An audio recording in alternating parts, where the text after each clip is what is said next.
Galw'r aelodau I drefn. I call the members to order, and the first item on our agenda this afternoon is questions to the First Minister, and the first question is from Leanne Wood. What is the Welsh Government doing to tackle child poverty? Well, the Institute for Fiscal Studies predicts that poverty in Wales will grow significantly as a result of the UK Government's savage benefit cuts. We are investing to grow our economy, to create jobs and support children through Flying Start, through Families First, through our childcare offer and the Pupil Development Grant. I'd like to return to the matter of free school dinners, First Minister. Last month, you may remember crowing about the generous offer that you were making, but it is a fact that Wales lags behind the north of Ireland when it comes to school meal provision. There, they've put in place a far more generous earnings limit of £14,000 for families, which is almost double the limit proposed by the Welsh Government. Now, this isn't just a concern for me. The Children's Society are actively campaigning against the harsh limit that you plan to introduce. So can you tell us, how was the earnings limit determined in Wales? Have you examined other earnings limits, and if so, what were they? And as we move closer to 2020, a year in which Labour in Wales had once promised to eliminate child poverty, why is your government introducing a policy that is going to make it worse? Well, there's no evidence at all that will make it worse. It's a more generous offer than is the case in England. We're providing additional funding of £4 million to local authorities for free school meals via a grant scheme. We're also making an additional £7 million available to local authorities for free school meals in 2019 to 20.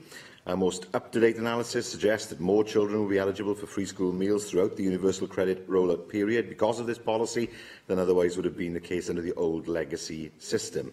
And our transitional protection proposals mean that no child would lose their entitlement to free school meals during the universal credit rollout period and beyond, as any existing claimants will continue to be protected until the end of their school phase. And bear in mind, we have done this despite having no additional funding to manage the impact of the UK Government's welfare reform agenda on free school meals.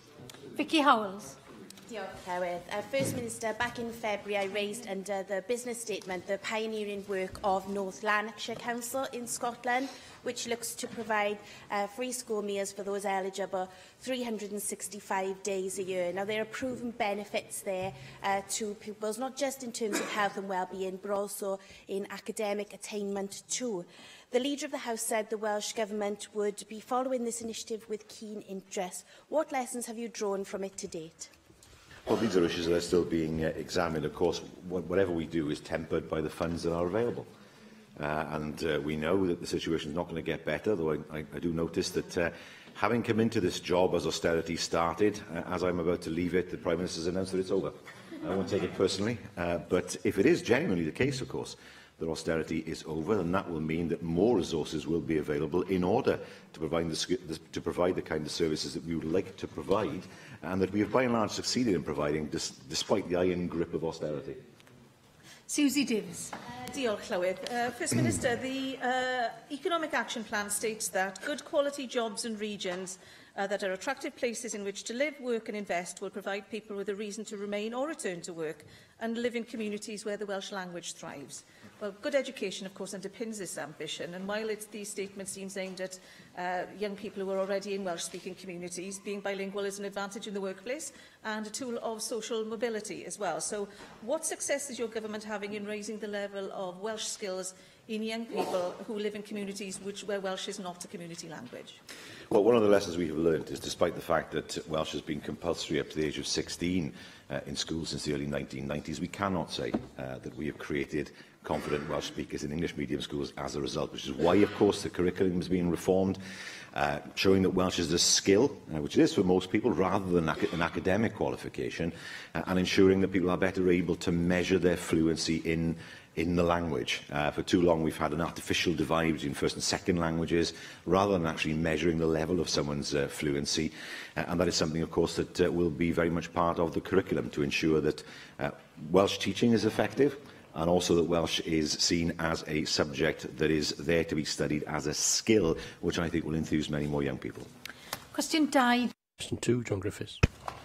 Will the First Minister set out the Welsh Government strategy to improve road safety? Yes, the Road Safety Framework for Wales sets out the actions we and our partners are currently taking to improve road safety in Wales. We're making good progress to achieve the targets set out in the framework. and to ensure that all our roads and streets are safe and accessible for all. Nonetheless, First Minister, there are still far too many deaths and injuries on our roads, and one important response, which is developing apace internationally and within the UK, is to increase the amount of 20-mile-per-hour maximum speed limits in inner urban areas. This makes it easier to avoid accidents, reduces the injury if an accident occurs, allows the streets to be reclaimed from the motor car, which very often is king in our communities at the moment.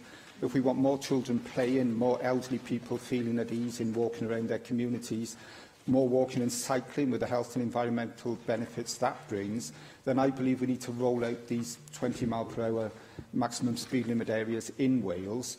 One way of doing that would be to have a Wales-wide default 20-mile-per-hour limit in our inner urban areas, which would allow local authorities then to take forward traffic orders for 30 miles per hour when it was appropriate, in effect reversing the current position, making it easier and less costly for local authorities to have these areas in place, which are so important to community life. First Minister, would you support such a policy to allow communities to reclaim their streets? Well, could I give the member for Newport East an indication of where we are with 20-mile-an-hour speed limits? We are working closely with Public Health Wales to review the evidence available as to the benefits of introducing 20-mile-per-hour speed limits. That will then inform whether we require a refreshment of the current road safety framework. A comprehensive review of speed limits near schools or on near trunk roads has been carried out. There is a multi-year programme to introduce part-time 20-mile limits in those locations. Funding has been provided for local authorities to implement 20-mile-per-hour zones and limits through the Road Safety and Safe Routes in Communities grants. And I can also inform him that Dr Adrian Davis has been commissioned to carry out an evidence review on 20-mile-per-hour limits, which will then be used to inform any future policy development alongside our work with Public Health Wales. So a great deal of work is being done. We await now, of course, the results of that work. Mohamed Ashkar. Thank you, Madam Presiding Officer. First Minister, a few weeks ago during business statement, I raised the case of a driver in Newport who defied his optician's advice to stay off the road due to his poor eyesight. He was subsequently the cause of a fatal road accident on M4. At the moment, it is the responsibility of the driver to advise the DVLA that they are no longer able to drive. Can I ask the First Minister to look into this issue with a view to make it mandatory for an optician in Wales to advise the DVLA when a driver's eyesight has deteriorated to such an extent that they are danger to themselves and other motorists on the road in Wales, please? Well, firstly, the issue isn't devolved. Secondly, I suspect there are some quite serious data protection issues that would need to be overcome if optometrists were told they had to report somebody if their eyesight was not sufficient to enable them to drive. It is the responsibility of an individual to make sure they are fit to drive. It's the same with their eyesight. It's the same, of course, if somebody has an illness that affects their driving. They are obliged to inform the DVLA. Their insurance might be voided as a result. And, of course, they will face charges if they cause an accident in certain circumstances. So, while I understand the need to ensure that people have sufficient eyesight to be able to drive, I think it is a matter of personal responsibility, and not a matter anyway, of course, that's devolved to this Assembly. Questions now from the party leaders. Plaid Cymru leader Adam Price. Thank you, Llywydd. First of all, on behalf of Plaid Cymru, I'd like to extend my sincerest sympathies to the families and friends of those who have lost their lives as a result of the flooding over the weekend, including a constituent of mine, Corey Sharpling from Newcastle Emlyn. And I would welcome a personal commitment from the First Minister that the government will look in earnest at any lessons that can be learnt as a result of these tragic events. Can you explain why, when the Labour group voted here a week ago against Plaid Cymru's motion calling for a people's vote on Brexit, two of your ministers have been pressing the case for such a vote in recent days? Your Health Secretary says the Leave campaign could have committed fraud. Your Skills Minister says Brexit would be a tragedy and seriously damage Wales. Both say they would vote Remain in a referendum that should be held on the Brexit deal. Now, I agree with them. The question is, do you, or do you agree with your Finance Secretary who declared that a people's vote isn't a policy but a slogan? May I start by echoing his comments on the tragic news that we heard over the weekend, and also to extend our deepest condolences on these benches to the family of Corey Spalding. It happened in his constituency, of course, and it is something that is appalling for the family and the whole community too. So I'm joined with him in those comments. Very clear with regard to a second referendum. We have said that a second referendum could only come about in certain circumstances. The first is whether or not there is an agreement of the Westminster Parliament and here and the Scottish Parliament. If there is no such agreement, to my mind, there should then be a general election. If the results of that general election are inconclusive, how then do you resolve the issue other than, of course, having another referendum? I think the Labour Party could be accused of creative ambiguity in relation to its Brexit policy, but I think it would be accused of clarity, and no more is that ambiguity on show than in the Labour leadership hustings. Now, reports from the first hustings held last week in the battle to replace you certainly made for interesting reading. Your Skills Minister complained about the cuts to adult education. The Finance Secretary described your attempts at reorganising local government as having been, as he put it, flawed and a distraction. And your Health Secretary admitted that healthcare could have been better reorganised over the 9 years that you've been at the helm. Now, it's difficult to disagree with him when he says more of the same is not enough. But when Vaughan Gething says that what Wales needs is a leader, not a manager, is it the Finance Minister or yourself that he has in mind?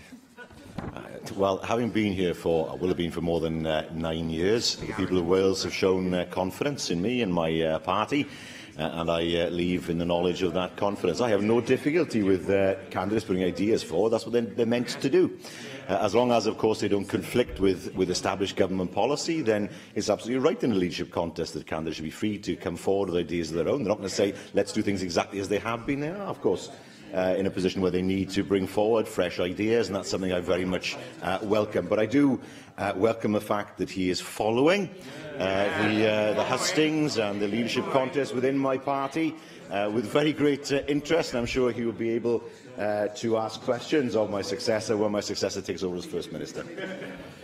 Now, perhaps the biggest criticism made of your government is that you don't like criticism. And it's not just me saying that, but your Cabinet Secretary for Local Government, Alian Davies, who said, I knew your time would come, Alian, who said this in a lecture to Public Affairs Cymru a few weeks ago. All too often I've seen people pull punches and bite lips while giving evidence to committees because criticism of Welsh Government or ministers is too difficult for organisations whose funding depends upon the largesse of that same government and those ministers. Now this culture of silence, the Welsh omerta, seems also to extend to the senior civil service. We saw only yesterday the Permanent Secretary refusing to answer questions about public accounts at the Public Accounts Committee. Was this because she was afraid of embarrassing you and your ministers? Far from it. I don't know what he's referring to there. I know there was an issue with the accounts not being available in Welsh, which is unfortunate and will need to be rectified, and I think has been rectified by now. But we are very confident in what we have done in order to provide the support needed to bring jobs into Wales. And today we celebrate the fact that unemployment is 3.8%.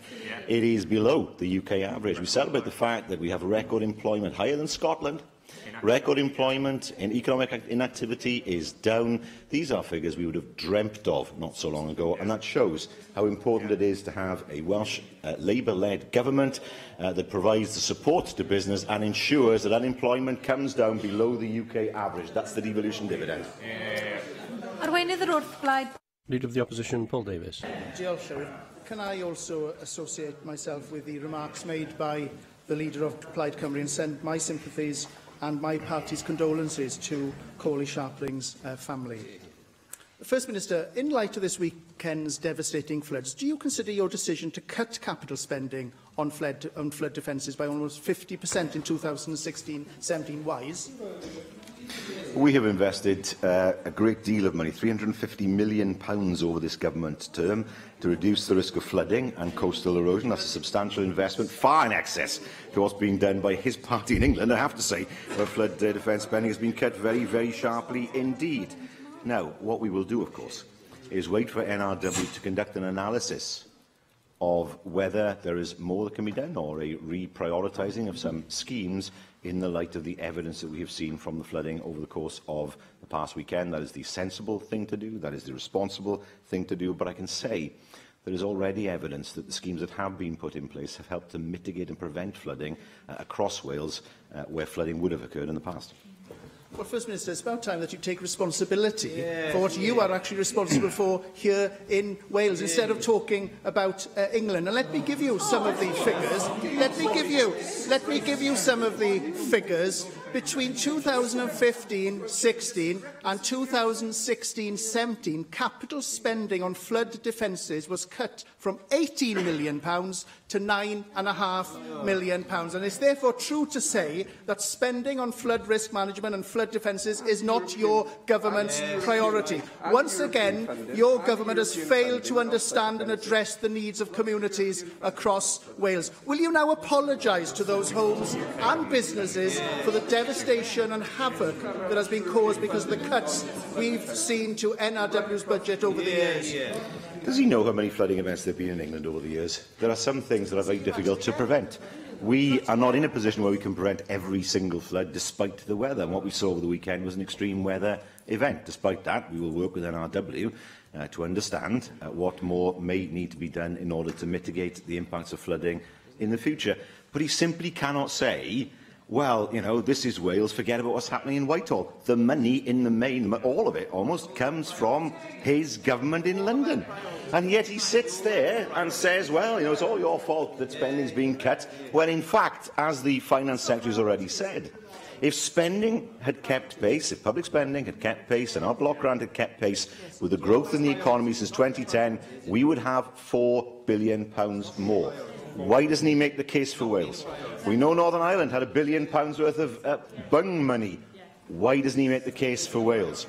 Yes, of course, we take responsibility in devolved areas, but perhaps he might want to take some responsibility and say to his colleagues in London, enough is enough, let's end austerity, give Wales the money that it deserves. The reason we've had to cut spending as a UK government over the last few years is because the shambles that you left as a party in 2010, and we're still paying the price of that. Now, First Minister, clearly. Okay. Allow the leader of the opposition to be heard. First Minister, clearly flooding is not a priority for your government, because the remit letter from the Environment Minister, which sets the priorities for Natural Resources Wales each year, does not prioritise flooding, flood risk management or water management at all. And this is the latest in a long line of failures at Natural Resources Wales and a weakness of your government to properly manage this organisation. First Minister, how will you and your minister now get a grip of this issue and ensure that flooding and flood risk management will be a priority for you and your government in the future? Well, from a representative of the party that created the omni-shambles, I don't think we can take any lessons from them. As I said to him earlier on, we will have provided over £350 million of investment across Wales to local authorities and NRW to reduce the risk of flooding and coastal erosion. But he cannot escape the fact that we have seen year after year after year of cuts to our budget here in Wales, even as the DUP's votes were bought by his party, £1 billion, silence from the Conservative benches. Did they stand up for Wales? Of course they didn't. Did they complain to their colleagues in London? Of course they didn't. Far easier to try and pin the blame on us when our budget is being cut year after year after year than actually try and influence their colleagues in London, over whom they say they have a great deal of influence, and provide Wales with a fair play that Wales deserves, that extra £4 billion, and, of course, ensuring that Northern Ireland doesn't get £1 billion with nothing for Scotland and Wales in the future. That's responsibility. Perhaps he'd like to apologise to the people of Wales for his failure in that regard. Leader of the UKIP Group, Gareth Bennett. Diolch, Llywydd, and I add my condolences to the families of people who were affected by the tragic events at the weekend. Now, First Minister, you will be well aware of the environmental effects of wood burning. Wood burning is seen by some environmentalists as a source of air pollution. Burning wood from trees also releases concentrated toxins back into the air, increasing our carbon footprint. So I would like to ask you, First Minister, what is the Welsh Government's policy regarding the burning of wood?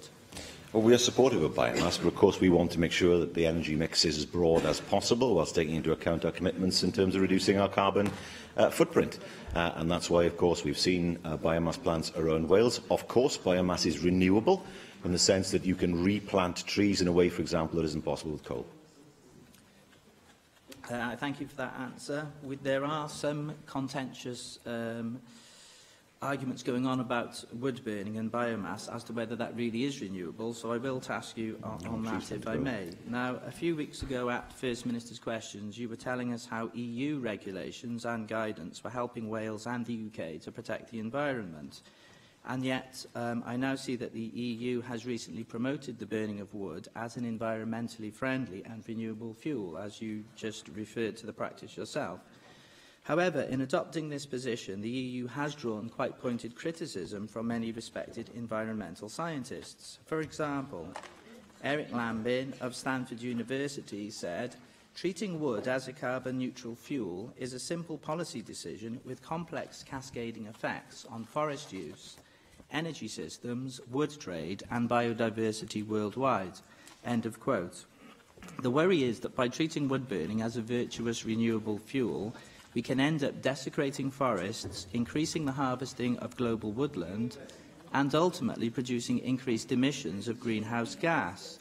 Bearing all that in mind, First Minister, is your government still confident that the EU is delivering the environmental protections that you have been telling us about? Yes, because, well, let me see if I can explain it. Wood comes from trees, and trees grow. And trees, you can plant trees, they will grow and they are replaceable in the way that coal, for example, as a fossil fuel isn't. And I come back to the point I made earlier on, well, a few weeks ago in this chamber. It's because of the EU that the UK cleaned up its act. The UK was one of the worst polluters in Europe. There was a river, I believe it was the River Irwell in Salford, that would catch light if a lit match was thrown into it. Air quality was bad. We contributed hugely to acid rain. Our beaches were filthy. All those things have changed because European regulations have cleaned up Britain. And the last thing I'd want to see is us going back to those dark days in the 80s where, for example, the River Ogmore in Bridgend used to run different colours according to what had been put into it upriver. So it run green, red, black. I mean, take your pick, really. The level of pollution was horrendous. Those days can never return. Yes. You're using your well-worn anecdote about the River Irwell in Salford again. Well, we don't have to go as far away as the River Irwell. You also quote the River Ogmore. We had two rivers in Cardiff that would also change colours, so I'm not disagreeing with you on that. The Taff would turn black with coal dust. The Ely would change into various bright colours as it passed Ely Paper Mill, depending on which colour dye had just been flushed into the river. But going back to the River Irwell, I'd quote from a recent Cardiff University paper which referenced the recent edition of the journal Natural Geoscience. I quote, "But a recent analysis of the Irwell system in the northwest of England found the highest concentration of plastic recorded in any river in the world." End quote. So even with all of these wonderful EU regulations, the river is still apparently suffering from some fairly major pollution. Now, I think there are a couple of points to be made here. One is that you talk about my party, UKIP, wanting the UK to leave the EU as though we don't want any environmental regulations. And you speak as if the moment the UK does leave the EU, all of the environmental regulations will disappear overnight. Clearly this is nonsense and you're merely scaremongering. There is a continuity bill which will ensure that all of the environmental regulations, every single one of them, will be preserved in UK law until such time as the UK Parliament has had time to assess that regulation and determine whether or not to keep it, to amend it or to dispose of it. That process will take some time, obviously, because the legislators will have thousands of EU regulations to examine. But another point I would like to make is you do need to get to a question. You seem to have a blind faith in EU directives and regulations. And yet the EU, now I can't hear whether he is getting to a question. I am yes, doing. Thank you, Gareth. And yet the EU supports wood burning, and we have people in Wales facing potential health risks as a result of that wood burning. There were at least 3 fires in South Wales at wood recycling plant last year alone. Your Natural Resources Wales, which you oversee, gave a licence to a biomass incinerator neighbouring residential properties near Barry Dock. There's black acrid smoke. I do need a question now. How do you respond to the acrid black smoke being suffered by residents near that wood-burning incinerator? Well, I mean, his party, as far as I'm aware, is in favour of more coal, which means more open cast, actually, because that's the only way to really get at coal in Wales now. It's very difficult to sink any deep mines, even if we wanted to access that coal, and hugely expensive because of the geological faults, particularly in South Wales. But I'm not sure whether he's saying that somehow the EU is polluting Britain with biomass, and he quotes the River Irwell. Well, so there's work to be done there, clearly, with plastic. But the point is this. I don't make the point that somehow all environmental regulations will fall away as soon as we leave the EU. I make the point that it was the EU that forced Britain to clean up its act. The UK had an awful record when it came to pollution. It was forced to clean up beaches, clean up rivers, clean up the sea because of European regulation. I would not want to see a situation in the future where we went backwards because of some crazed free market ideology that said that environmental regulation is something that should be light touch. Absolutely not. We pride ourselves on our environment in Wales. We pride ourselves on the fact that it's been cleaned up so much over the past 30 years, and it will not go backwards. Question 3. Question 3, Angela Burns. Good afternoon, First Minister. Will you outline how the Welsh Government monitors the effectiveness of spending by local authorities? Well, the effectiveness of its spending is, in the first instance, a matter for each authority and its elected members, including through scrutiny. An easy and lazy option when it comes to local government is to blame austerity and the Tories. Gosh, First Minister, sounds a bit like you and your government. Let me read it again. An easy and lazy option when it comes to local government is to blame austerity and the Tories. It too often ignores other factors, such as poor decision-making when it comes to both budgets and service delivery. First Minister, these are the words of the former Labour leader of your local council, Jeff Jones. The latest figures available...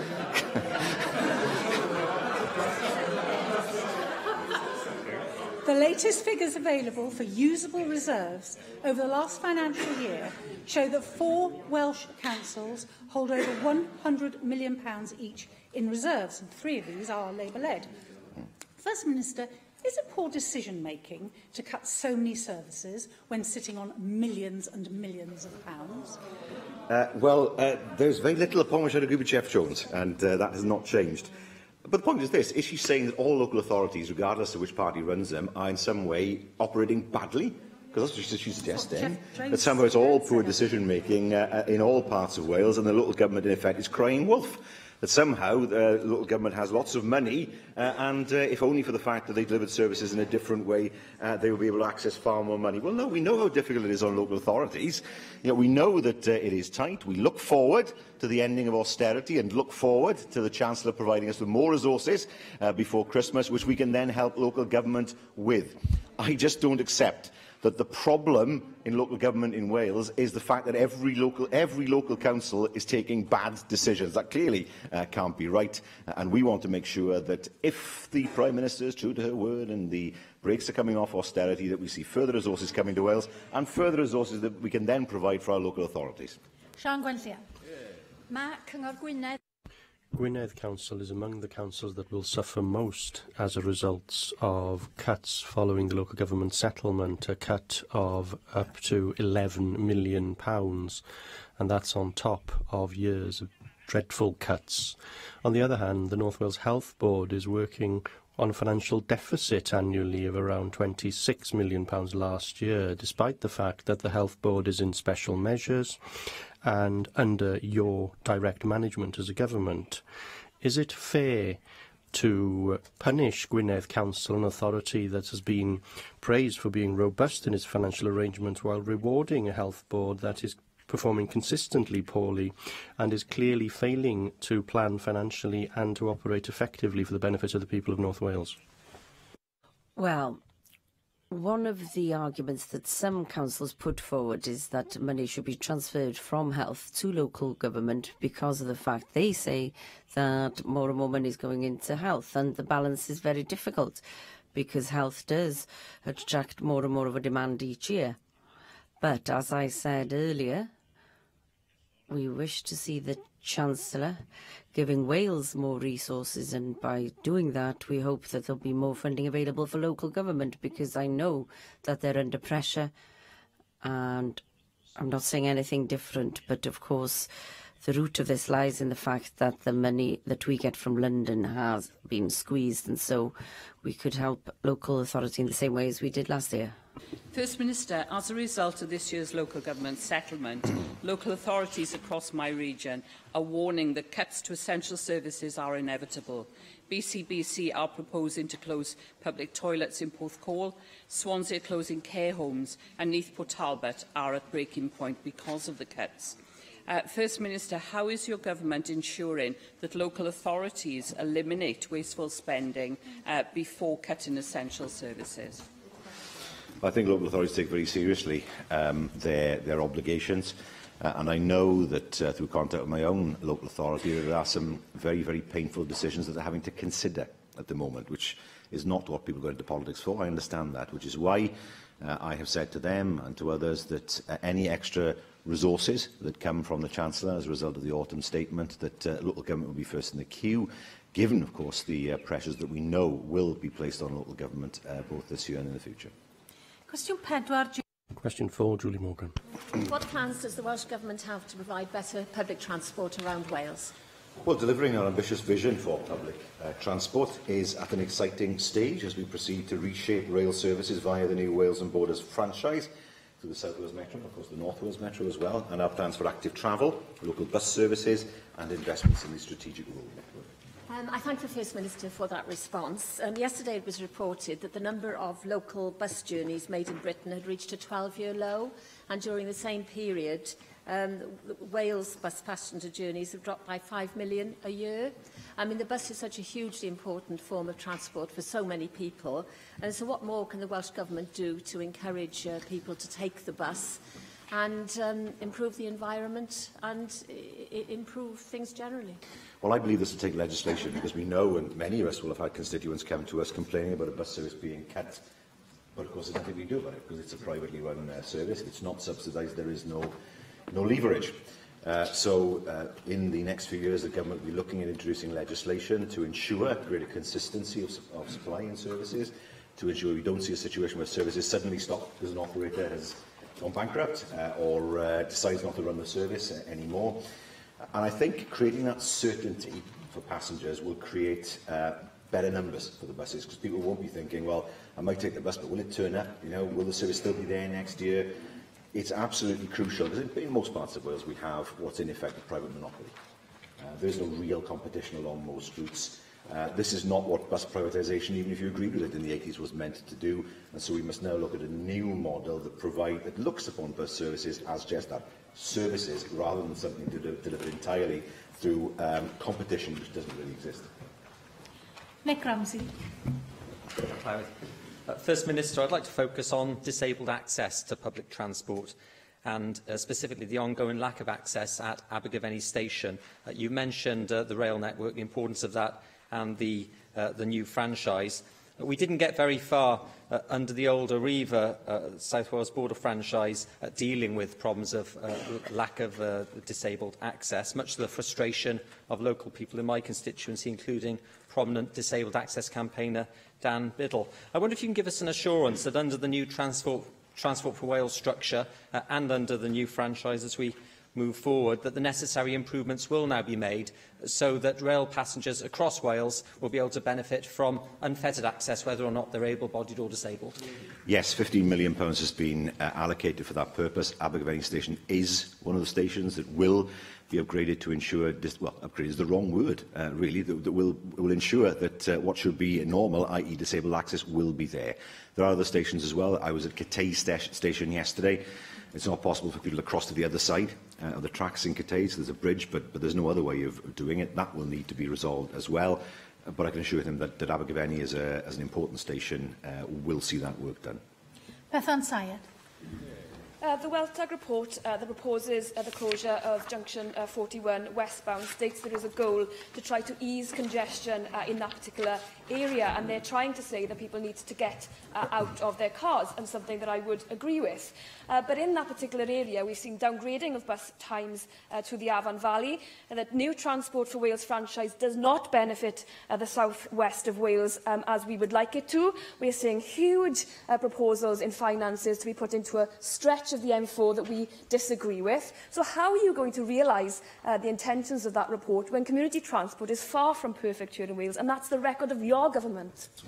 Well, I mean, first of all, what she's talking about is a capital project, the M4, and what will be revenue funding with regard to bus services. They're two different pots to begin with.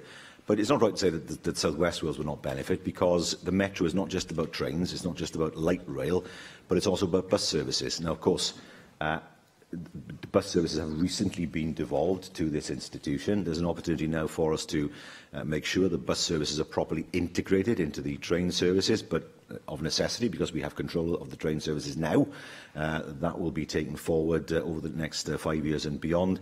And then, of course, subject to legislation, bus services, including those in the Avon Valley, will be brought into a proper metro network. Question 5. Question 5, Sian Gwynllian. Will the First Minister make a statement on the Welsh Government's policy on taxation of second homes? Well, we are developing our tax policies to meet the specific needs of Wales in line with the principles set out in our tax policy framework. This includes our approach to the taxation of second homes.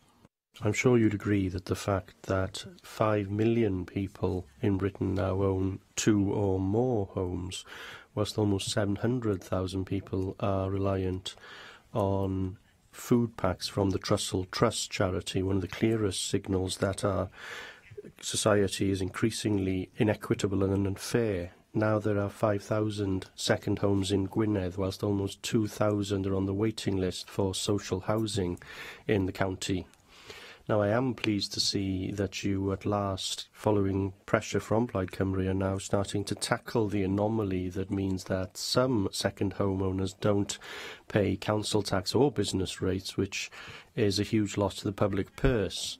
But far more needs to be done to help families who are priced out of the market by the existence of an increasing number of second homes in their communities. One simple thing that could be done in Wales is to make a minor change to the planning system and make it a requirement for any property to have planning policy before it can become a second home, which would then allow councils to get better control of the situation. Do you agree that this change is required as a matter of urgency?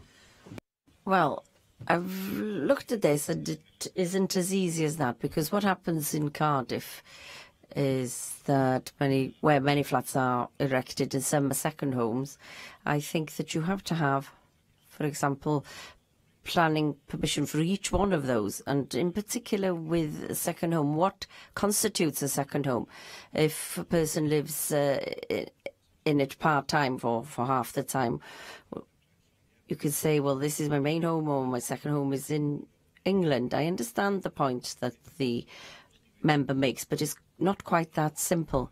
We have ensured that councils can charge more council tax on second homes, and we've ensured that people who own second homes have to pay the land purchase tax, and also we have the planning obligations that look at the linguistic background of the area, but we have to ensure that local people don't have to compete with the incomers, and that there can be a mix of housing so that people can ensure that they have a choice in the area. So we need more housing and more affordable housing in order to ensure that people can live within their communities, because we understand that it's very difficult to do so in some parts of Wales. First Minister, I do agree that housing is an asset like no other, really, and has to be treated with its social dimension very much in mind. And for this reason, I do agree that government can look at policies like a premium on the council tax. Where you do that, however, shouldn't it also be, at least, very least, the guidance that any extra revenue so generated is then reinvested in affordable and social housing? Well, I would hope that local councils do that anyway. We know that there are many local authorities in Wales now who are building council houses. We know that in rural Wales particularly, I think Powys is the example I always use, Powys lost half of its social housing stock from the end of the 1970s onwards. So many houses were sold, they never found their way back into the hands of people who could afford to buy them because the prices had gone up so far. So yes, it is hugely important that there is more affordable housing. Some will be rented, some not. I was with a building company last week, for example, who said to me that 70% of the houses they sell are sold to Help to Buy, without which they probably would find it difficult to sustain their current level of activity. But it is hugely important that we're able to provide more houses across Wales, but particularly in rural Wales, where there is not as much choice in terms of house size and in terms of price. How will we do that? Well, of course, we are on target to deliver 20,000 affordable homes by the end of this Assembly term, which will make a significant contribution. Question 6, Janet. Question 6, Jennifer Saunders. Llywydd. Will the First Minister make a statement on Welsh Government procurement?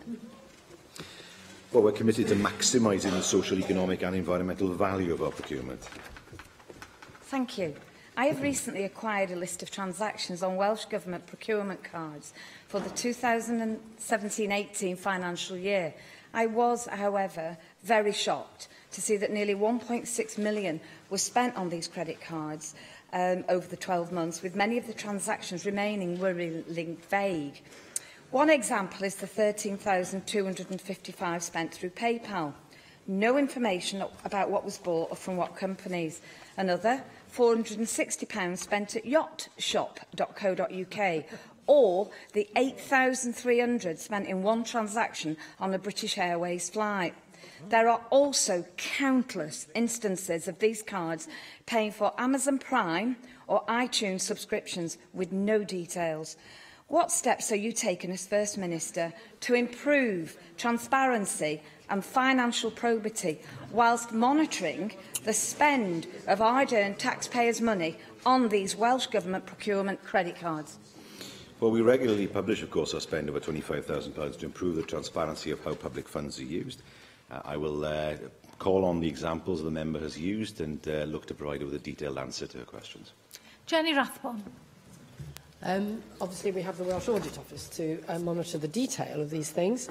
I just wanted to ask you about the wider picture is in terms of the procurement power that we have. We have a public sector that spends over £4 billion each year on procurement, and I'm very interested in how we might be able to procure more of our spend in Wales, so that we're generating local jobs rather than with multinationals who then export the profits. I'm particularly interested in the work that's been done by the National Procurement Service around procuring food. I'm concerned to see from the Climate Change and Environment Committee's report last May that there is no public source of accurate and up-to-date figures on public sector procurement of Welsh food. So I'd be keen to learn how we can improve the procurement of local food in Wales, and because obviously that would be good for our businesses and also good for our health.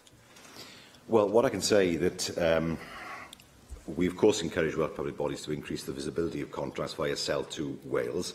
Of the 22,000 contracts awarded so far through Sell to Wales, approximately two-thirds have been to Welsh suppliers, and 75% of these have been to Welsh SMEs. I know the member asked about the National Procurement Service. I can say that the proportion of public procurement expenditure won by Welsh-based firms now stands at 50%. From the 1st of April 2017 to the 30th of June of this year, the spend through MPS agreements was £7,700,000, and of that, 57% was Welsh-based suppliers. Where our community benefits policies applied, the figures are even higher. So, for example, 82% of the money has been retained in Wales when that is applied. She asked, of course, how we increase this. We want to do that through the importance of regional and local priorities within local authorities, and we are exploring the adoption of different approaches where regional collaborative procurement is undertaken, which strengthens the economy and communities within those regions. Question 7. Question 7, Jane Hunt. First Minister make a statement on progress towards Wales becoming a real living wage nation. Well, the Welsh Government is a living wage employer, and I'm proud that this Government has taken action to support and encourage take-up of the real living wage by employers in both the public and private sectors. Well, of course, First Minister, the real living wage makes a real difference to people's lives, benefiting wage earners, their households, communities and local economies. And I know ahead of Real Living Wage Week, you've always actively supported events during early November. What further action can be taken to promote the real living wage across particularly the public sector, in the health service, local government, but also in further and higher education?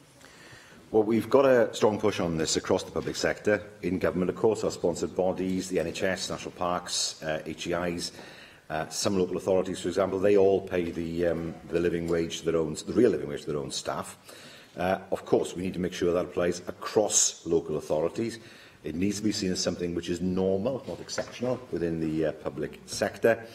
And we want now to move on to use the buying power that we have in the public sector to ensure the wider adoption of the real living wage as part of fair work across the economy. Finally, question 8, Bethan Syed. What assessment has the First Minister made of the reform of Housing Revenue Account Subsidy Scheme in England? Well, I'm pleased that following the exit from the Housing Revenue Account Subsidy system, all affected authorities have a council house building strategy in place. They're all at different stages, and we're working with them to increase the pace and scale of their plans. As you've mentioned, as part of the exit from this scheme in 2015, a borrowing cap of £1.85 billion was placed on councils, which retained housing stock. Given that Theresa May has announced that English councils will no longer have a cap on their ability to borrow to build new homes, will the Welsh Government look into renegotiating the current deal with the Treasury? After all, it makes more sense to borrow to build homes when there is no right to buy, as is the case in Wales, than England, where homes can be built and then sold for less than market value. In Wales, that investment will continue to be returned over the long term. Well, that's correct. I mean, at the moment, the borrowing cap is 1,927 million. Now, I saw the Prime Minister's announcement. Officials have been in touch with representatives in the UK Government to see how that will work. And I think it's fair to say that no one seems to know at the moment. That the announcement was made, that it doesn't seem to be any detail. But I can assure the member that what applies in England in terms of flexibility, we would expect to apply in Wales. Thank you, First Minister. The next item, therefore, is the business statement and announcement, and I call on the Leader of the House to make the statement, Julie James. There are several changes to this week's business. Later today, the Minister for Environment will make a statement on the flood impacts of Storm Callum. I will make a statement on action on disability, the right to independent living, and the Minister for Children, Older People and Social Care will make a statement on Adoption Week. These replace statements on broadband update, which I'll deliver next week, and the findings of the Independent Accelerated Programme for Amber Review, which has been postponed until the 6th of November. Additionally, the statement on update on Year 2 of the Innovative Housing Programme has been reduced to 30 minutes. Draft business for the next 3 weeks is set out on the business statement and announcement, which can be found amongst the meeting papers available to members electronically. Darren Miller. Leader of the House, can I call for a statement from the Cabinet Secretary for Education on the process by which she determines school closure proposals which have been referred to her by various organisations that are able to do that? She will be aware that there is an outstanding school closure proposal which has been on the Cabinet Secretary's desk, or certainly a desk in the Welsh Government, for the past 31 months. It's now 5 years that there has been uncertainty around this particular school closure proposal for Ysgol Llanbedr in my own constituency in Denbighshire. The first application was forwarded to ministers and the application was rejected. A second application was then made by Denbighshire to close the school, and it was referred by the Church in Wales back in 2015, and the uncertainty is hanging around this school. Yet in spite of that, the numbers at the school are buoyant. It's entered into a federation arrangement with another local school and appears to be going from strength to strength and having having a great deal of success. But I'm sure that you would agree with me that such uncertainty for such a long time is completely unacceptable, and that this now needs to be determined as a matter of urgency. So I would appreciate a statement just clarifying the process and the appropriate timescales from the Cabinet Secretary for Education. Can I also call for a statement on access to modern medicines? I met this morning with the Cystic Fibrosis Trust regarding access to some of the more modern medicines, including Orkambi, which has been proven to be significantly effective in alleviating the symptoms and slowing down the progress of cystic fibrosis in as many as 47% of cases. This could benefit around 200 people who are suffering from cystic fibrosis here in Wales. And yet, at the moment, this drug isn't available, in spite of it being available in Austria, Denmark, Germany, Luxembourg, the Netherlands, Italy, Ireland, Greece, the United States and Sweden. Now, clearly, this is a modern drug. It's expensive, and I know that we have to safeguard the public purse, but it is making a difference for those people who have access to it. And I think it would be helpful if we could have an update from the Cabinet Secretary for Health on this particular situation, and in particular to give us some light on whether there have been any discussions with Vertex, the manufacturer of this particular drug, the Welsh Government and NHS Wales, in terms of making some sort of access available for patients. So I'd be grateful if I could add those two statements, please. Yes, the second one is already the subject of a question from one of your Conservative colleagues at Questions tomorrow. So I'm sure there'll be an opportunity to discuss it with the Cabinet Secretary there. And on the school closure issue that you mentioned, the Cabinet Secretary is indicating that she's happy to write to you about it. Lloyd. Leader of the House, back in May, I raised under the business statement the fact that I had received representations from trainee doctors in Wales in the field of histopathology, who for some time now have faced a pay gap of some £40,000 over the course of their training when compared to their English counterparts. Now, the Welsh Government is aware of the pay gap due to correspondence between myself and the Cabinet Secretary for Health on this matter. Indeed, I first raised the matter in a written question back in November 2016, yet 2 years on, the gap persists. As I've stated previously, pay, among other factors, is clearly important to trainee doctors when deciding on where to train and study. Doctors who decide to train in Wales deserve parity with their counterparts across the border. Trainees have told me that they feel that by deciding to work in Wales, they are being financially punished for their decision. The situation is not fair, it does nothing for morale, and in the long run, it undermines the Welsh Government's own attempts to attract doctors to train and work in NHS Wales. In answering a written question from myself in July of this year, the Cabinet Secretary referred to discussions with BMA Cymru and the Wales Deanery, and that he expected a report on this issue to be ready in September.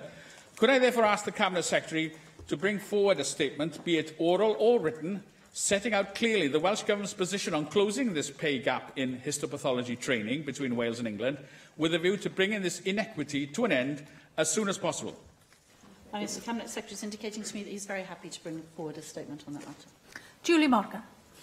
Thank you. I wanted to raise the continuing issue of the Windrush scandal. As the Leader of the House is probably aware, since the Windrush scandal became public earlier this year, two task forces have been launched by the Home Office to engage with people affected by the scandal and to help them resolve their status. However, I understand that despite visiting 52 places in the UK, the task force is now finally coming to Wales, and I understand only after Hilary Brown, the lawyer who has fought many of these immigration cases, protested, and will only come to two places, Cardiff and Newport. And a second compensation task force is only coming for 1 day.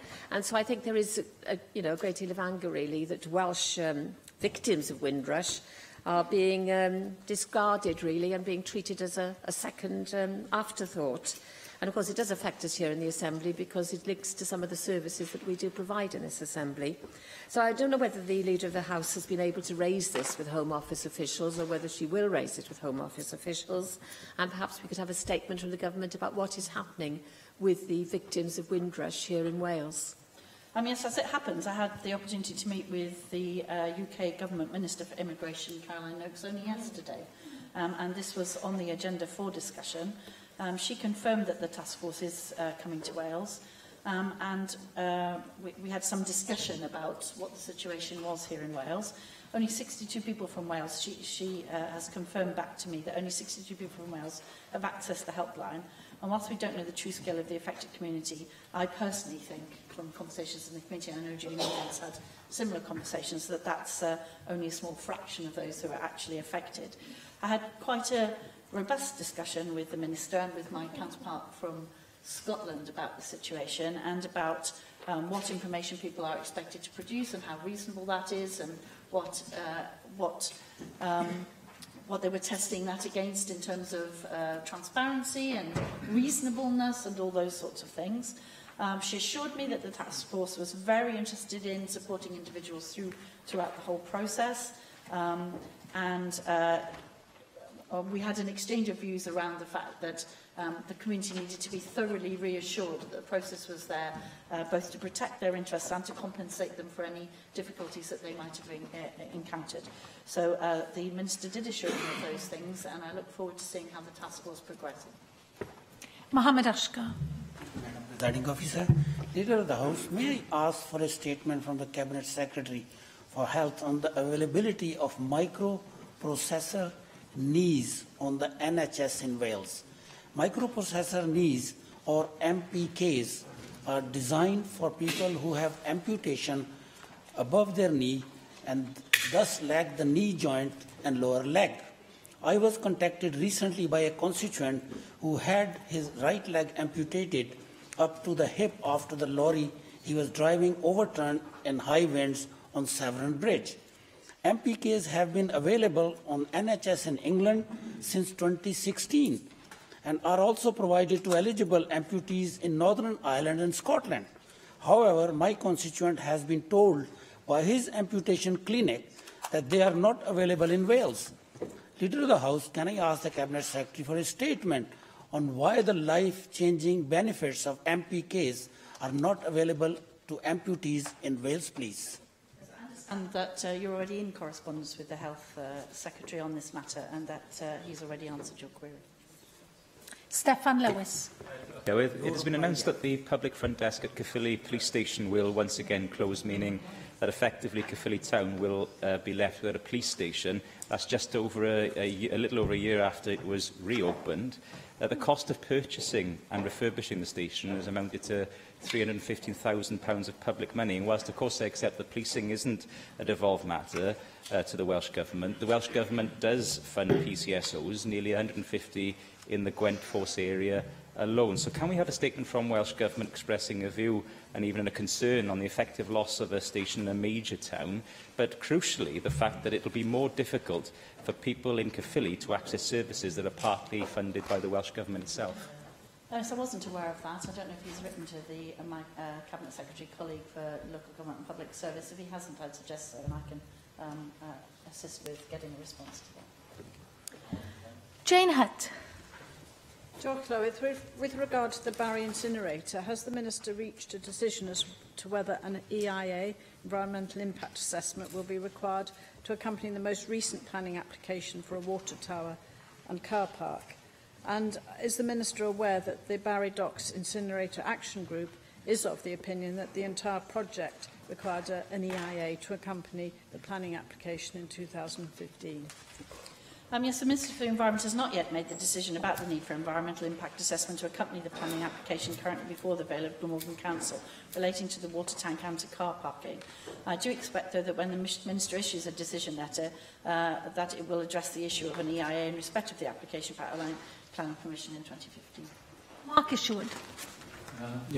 Could I call for two statements? The first one on post-polio syndrome, ahead of Post-Polio Syndrome Day, next Monday, 22nd of October, launched in 2013 to raise awareness of post-polio syndrome amongst the general public, and date chosen 22nd of October to be close to the official World Polio Day, marked on the 24th of October by Rotary's End Polio Now campaign. People in remote regions with the syndrome can be particularly hard to reach. There have been outreach initiatives in Scotland and South West England, and clearly there will be people with the syndrome in remote parts of Wales who are also living isolated lives. who need to be reached. This is recognised as a neurological condition. Up to 80% of those who have had polio will go on to develop the syndrome after several years, with increasing weakness, fatigue, pain, swallowing problems, cold intolerance and much else. There's no specific cure, but properly managed, it can be stabilised, progress slowed, cost on NHS reduced, and the quality of life of the individuals affected improved. In a survey by YouGov a couple of years ago, 86% of people recognised Parkinson's, Alzheimer's and epilepsy, but only 7% recognised the syndrome. And the post-polio, British Polio Fellowship is calling on parliamentarians across the UK to help develop that awareness across the population, but also in Wales, particularly in the context of the needs of the population affected. I call for a statement on that. My final statement is a call for a statement on modern slavery. Last Saturday, I attended the North Wales Modern Slavery Forum ahead of Modern Slavery Week this week, an anti-slavery day across the UK on 18th of October. Organised by a third sector organisation, Haven of Light, but we had representatives from public, private, business sectors. We had the Wales Anti-Slavery Coordinator, Jeff Cuthbert, as the lead anti-slavery lead for the Police and Crime Commissioners, and many more. We heard that now the biggest affected population are actually Britons who are trafficking victims. We heard that modern slavery was alive in business, agriculture, hospitality, crime, sexual exploitation across North Wales and Wales, rural communities, towns, and every single county, and much more besides. Clearly this is topical because of the week, but clearly it's also an ongoing issue where the number of people reported last year of being trafficked increased by 56%, and the first 6 months of this year showed a multiple again of figures being reported just in Wales. Yes, on modern slavery, I'm very pleased to say that we're the first nation, of course, to have appointed the modern slavery champion and coordinator, and he's been working very hard across Wales to raise awareness and to ensure that people recognise it when they see it. We're very pleased indeed with the number of reports coming forward, which we see as recognition rather than an indication of increasing numbers, and it's obvious that the reporting is getting better with that awareness, and he's been working very hard indeed on that. I'm very happy to bring forward a statement about how we're getting on, but it's actually I don't think it will be in the next few weeks because there are a number of things that he's doing that I would like to report on, but I'm very happy to schedule in a statement in due course when we've got to the end of that particular programme of events. I think the member makes a very good point about the awareness raising around that and how important it is. And I was very pleased to be able to raise the issue with Caroline Oakes MP when I met with her yesterday in the context of very vulnerable people who've come to the end of the asylum and refugee system who then disappear into the black market. We had a very constructive conversation about what we can do in combination with the two governments to make sure that very vulnerable people don't become the victims of modern slavery in an unintended consequence of two particular policies coming together. So I was very pleased with that discussion. In terms of the post-polio syndrome, the member does always a very good job of highlighting the efforts that he makes to sponsor such events around Wales, and I think he did an excellent job today of doing that. And I, for one, will look forward to attending his event. Bethan Syed. Thank you. I was wondering if we could please have a debate regarding general traffic and pollution control measures on major roads here in Wales. This is in the context of the fact that last night I arranged a packed public meeting about the proposed closure of Junction 41 westbound. Now, this will affect the people of Port Talbot detrimentally, but there are other roads in Wales where I think that we need to be talking about pollution levels and how we can better engage the public in these types of consultations. For example, we've got the report out at the moment on the changes proposed for the M4 near Port Talbot, but it's quite a long and hefty report and is quite detailed and is quite hard to read on occasions. And I think that when we have to, the consultation ends on November the 2nd, how are we going to get people engaged and enthused on trying to alleviate some of these problems if we don't have enough time or enough respect potentially from Welsh Government to come out and talk to the community about that? Now, we've fought this campaign already in 2013-14. We stopped the closure from happening now. It's reared its head yet again, so the public are rightly annoyed at this proposal. So I'm keen to try and engage them in a positive way, to look at alternatives to the closure, to look at environmentally friendly alternatives to the closure, so that we can be informed in the debate as opposed to being bystanders to a decision that has already been made. Yes, well, actually, that's not quite the case. Of course, the consultation is out at the moment, and we certainly do recognise the support felt locally to keep open Junction 41 of the M4. We do have a legal duty to present options as part of the consultation process, which is underway as we speak. The consultation is the next stage in the process, and in seeking views on proposed measures, we're considering how to lower harmful levels of NO2 along 5 locations in Wales, one of which is, as the member rightly points out, the Port Talbot flyover section and Junction 41. We've got to consider the measures against the set criteria and objectives and take into consideration exposure to heightened air pollution does pose a threat to life. And our primary concern cannot be the road user alone, but also the people who live and work near the roads under scrutiny. And although it certainly isn't one of the preferred measures, it can't be ruled out at this stage. It is part of the consultation, and we do recommend that views are provided as part of the consultation on the proposed measures. And the consultation, Llywelyn, for the information of all members who are interested and members of the public, is open until the 2nd of November 2018. Jack Sargent. Diolch, Llywelyn. Leader of the House, last week was World Homeless Day, an international day to raise awareness and encourage local communities to help those who are homeless, rough sleeping or vulnerably housed. I was very pleased last week to join colleague and friend Bethan Said AM in selling the big issue in Cardiff city centre, something which my dad and Bethan did last year. I was able to sell 5 magazines, which I think was quite good going, and even Bethan... And even Bethan beat her record as well, so well done to her. You beat me. The experience showed me the importance of stopping and having a conversation, because that really can help someone, not just buying the magazine itself. I've said many times before that even a smile on the street can save a life. So this week I'm also looking forward to joining a constituent of mine, Adam Dandy of Share Shop, on the streets for an evening on Thursday in order to raise awareness and sleeping out. I think it's always important to look at the best practice when it comes to ending the epidemic of homeless, because 300,000 people are homeless across the UK. That's 1 in every 200 homeless, and there has been an increase of 169% since 2009. Now, to our shame, an average of 3 people in the UK die on the streets of the UK every single week.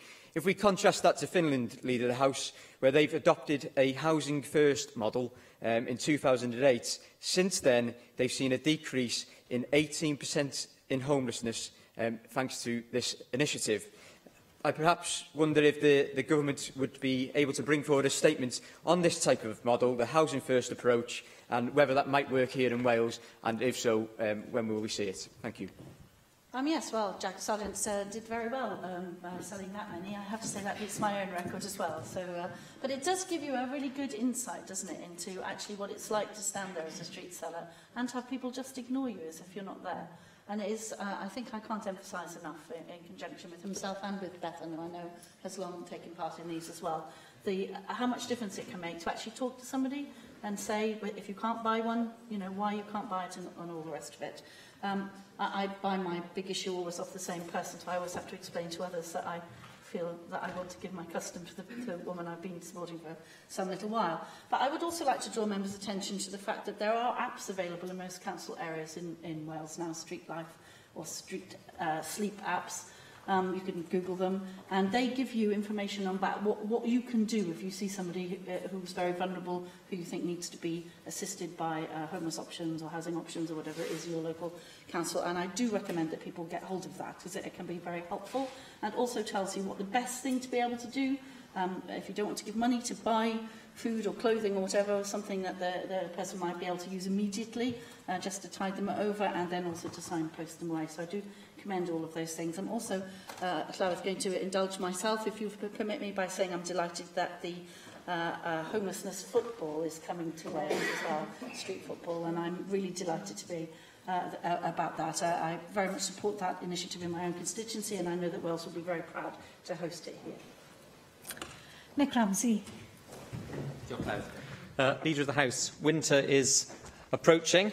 And as sure as night follows day, the A4042, I'll watch my turn of phrase in the future, the A4042, a key north-south strategic route through my constituency, has once again been closed at Llanellan due to flooding, a common problem.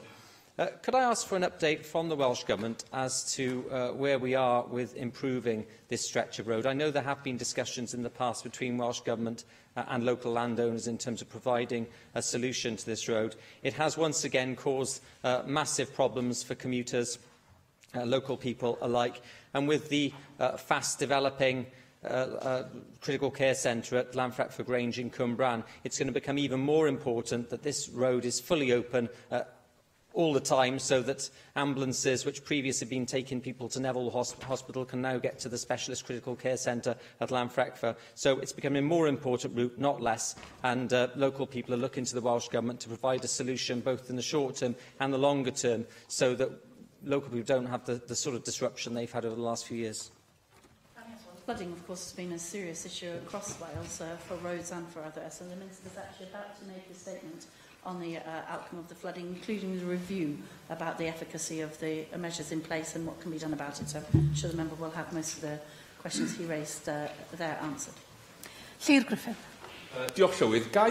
Thank you, Llywydd. May I ask for two statements from the Cabinet Secretary for Energy, Planning and Rural Affairs?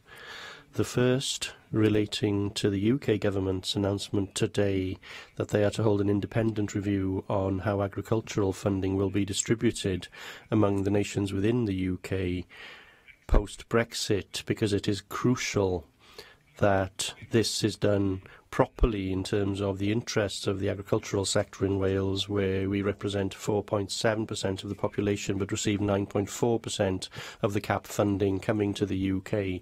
And that, of course, reflects the rural nature of Wales and the importance of agriculture to the Welsh economy. Now, there's been some discussion on the importance of Barnet and not using Barnet as the foundation for this, and we've heard some positive noises in that regard, but there was a significant sentence in some of the reports stating Bone will not be used as a basis for distributing funds to farmers after 2022. Ydy hynny'n awgrymu? Does that suggest that perhaps Barnet will be part of the equation, and if it is, then clearly that could cause major problems for us here in Wales? So I would like to know, for example, what the Welsh Government's input was to the remit of the review that's been put in place, what involvement will the Welsh Government have in choosing the Welsh representative on the panel, and what will the model that the Welsh Government would wish to promote be as part of that review.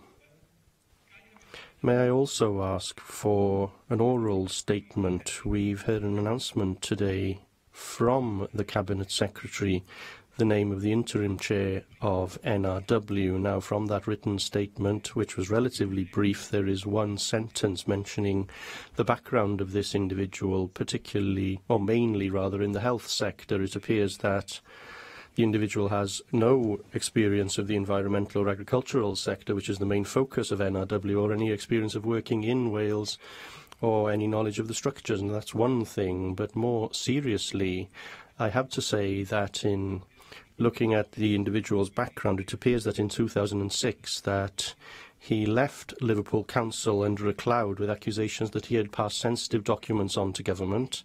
In the same year, 22 MPs wrote an open letter saying that they couldn't work with him following his appointment of Chief Executive of the Regional Health Board. In 2010, he was appointed Chief Executive of Alder Hey Hospital, encouraging the gentleman who was going to rebuild the hospital to resign in protest, and the person who is now Commissioner for Merseyside Police describes him as, and I quote, "A man in whom I have no confidence and for whom I have no respect." Now, dwi'n meddwl... Now, I think we should at least have a full oral statement in this Parliament rather than one brief sentence in a written statement, so that we can understand why the Cabinet Secretary and the Welsh Government has confidence in this individual when it's clear that so many other people don't share that confidence. Well, on the land consultation, the Cabinet Secretary of Energy Planning and Rural Affairs open letter in September provided clarity on the proposals for reform, which was set out in the Brexit and our land consultation. The proposals are exactly that, proposals, and the consultation closes on the 30th of October. We are receiving responses at quite a rate. It's too early to offer an analysis of the responses received so far. I don't believe we've had any input into the UK government consultation in answer to that question. And obviously, once the consultation closes, there will be an analysis of the results from the consultation on the proposals. On the NRW interim chair, there has been a written statement. The member has a number of ways that he can ask questions on a written statement. I suggest that those are utilised. Andrew Arty-Davis. Thank you, Presiding Officer. Leader of the House, could I join in the calls that have come from the Plaid Cymru benches in relation to a Cabinet statement from the Cabinet Secretary for Rural Affairs in relation to the nominee she's likely to put forward, if indeed she will put a nominee forward, to the review group that Michael Gove has set up to look into funding options around the whole of the UK.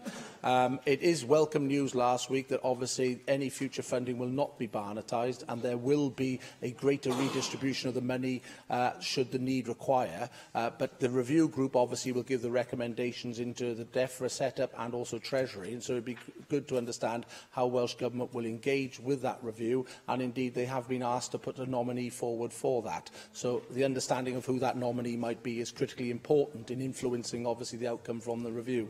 Secondly, could I, as in your role as Leader of the House, inquire of you how the M4 Relief Road announcement proposal might be taken forward? The First Minister has indicated that he will take that decision. Well, as the clock is now, the current First Minister, I might add, as the clock is now ticking and there's only 7 weeks left before the current First Minister does stand down, I did put this question to the Cabinet Secretary in the short debate last week and I was unable to elicit much of a response. But this is government business. You are the Leader of the House who tables government business, so I'd be grateful to understand, do you have an understanding of when that announcement might come from the First Minister and indeed how it might be tabled? Because I think it is critical that that announcement is delivered on the floor of the Senedd rather than through the press. And so can you give us that assurance that that will be the case and the timeline that the government is working to? Because as I said, we know what the timeline has to be. It has to be within 7 weeks. So hopefully you can give us some clarity on that. And could I also seek a statement from the Cabinet Secretary for Transport, please, in relation to the procurement of the new trains that was announced in July of 2017. 5 new 4-class 769 trains were announced as being acquired for the Welsh Rail network, and we welcome the announcements around the positive investment into the train service here in Wales. But this announcement made in July 2017 for these trains to arrive on the Welsh network by May 2018 has not happened to date. Those trains have not arrived on the Welsh network, and yet we are now some 6 months past the delivery date. It is important people have confidence that with the new announcements that are coming forward, that they will be delivered upon. If you look at this announcement that was made, as I said, in July 2017, to date those trains have not arrived on the rail network here in Wales, despite them being made available, or supposed to be made available, by May 2018. Can we have a statement from the Cabinet Secretary as to when this rolling stock will be available for the Welsh Rail network, in particular as we go into the peak winter months now, where we know there are challenges from the elements on the network, and more rolling stock would alleviate some of the pressures that the travelling public have? So on that last one, I'll get the Cabinet Secretary to write to the member, setting out where we are with that timescale. On the M4 timescale, the current schedule for government business shows that there's a debate scheduled for the week commencing the 4th, I think it is, of December. The penultimate week of the winter term, anyway, is the week that's currently scheduled for the M4 debate, the timetable going backwards from there. And I think the 2 other things the member asked, I'd largely answered in response to Llyr. Thank you, Leader of the House. And that brings us to the statement by the Minister for Environment. Update on flooding impacts of Storm Callum. And I call on the Minister to make the statement. Hannah Blythen. Clywes. I'm grateful for the opportunity to provide an update on the flooding experienced across Wales over the past weekend as a result of Storm Callum. I would like to start by sending my sympathies to all those who have been flooded over this weekend, and in particular to the family of Corey Sharpen, who'd lost his life as a result of his landslide. I'd like to place on record this government's gratitude to the emergency services, local authorities, Natural Resources Wales and Dŵr Cymru Welsh Water, who worked tirelessly around the clock this weekend to support those who have been flooded, close roads, evacuate properties and are now working with communities to support their recovery.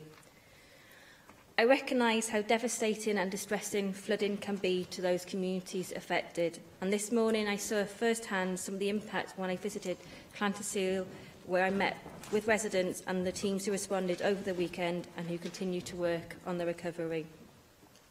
Storm Callum brought large amounts of rainfall in Wales, with up to 160 millimetres being recorded in a 24-hour period, more than the monthly average for this time of year. During the peak period of this event, NLW had issued 40 flood warnings. This had a massive impact on our rivers, with some recorded in the highest levels on record, and in many places drainage systems were overwhelmed. Unfortunately, this has led to the flooding of properties, roads, railways and agricultural land around the country. Local authorities and NLW are continuing to work to assess the full extent of the damage and impacts.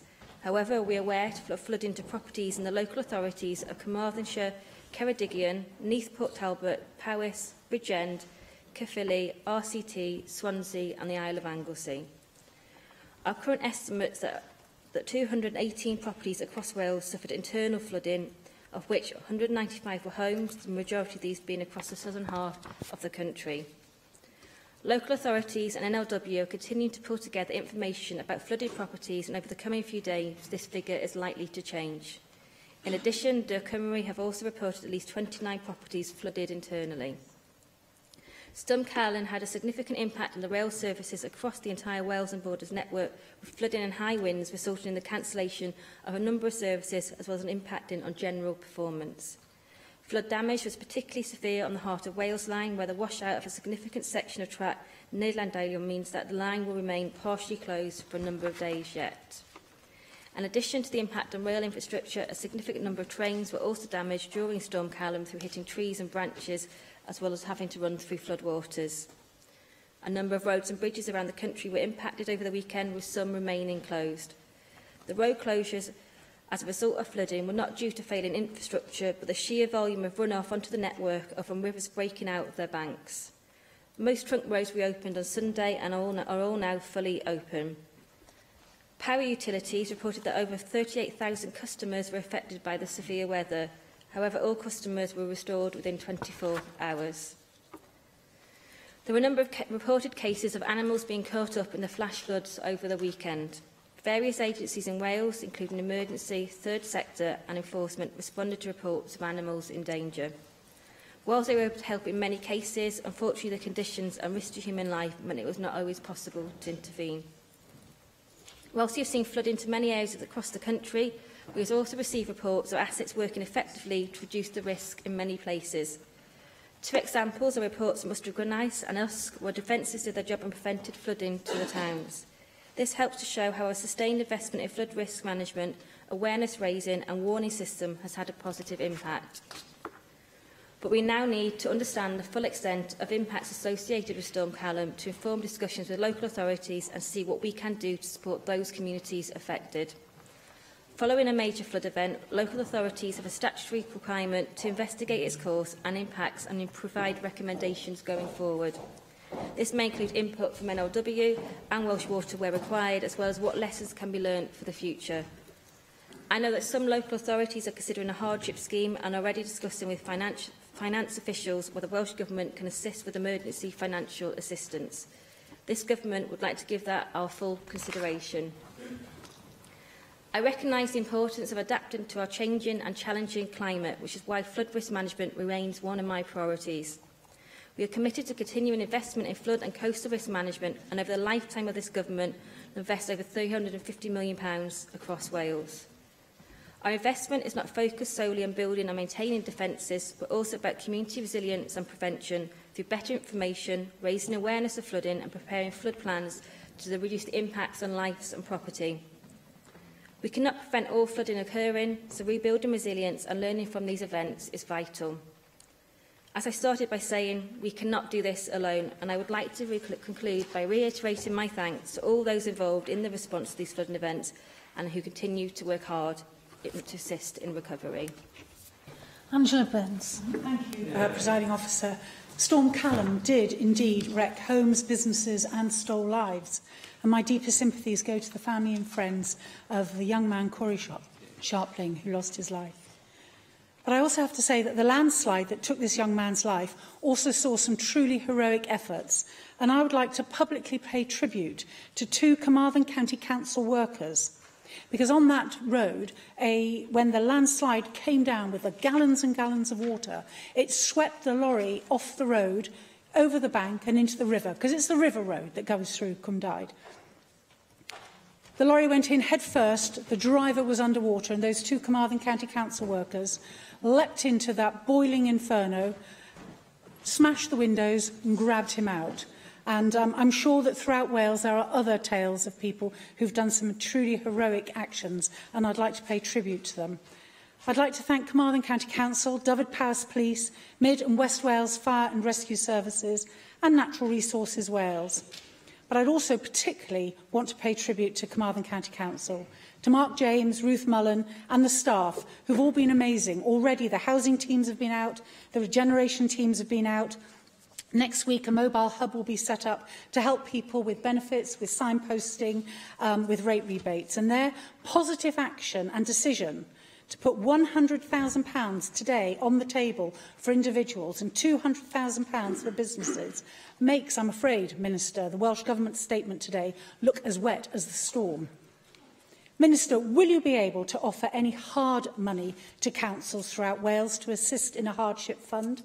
Are you able to commit to matching people like Carmarthen County Council, who've already put £300,000? You do say in your statement that you'd like to give it our full consideration, but it's today. They need the money today. There are lives destroyed. They need to start rebuilding today, and I worry that the government will spend ages considering everything before it takes action. Will you please clarify that for me?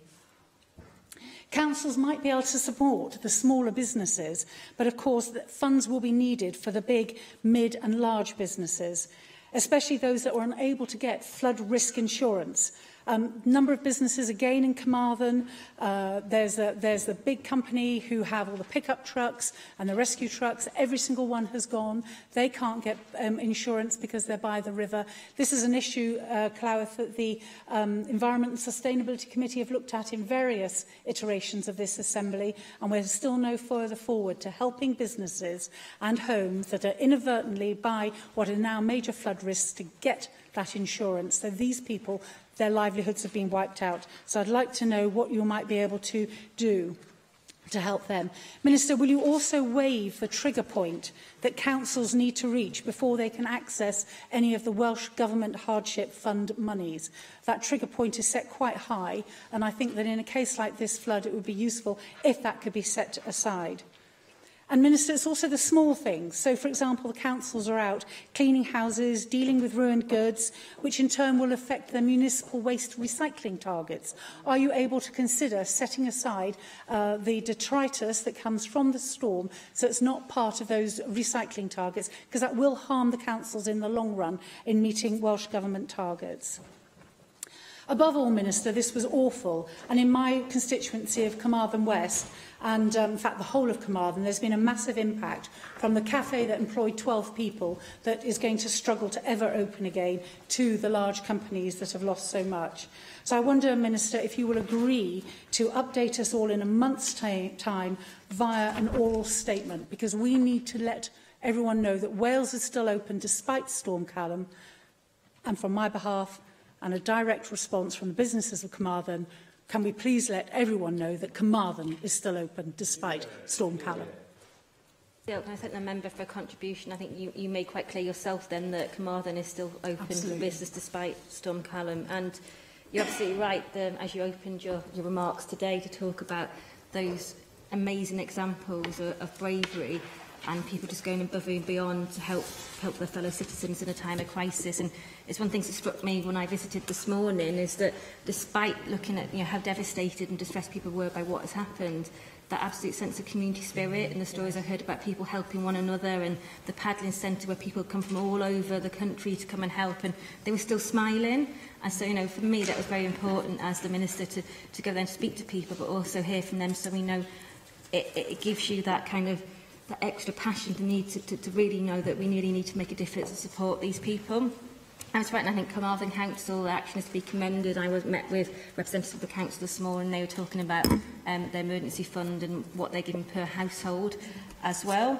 You know, I'm acutely aware that of time pressures and the need to respond and the need to support people at their time of need now.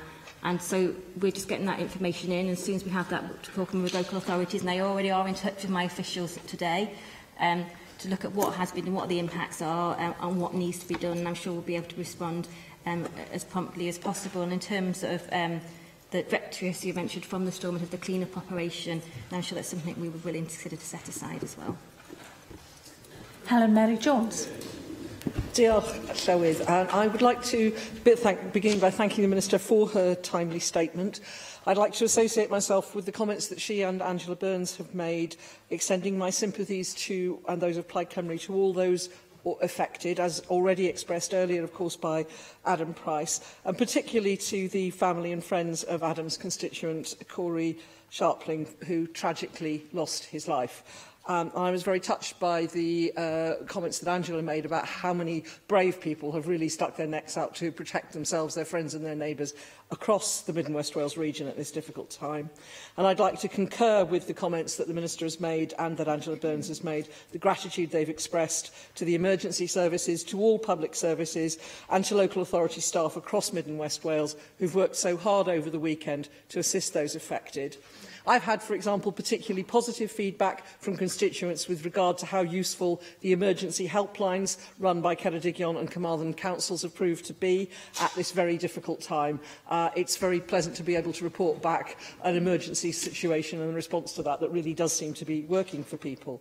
I'm very glad that the Minister has been able to visit one of the communities affected, and I know that my colleagues Ben Lake MP, Jonathan Edwards MP and Adam Price AM will be visiting more of the areas affected on Friday. My colleague Ellen Jones AM, ein Llywydd ni for Ceredigion, has particularly asked me to mention the efforts that communities themselves have made and that volunteers from the third sector have made to help with the clear-up after this devastating storm. This was, of course, the worst flooding faced by many communities in my region for 30 years, but I'm sure that the Minister will agree with me that the effects of climate change mean that these extreme events are going to become more common. Does the Minister agree with me that it is now time, and she has mentioned coordination, but I think we need to take this further, does she agree with me that it's now time for the Welsh Government to develop a climate change adaptation plan to ensure that we are fully prepared and that our communities are adequately protected? And will she undertake today to discuss the development of such a plan with colleagues across government and to report back to the Chamber on this progress? I don't mean to suggest, Llywydd, that the Welsh Government is not taking any action in this area, but I think it is now time for us to really consider coordinating that action even more effectively across portfolios. In her statement, the Minister mentions that there were communities that were successfully protected by existing flood defences, and I think we'd all join her in being very pleased about that. But she will be aware that there were situations where existing defences were breached, and not all of them long-standing defences. Will the Minister undertake today to review the Welsh Government's priorities with regard to investment in flood protection, and indeed to the nature of the flood defences that we are using in the light of these breaches? In her statement, the Minister states that road closures were not due to failing infrastructure, but I hope that she would agree with me that we need to be adapting our infrastructure to meet the needs of very changing times. I'm sure she will be aware, for example, that most of the bridges across the Tyvi were closed for long periods, creating significant problems for emergency services, for example, accessing Glangwili Hospital from Ceredigion. Will she commit today to reviewing with the appropriate local authorities and public bodies the resilience of infrastructure in the affected areas, particularly addressing the strength of bridges across the Tawi and the Tyvi? Some of them, as she will be aware of, are of a considerable age and will have been potentially adversely affected by the strength of this event.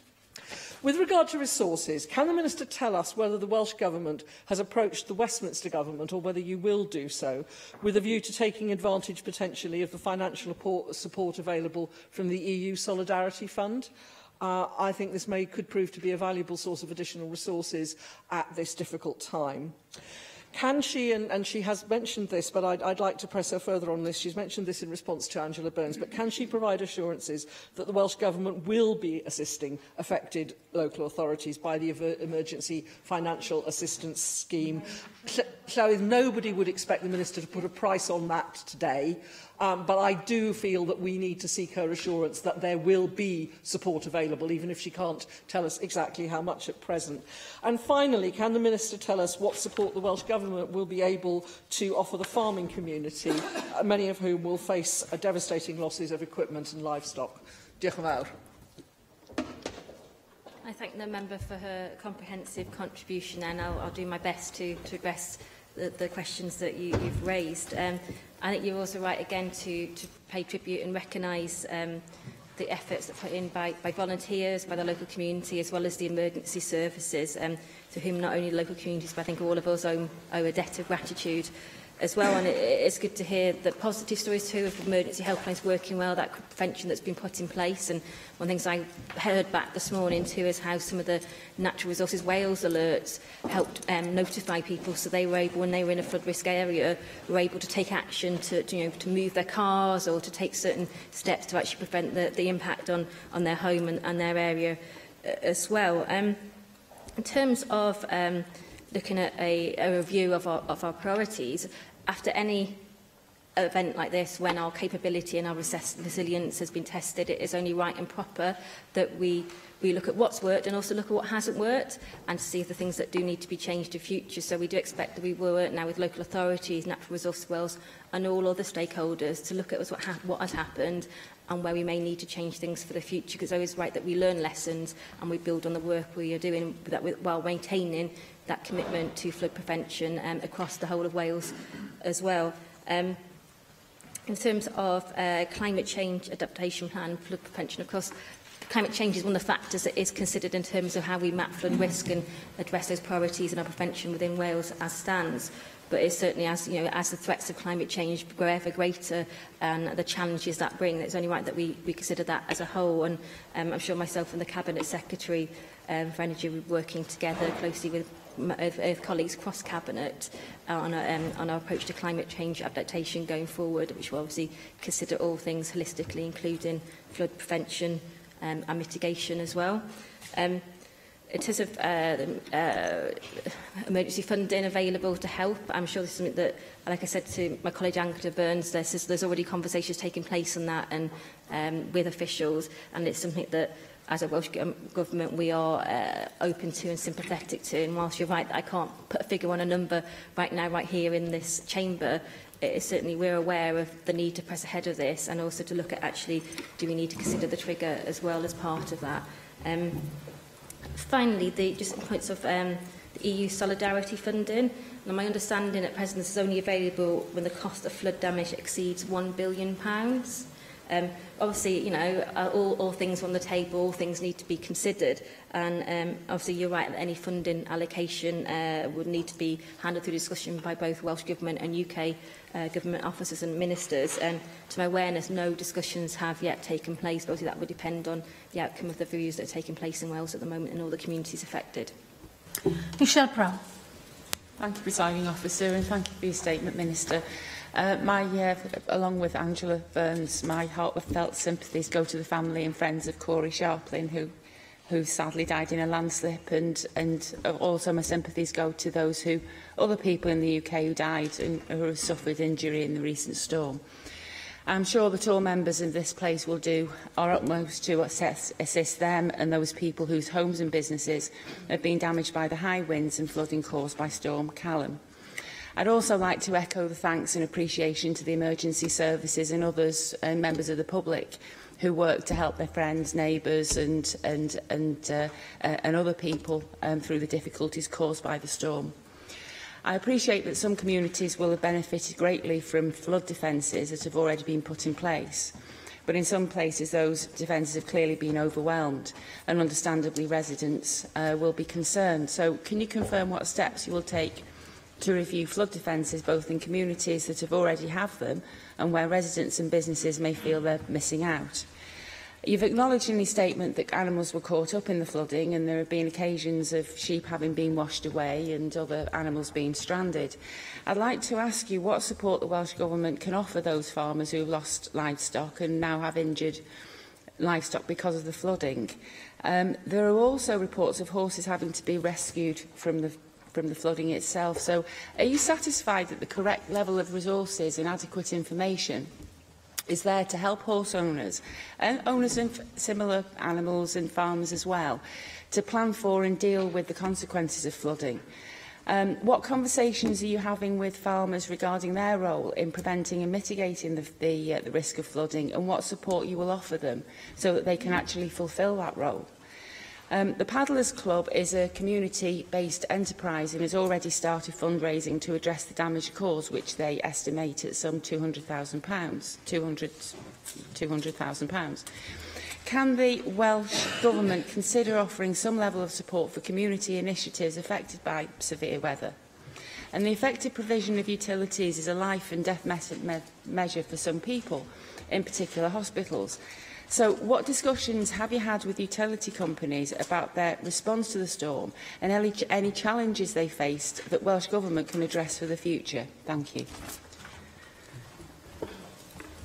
I thank the member for her contribution and her questions. In terms of looking at, you referred to how, some flood defence that have in place and have worked, and to assess whether things have worked as well as we would have liked them to do. And as I said previously, and it's our duty when anything like this happens that we should review and assess what has happened when we have that, when we get all the information in from local authorities, from Natural Resources Wales, from all the stakeholders and communities involved, and make sure that we were able to learn from that and revise accordingly. And that is something that I will take very seriously as the Minister for Environment, working alongside my relevant government and cabinet colleagues. So that is something we will look at and will feed into our future plans in terms of when we look at where our priorities are for flood prevention. But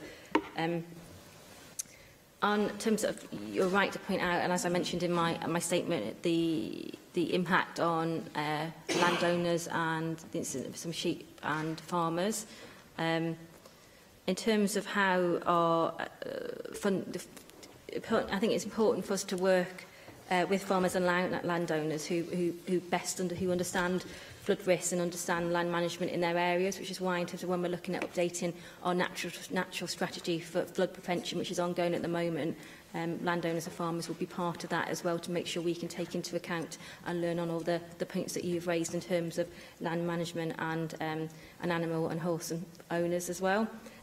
You mentioned the Paddlers Club. I'd actually met them today in Llandyssil and saw what they were doing in terms of the clean-up operation and how people come from all over the country and their crowdfunding. And in terms of this, we need to work with all the stakeholders in the community and work as a Welsh community to see how we're best placed to give support going forward. Vicky Howells. Thank you, Minister, for your statement. As I'm sure you will know, my constituency was especially affected by Storm Callum, with Aberdare being widely described as the town hardest hit by flooding. In RCT, around 40 homes and 29 businesses have been flooded, many of which are in my constituency. And in Penrhyn Caeber, over 30 people who were trapped on a train in rising floodwater had to be rescued by South Wales Fire and Rescue using an inflatable walkway. I want to repeat the comments of other members earlier in offering their thanks to the emergency services, to council workers, volunteers and others for their prompt actions, and also to pass on my sympathies to all those who have been affected. I welcome your comments regarding giving full consideration to granting emergency financial assistance to local authorities. But I want to make the point that it's not just about the short-term immediate expenditure. In RCT, for example, while £100,000 has already been spent on that, there's another £100,000 earmarked for investigative and clearance work. So will you ensure that you give consideration to long-term measures such as that, which can help to mitigate the effects of flooding and save money in the long term? And secondly, we know, Minister, that afforestation of upland areas is one of the most effective and environmentally sustainable ways to mitigate flooding in our valley communities. Indeed, if you look to the Lake District following Storm Desmond in 2015, the National Trust planted 1,400 trees there, which are already helping to prevent runoff and reduce flooding. So with NRW having cleared much land in the past few years, such as at Glenboy in my constituency, due to ash dieback and larch disease, and replanting in some key areas not having yet taken place, what more can be done to accelerate the crucial process of afforestation? I thank the member for her questions and contribution, and her contribution, especially on behalf of your constituents who've also been impacted by the flood at the weekend, and I have sympathy for anybody that has been impacted by it, because you can see how distressing it is to see your home or your business and your community impacted in that way, and then the aftermath of the clear up as well. You make a really good point in terms of afforestation. Natural flood risk management is definitely something that should be considered when it comes to reducing flood risk, and that will form part of our natural strategy that we're compiling and updating at the moment. And that would include such as flood storage areas, tree planting, use of woody debris and leaky dams, and reintroducing meanders. So it's something that I fully agree with the member that this is an important way in terms of how we tackle flood management in the future. And because of the supporting area and the clear-up operation and the immediate costs that need to be covered, and there's obviously work that needs to be done immediately, but you're absolutely right talking about long-term measures, because that's the whole point of that's why we look at flood prevention and flood risk management, because we want to do in the best position we can be in the future, not just to prevent and protect flooding, to protect properties and business and homes, but for people's peace of mind too. Because when you've been impacted once by a flood, it's always going to be there on your mind. Every time there's heavy rainfall, every time there's something like that is always going to be playing on your mind, and that's something that really hit home to me from the people I visited today. So it's something that we really need to do. That's why it's so important that we don't think just short term, it is a long-term strategy in terms of how we protect people in Wales. Andrew Arty-Davis. Thank you, Presiding Officer. Minister, thank you for your statement today, and I also join in other members' comments and condolences to the families and those affected by the I think that horrific events isn't too strong a word, really, when you see some of the images that have come out from across Wales. And when death is obviously one of the effects of those events, then they are horrific, to say the least.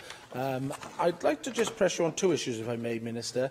In your statement, you talk that flood risk management remains one of your priorities, and I fully endorse that. But yet in your remit letter, which the Leader of the Opposition did touch on during First Minister's questions, of the 5 points for you as a Minister, not the Cabinet Secretary, but for you specifically as a Minister, flood prevention is not one of those 5 points that is in your remit letter for this year. Recycling is, woodlands are, tackling poor air quality, improving the understanding of the value of nature, and reversing the decline in biodiversity. So it's not unreasonable to ask why was it missing from your remit letter to NRW, given that they're the body who obviously oversee the planning and implementation of flood defences around Wales. And yesterday, the First Minister did indicate that money would be available. Again, I appreciate that you're not in a position to put a figure to that, and it would be wrong, in fact, such a short time after for you to actually say this is X amount available. It would be worth reflecting on how much will be available. But can you confirm that the money that the First Minister was talking of will be new money to your department, or will it have to be money that will have to be found from within your current resources? Because, as I said, the First Minister clearly did identify money would be made available, so that's the most senior person in government saying that, given that commitment. But I think it's important to understand, and the Finance Secretary is in his chair, whether he is making new money available to you, and in which case that would be a very welcome addition to your budget.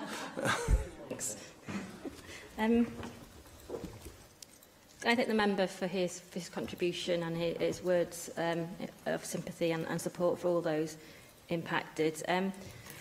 You raised, in terms of questioning whether this is a priority for this government, I can categorically make claims that this is a priority, not just for myself, but for this government. And you raised the remit letter.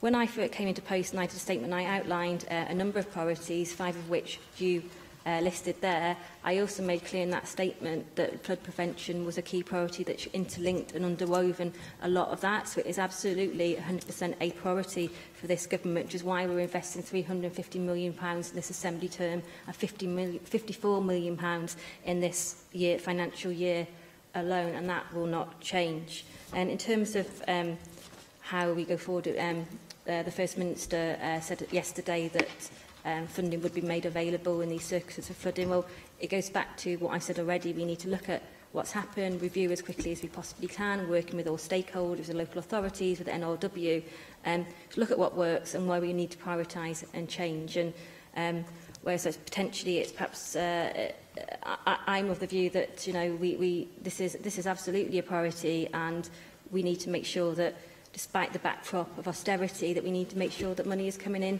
to flooding as well. So, Theresa May says austerity is over. So if you want to pick up the phone and tell her to give us a call and give us some more money so we can get some money towards flooding. Is it new money?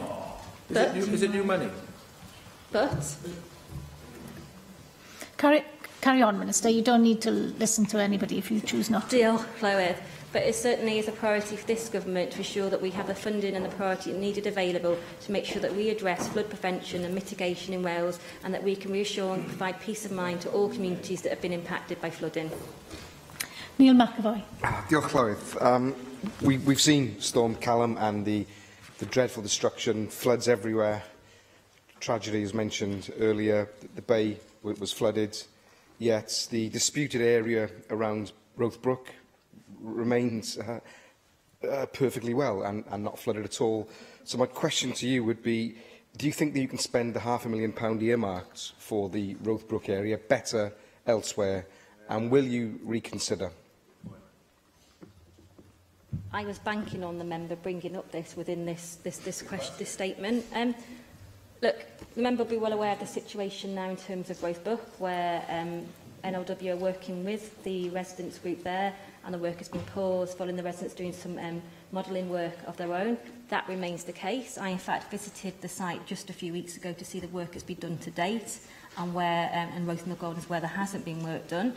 That is something that's a separate matter. That's where it is. It's paused. That's being considered, and I expect NLW to come back with some proposals on that. But whilst I recognise the motivation and the concerns around the proposals for Roth Park, and particularly the impact in terms of the tree removal, I think in terms of, for me and for many communities across Wales, and we've seen the impact of flooding over the past weekend, that it's absolutely right that we should consider and we should invest, and I think people need flood protection and prevention. We shouldn't shy away from, there's people who've seen their homes wrecked and their businesses wrecked this weekend. I'm speaking now. And I think, tell that to the people who flood prevention is so important, and it's to invest in these communities. Rothbrook is a separate matter. Today we are talking about those communities that have been infected by Storm Callum, and how this government will stand up and invest in those communities to prevent further flood and to give peace of mind. Diolch i'r gweinidog. Thank you, Minister. The next item is item 4, which has been postponed until the 6th of November, which brings us to item 5, statement by the Cabinet Secretary for Finance on update on regional investment after Brexit. I call on the Cabinet Secretary to make a statement. Mark Drakeford. Thank you very much, Llywydd. Since the 2016 referendum, the Welsh Government has been engaged in a public debate about replacing European Union regional investment once the UK exits the EU.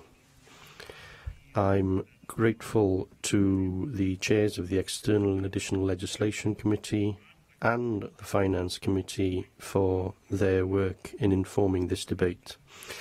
Last month, the Finance Committee published its inquiry report into preparations for replacing EU funding for Wales, and we will respond formally to that shortly. I welcome the committee's support for a Made in Wales approach. It reinforces our clearly expressed message the UK Government has no mandate to extend the proposed and ill-defined Shared Prosperity Fund to Wales. July of this year, the Welsh Government published an independent report analysing the responses to our policy paper, Regional Investment in Wales After Brexit. That paper set out principles and a direction of travel to guide the replacement of European structural and investment funds in Wales, and received widespread support. I believe there is an emerging consensus here in Wales on how we want to see replacement funding work, and an appetite to get on with it. Amongst the key characteristics of that future is that it requires a Made in Wales policy framework focused on outcomes, one which addresses regional inequalities and is guided by the Wellbeing of Future Generations Act and the regionalisation set out in our Economic Action Plan. We need a system which focuses on functional Welsh regions, providing them and local areas with the authority to make more decisions. A system that is less bureaucratic, but still rooted in the partnership model which has served us well. A system which is based on an open rule book, but with less rigidity in geography and in purpose. A system which provides a full return on public investment, which is proportionate in arrangements for access, monitoring and audit. I've held detailed discussions with my colleague, the Cabinet Secretary for Economy and Transport, to develop our thinking, so that we can be confident, for example, that opportunities in rural Wales are not missed, and can ensure that this vital investment in Wales is central to the approach contained in the Economic Action Plan, where public investment is predicated on delivering public goods. So, Llywydd, we continue to press the UK Government for the £317 million annually we receive for our European structural and investment funds to be replaced in full, so Wales will not be a penny worse off, as promised so often during the referendum campaign. We also expect decisions on how and where replacement funding in Wales is deployed to remain here in Wales, as has been the case for the last 18 years, and which is clearly set out in the devolution settlement. There is simply no support in Wales for a centralised or UK-administered replacement fund. It is wrong in principle, it is undeliverable in practice, and it is time that UK ministers understood just that. So it's not my main purpose to focus primarily on what has been achieved in those areas which have benefited from EU funds, but nor is it in Wales's interests to undermine or underrepresent what has been put in place with the aid of that investment. A sharp fall in economic inactivity and a rise in employment rates. A dramatic improvement in the skills of our people, with a major decline in the proportion of the working age population with no qualifications, and a narrowing of the gap between different parts of Wales, and a narrowing of the gap between the Welsh economy and the rest of the United Kingdom. The £370 million we receive annually from the European Union matters to Wales because the livelihoods of our people, communities and businesses are at stake. During this programme period alone, EU projects have already helped to create 8,400 jobs, helped 11,000 people into work, and supported people to achieve over 68,000 qualifications. People's lives are being altered for the better, families are growing up in homes with work, and people are being supported to take up education and training. And this is happening in part through the 970 new enterprises created and the 5,400 businesses supported by EU-funded projects. Those will generate tax revenue and jobs well into the future, helping us to deliver a more prosperous Wales. Now, as we look to that future, Welsh partners have highlighted two key concerns around future arrangements: that replacement funding could be directed away from regional development, and that the loss of a multi-annual approach will prevent effective long-term planning. And to address those concerns, I would like to reaffirm commitments I have made in evidence to the Finance Committee and in this chamber. Firstly, any replacement funding will be invested to support regional development and to reduce inequality. It will not be subsumed into other core Welsh Government budgets. The Economic Action Plan sets the focus for this approach, and I continue to work together with the Economy Secretary on this.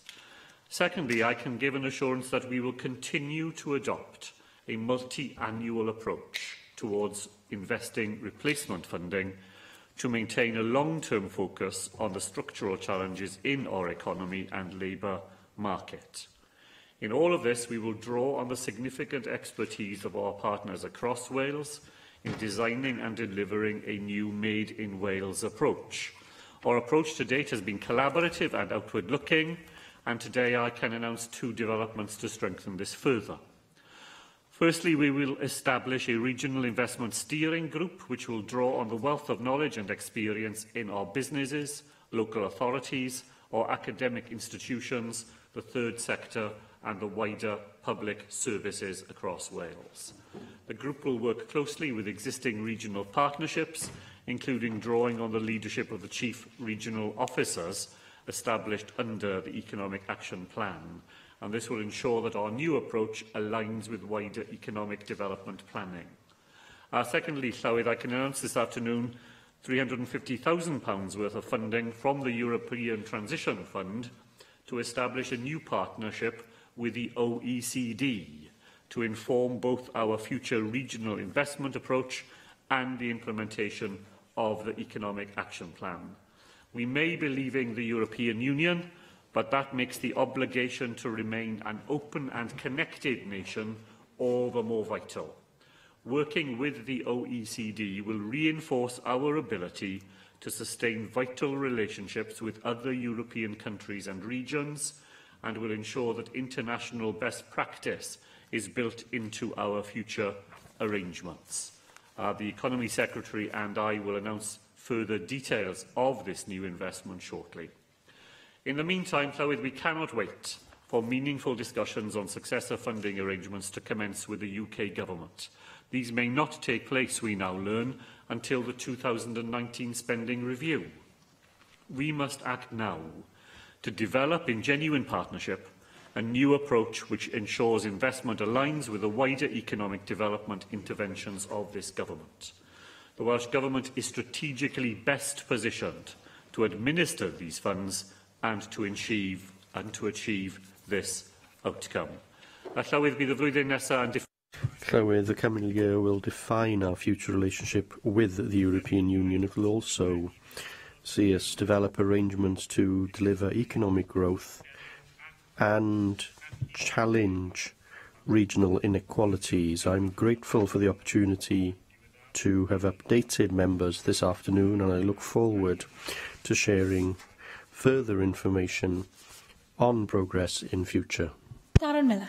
Llywydd, and can I thank the Minister for his statement this afternoon, although I have to say I find it bizarre that he's making this statement when the UK Government has already committed to consulting on the shape of the new UK Shared Prosperity Fund in the future, and it has also given a commitment to making sure that it respects the devolution settlement.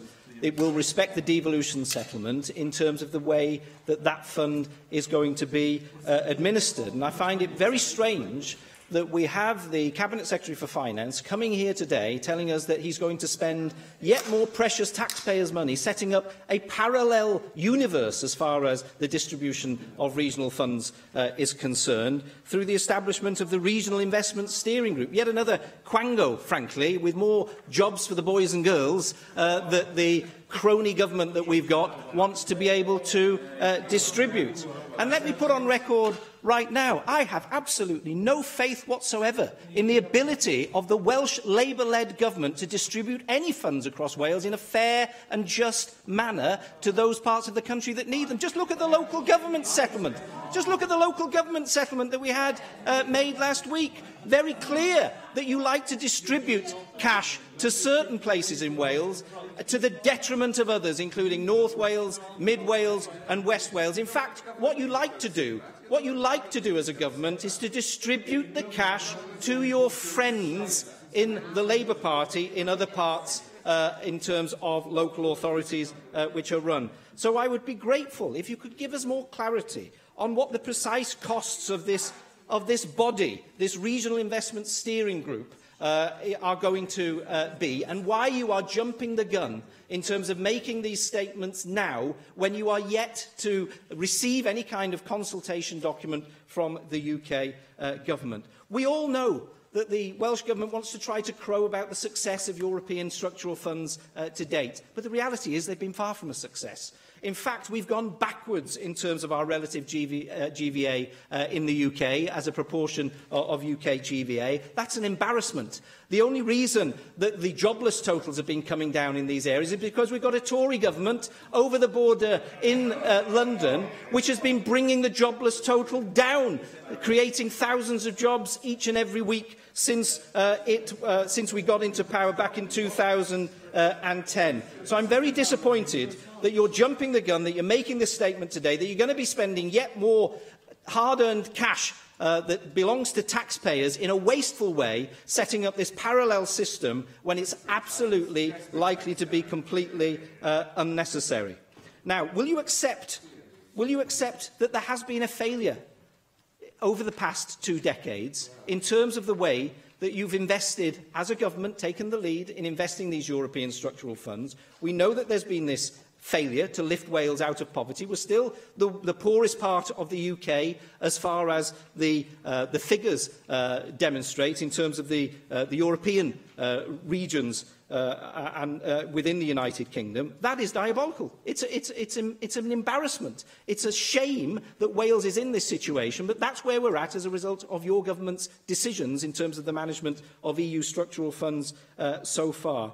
Can I also ask how you will ensure that the different regions within Wales have as local decision-making as possible in the future? You've already heard from the UK government that they're going to respect the devolution settlement in terms of these arrangements, but how are you going to ensure that any cash which becomes yours to distribute under any future UK Prosperity Fund is actually going to reach all parts of Wales and deal with the poverty that there is across the country? We do know, of course, that we have a new opportunity with the UK Shared Prosperity Fund to reach out into poorer communities that are not in West Wales and the valleys. You know, at the moment we have this geographical straitjacket which we are in as a result of EU decision-making, which forces us to spend the money in certain places to the detriment of those places in East Wales. So I wonder whether you can tell us, is the removal of that straitjacket something which you feel that Wales can benefit from?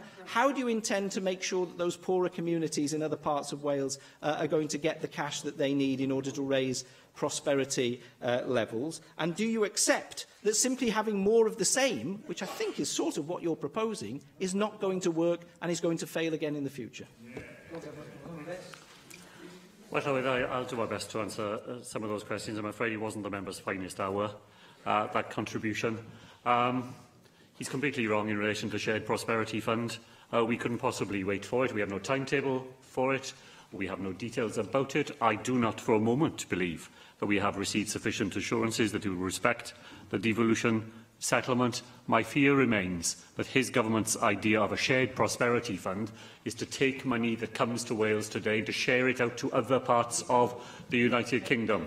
And I'll wait to see what that happens, and I look forward to discussing this with the Chief Secretary to the Treasury tomorrow. He is quite wrong, of course, in relation to the impact of European funds here in Wales. They have allowed us to do so many things that have been to the benefit of Welsh communities, and his government's stewardship of the UK economy, far from being the reason why jobs and economic inactivity are moving in the right direction in Wales. If you look at their record elsewhere, had we remained in the European Union, now 3 new English regions would have qualified for European assistance as a result of his government's stewardship of the United Kingdom economy as a whole. As far as the Regional Investment Group is concerned, it will draw on those individuals in businesses, in local authorities, in those parts of the Welsh economy which regularly members of his party urge us to make sure that we hear their voices and that we act on their advice. This, far from being a parallel universe, this will be an opportunity for people beyond the Assembly who have relevant experience and expertise to make sure that the things that we do in the Welsh Government are informed by their direct, everyday experience of making the Welsh economy a success, and I look forward to receiving their advice. I'll ignore for the moment, Llywyd, the shameful remarks that the member made about the local government settlement. He knows perfectly well.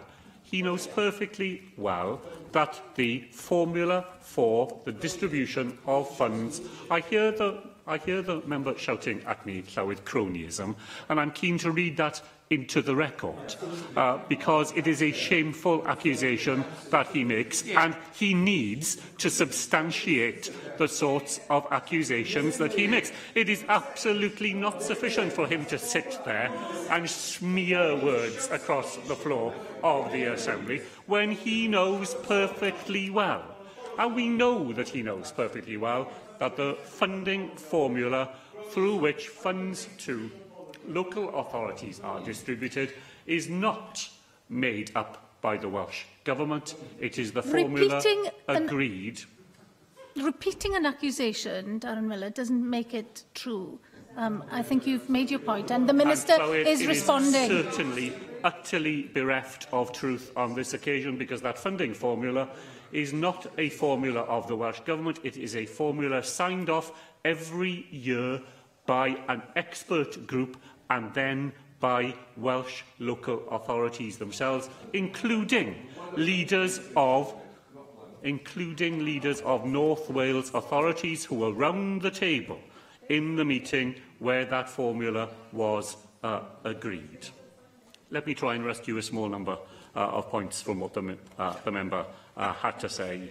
And indeed, had he been listening, he would have found that they were answered already, because one of the things that we will be able to do with funding the other side of the European Union is to make better, more flexible use of it, and the geographical constraints that inevitably come with European funding will not be there to that extent in the future, and it is one of the advantages we will be able to put to work. I agreed with what he said about local decision-making featuring as much as possible in the future deployment of European funds. I believe there will still be some national priorities that we will wish to set, that they will be regional working, very importantly at the heart of the way we use these funds, and there will be more room for decisions to be made at a very local level, often drawing on the experience of the LEADER programme, for example, which the European Union has helped us to develop here in Wales. Far from being more of the same, the whole exercise is designed to learn the positive lessons from the programme so far, and then to take advantages of new possibilities that we will have for regional investment, provided the money comes to Wales and the decisions are made here in Wales. Steffan Lewis. Diolch, Llywyd. I thank the Cabinet Secretary for his statement today, and can I say I find it quite amusing. It's probably not the right word when Conservatives squawk and croak about funding formulas, and Wales has been shafted by the Barnett formula for many, many years, with very little protest from benches opposite. Clearly, there's an agreement between Plaid Cymru and Welsh Government on the fundamental principle in terms of regional policy, that leaving the European Union should not mean that Wales is left short either financially or in terms of responsibilities. As the Cabinet Secretary has said, Wales receives an annual amount of £370 million in European structural and investment funds, and we should not lose a single penny of that money. That was the promise made by the separatists during the referendum, and they should keep their promises. It is, however, worth remembering that Wales qualifies for so much regional aid from the EU because of his historic economic neglect at the hands of Westminster governments of all shades, who have never fully addressed our economic needs. And they have some cheek in Westminster now if they are showing an interest in stealing powers back over regional policy, when they have repeatedly shown no interest in regional policy, not just in Wales, but in deprived parts of England as well, and Scotland, over decades, particularly since they intentionally deindustrialised our communities. And Llywydd, the stakes could not be higher when it comes to regional aid and the Welsh economy. It was sober reading recently to pick up the report on Financial Inclusion Centre. In it, they list Wales as being one of the most vulnerable regions and nations in the UK to leaving the European Union when it comes to regional policy and wider economic policy. They said, and I quote, "In the worst-case scenario, some of the most vulnerable regions, including Wales, could suffer a triple whammy: a very significant loss of potential economic output, the loss of EU funding, and third, unless fiscal transfers from stronger parts of the UK economy can be maintained at the same level to mitigate these impacts, the combined economic shock could be severe." Those are the words of the Financial Inclusion Centre report. In terms of today's statement, I welcome the announcement that steps will be taken to create the infrastructure for a new Welsh regional policy post-separation. I cannot, however, help but be concerned that all of this preparation will be done only to have the rug pulled from under its feet when the Westminster Government announced that regional policy will be centralised in London. I'll be interested to know what the Cabinet Secretary makes of the comments expressed by the Prime Minister during the Tory party conference to the media. As far as I could understand from what she was saying, she was insinuating that far from simply providing the money promised to Wales, new regional policy through the so-called Shared Prosperity Fund would include a UK rule book decided in Westminster, enforced by Westminster, and spending will be decided upon in Whitehall as well. I found that very alarming. I think far from being, if we want to talk about parallel universes, talking about guaranteeing every single penny and power we have now was completely contrary to what the Prime Minister said in statements to the media, as far as I could read in any case. In his statement, the Cabinet Secretary says that he does not expect meaningful discussions on successive funding arrangements to take place until the 2019 spending review. Can he clarify? Does he believe that there won't be any discussions about the policy itself? Or does he mean how that policy would be financed? So, i.e., is he expecting there to be meaningful discussion on the policy, i.e., that it is devolved and shall remain devolved, and then we will have a better idea of the precise nature of the funding around the time of the 2019 spending review? Because we need to know fairly swiftly exactly the policy intentions of the UK government. It is not acceptable to kick this can down the end of the road, pushing devolved governments as they are to making preparations based on the best-case scenario, when I unfortunately fear that the worst-case scenario might come to pass. So are formal discussions underway? Are more scheduled? Is there a clear timetable for deciding the shape of future regional policy as soon as possible? Also, in terms of the wider political debate that will happen now in the UK as this becomes an issue of increasing importance, can I ask the Cabinet Secretary, what is the policy of the UK Labour Party? Are they going to be batting in the same team as the Welsh Labour government here when it comes to regional policy on the Labour front benches in Westminster? Will they vote down any attempts in the House of Commons to take regional policy powers away from Wales? And what discussions has he had with party counterparts at the UK level in that respect? And crucially, to all of this, if there are discussions underway, or if discussions will take place soon, can the Cabinet Secretary make a cast-iron promise to members here today that any discussions or negotiations with the UK Government, that he will not give our money away in the way he gave away some of our powers the last time he struck a deal with Westminster?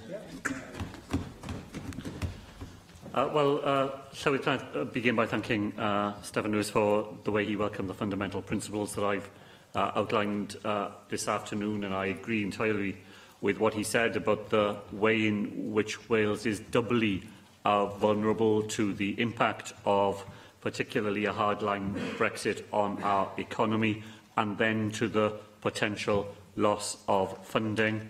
I heard the Prime Minister's comments on the shared Prosperity Fund. To be truthful, I thought she sounded as though she was as much in the dark about what that fund might be about as the rest of us, and her answer seemed to me more designed to cover up the fact that she wasn't quite sure what was going on than to offer us any real clarity on it. Stefan Lewis is right to say that I was making a distinction between policy matters, which we may hear something about during the rest of this calendar year, and funding arrangements, which I think we will have to wait until the comprehensive spending review to have any clarity. The member asked if there are any formal discussions going on. I can tell him that I have raised our concerns previously with the Chief Secretary to the Treasury, with the Chancellor of the Duchy of Lancaster, that this was raised again last week at the Joint Ministerial Committee on Europe of my Scottish colleague Ben Macpherson, and in which I was able to again express the Welsh Government's disquiet at proposals for a shared prosperity fund, and it is on the agenda again tomorrow morning when I will be in discussions with the Chief Secretary to the Treasury, both on Wales-only matters and in the Finance Minister's quadrilateral. I go from that meeting to a meeting with members of Keir Starmer's team and to discuss matters of Brexit at the House of Commons, and the member can be sure that I will be raising the Shared Prosperity Fund there as well. Llywydd, no powers have gone away from Wales. Let us be completely clear about that. All the powers that reside in Wales as a result of the 1999 devolution settlement remain here today. The member could not name a single power that, as he said, was given away, because none were.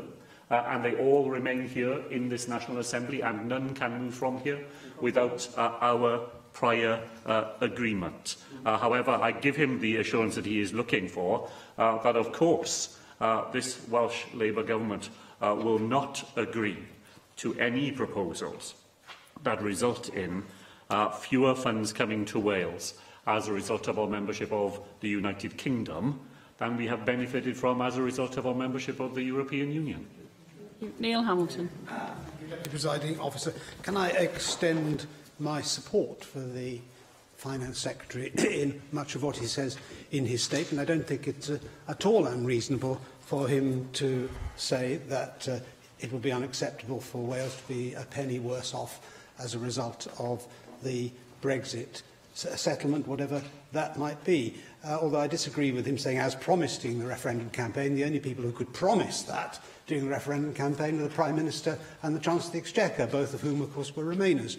But I do not think it unreasonable that, as a result of Brexit, Wales should be not a penny worse off, but we should be better off, because for every pound that we get back of British taxpayers' money from Brussels, we have to send out £2 in the first place. And so it's not EU money, it's British taxpayers' money, albeit funnelled back to us through the aegis of EU institutions. Well, I would like to raise the question of the effect of the way much of this money has been spent over the years. As Darren Miller pointed out, in fact, in Wales we've gone backwards in the last 20 years in terms of relative prosperity.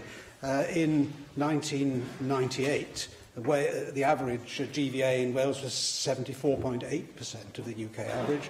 In 2016, it was 72.7%. So we've actually, relatively speaking, gone backwards.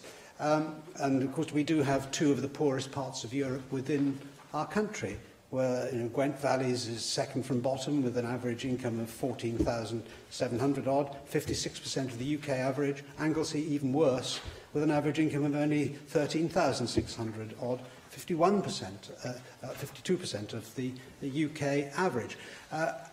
We've had significant sums of money spent on regional policy over the years, but they don't seem to have done a great deal to disturb the relativities. And that, therefore, I'm not sure that it's the correct approach to ring-fence this money, which we will have the right to administer after Brexit. And I'm not an admirer generally of hypothecation of revenues, because priorities change from year to year and new needs appear, and the relativities between different needs also changes. So I think if the Welsh Government were to commit for a significant period to maintain the importance of the regional aid budget within Wales, then it might be closing its eyes to other opportunities as to how it might spend the money in a more productive way to achieve the social objectives and economic objectives which the government has. The statement goes on to say towards the end that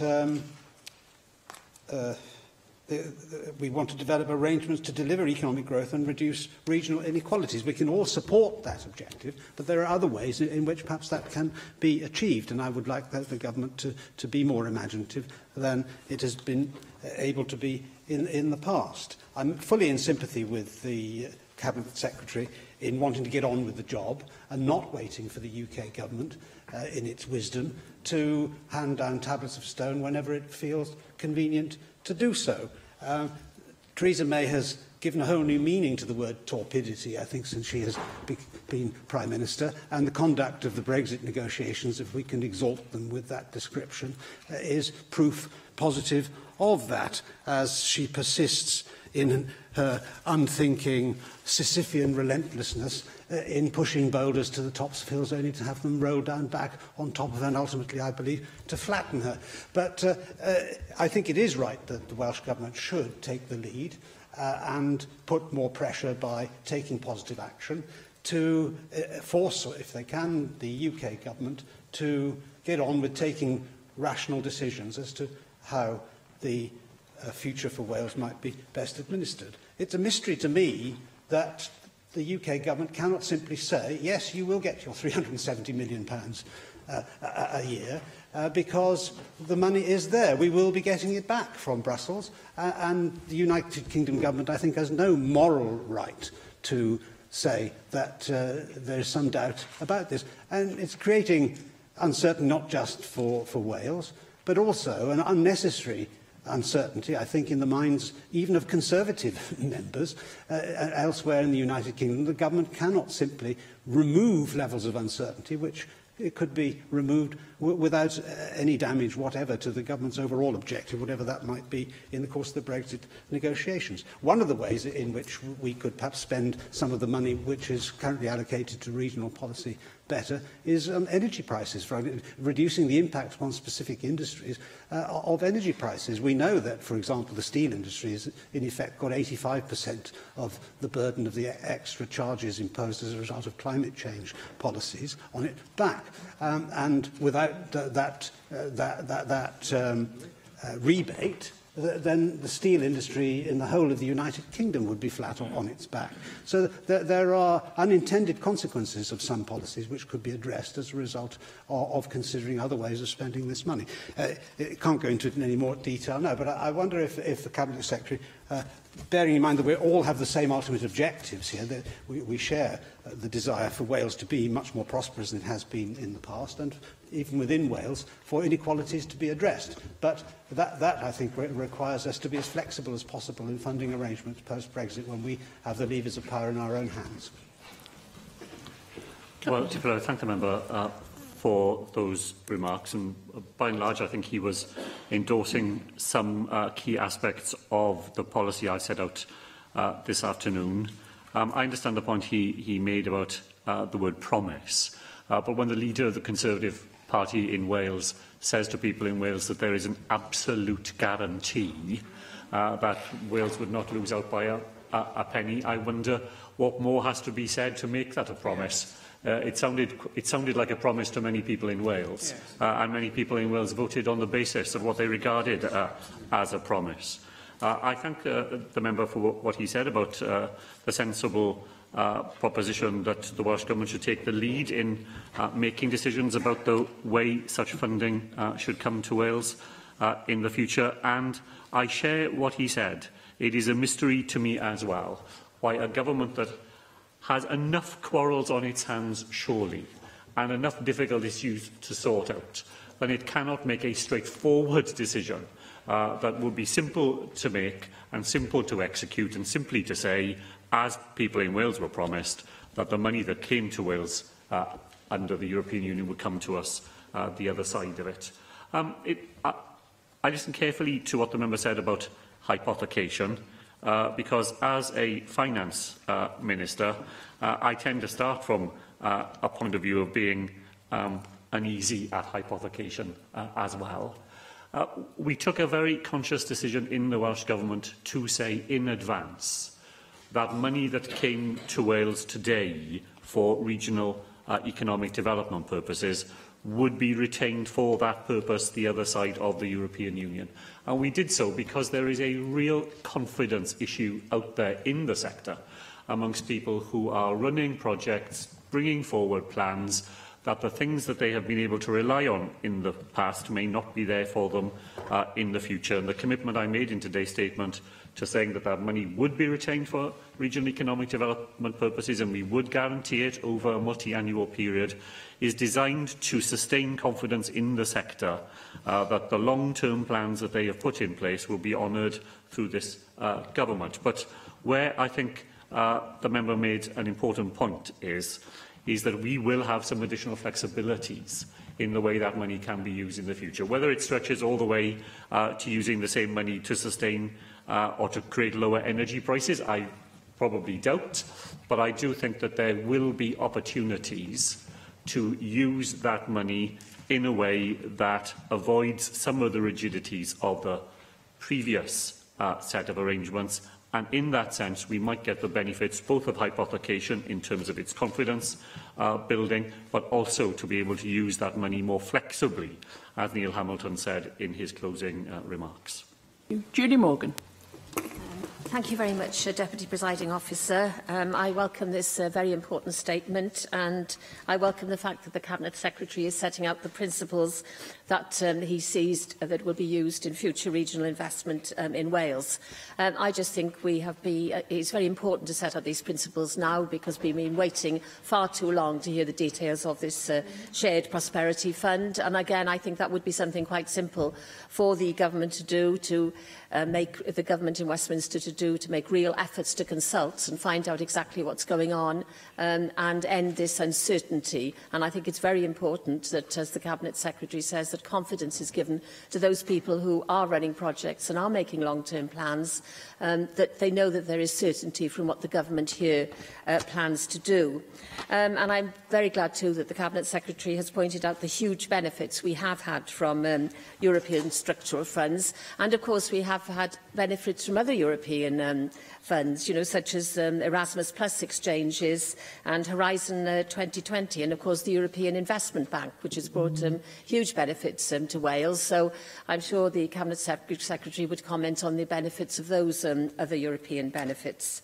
And before going into other details from the statement, would you agree that it's absolutely crucial that we maximise the use of the current EU funds before we actually do leave the EU, because those funds are still being distributed up to the point that we actually leave the EU, and they will be continuing beyond the date, well beyond the date that we leave the EU, probably up until 2023.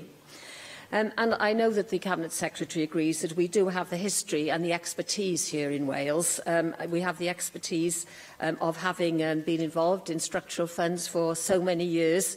And of course, our knowledge and the way we've operated the structural funds has changed over those years, moving from a multiplicity of smaller projects to fewer larger projects. And I think it is really important that this experience that we've used is maximised to ensure that we get the maximum benefit post leaving the EU.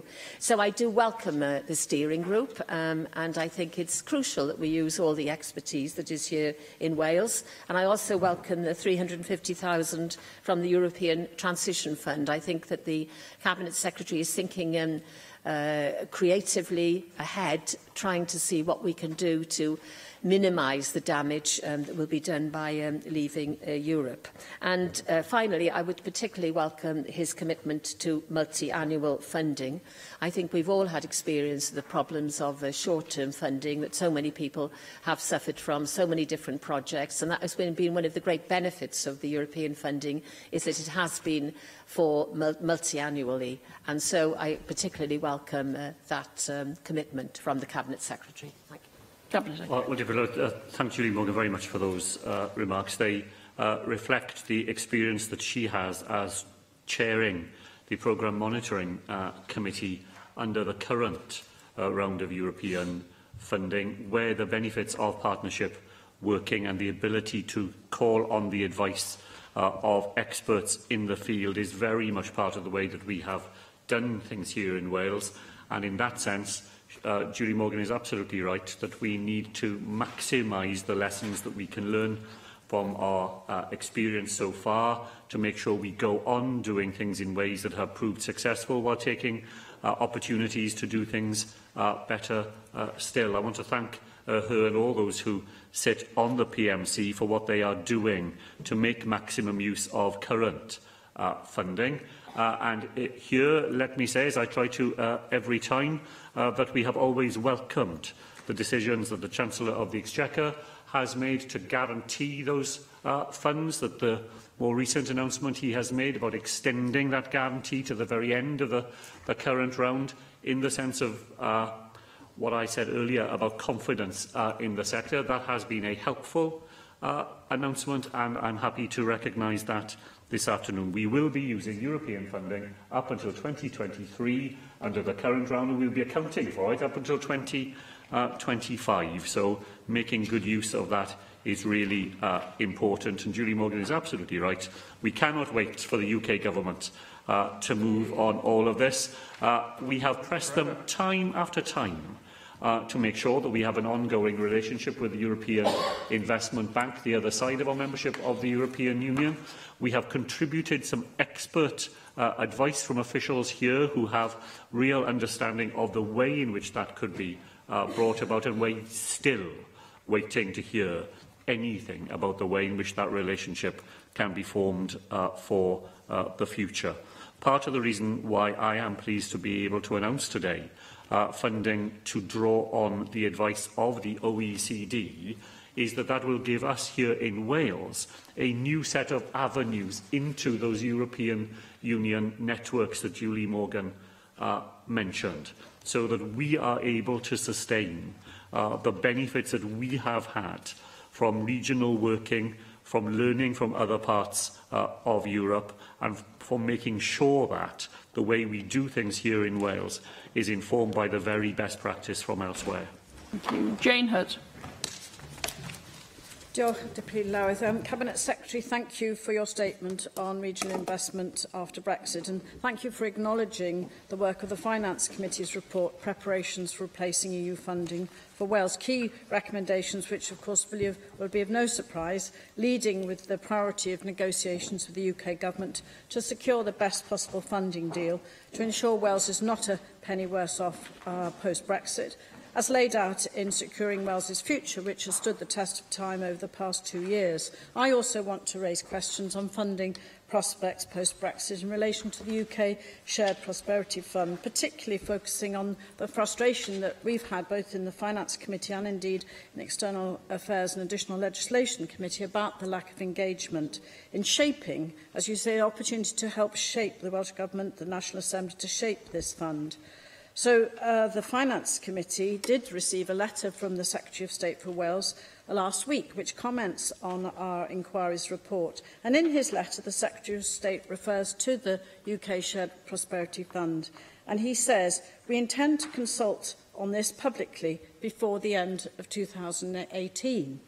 Well, when the Secretary of State was invited earlier this year to attend a committee on this inquiry, he declined that invitation, saying he didn't think it necessary for him to attend in person, but telling us that this was a priority for government and they will engage with you at the earliest opportunity. Well, that was back in May. We're now in October with this letter, drawing our attention indeed to a written statement on the 24th of July by no more than our former colleague, Assembly Member Lord Nick Bourne, who made a statement on the 24th of July. And he did, in his statement, refer to the UK Shared Prosperity Fund in the devolved nations, but saying that the UK Government will respect the devolved settlement and will engage the devolved administrations to ensure the fund works for places across the UK.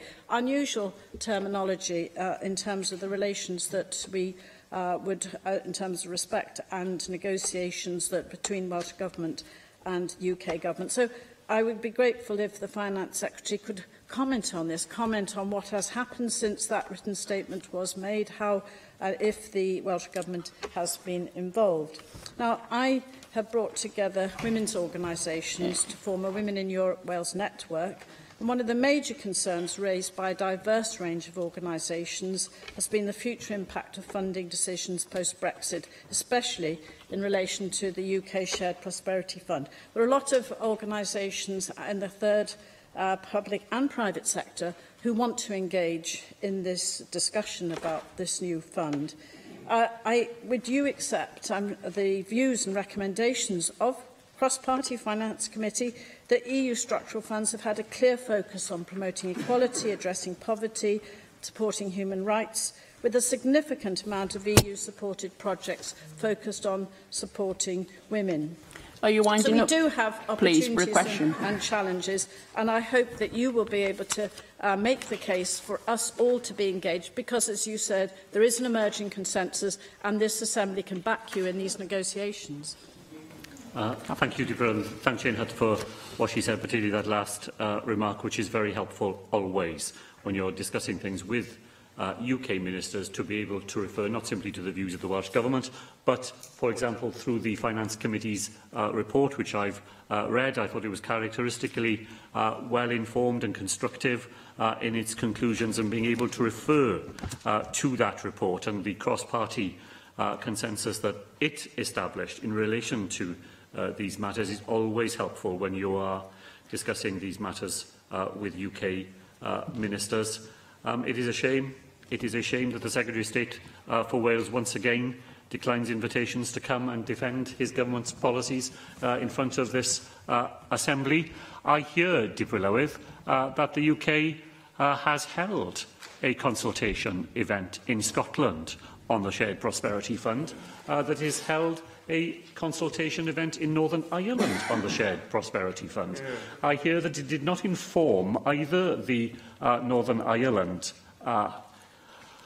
the devolved arrangements there until the day before that consultation took place, and that the Scottish Government was not informed of the consultation exercise until the day before that happened either.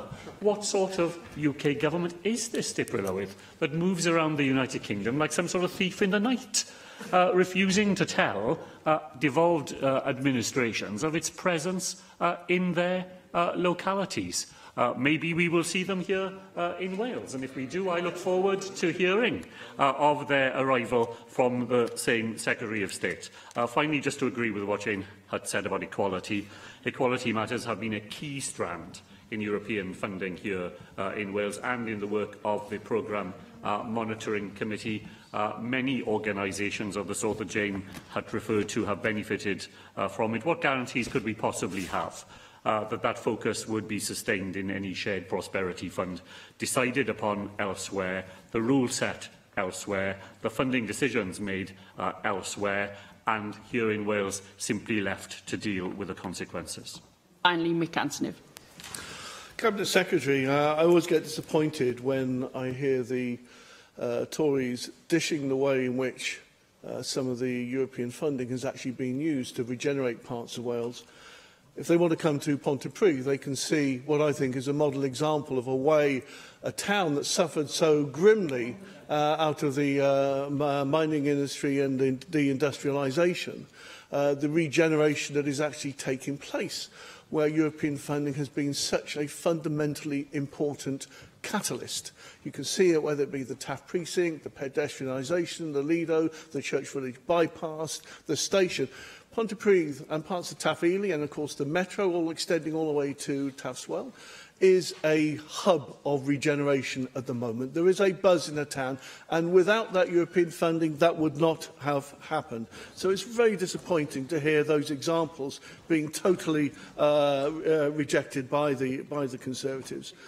The Shared Prosperity Fund has already been commented on in detail. There were promises, just like there were promises that we wouldn't lose any money, promises of engagement. Stephen Lewis referred very clearly to some of the promises about statements being made about centralisation, and it is very clear there isn't proper engagement. No one knows what the Shared Prosperity Fund actually is. And when you read the Western Mail today, and you hear, I see an article on there, and you hear Darren Miller, who was shouting so loudly earlier, saying, Darren Miller, look forward to a new development funding system once the UK has left the EU. Brexit provides Wales with an opportunity for a fresh approach to regional investment and economic development through a new UK Shared Prosperity Fund, which he isn't able to describe or to identify either. And there's only one conclusion, Presiding Officer, that you can come to. And maybe the name Tory is very appropriate in these examples. It has its roots in the Irish language and means robber, because the only conclusion I can come to is that there is a Tory conspiracy to rob Wales of £370 million a year. Rob Wales of £370 million a year, because not once have you heard the Tories stand up and say, yes, we will demand that Wales gets every penny that it had before. Not once have they dared to stand up and do that, and that is because they are basically a London Tory party fifth column in Wales. That's the role they play. And do you agree with me, Cabinet Secretary, that the Tory party in Wales now only represents one thing, and that is economic betrayal? Betrayal over the promises over electrification, betrayal over the Swansea Tidal Lagoon, and now a total betrayal over EU funding. Cabinet Secretary.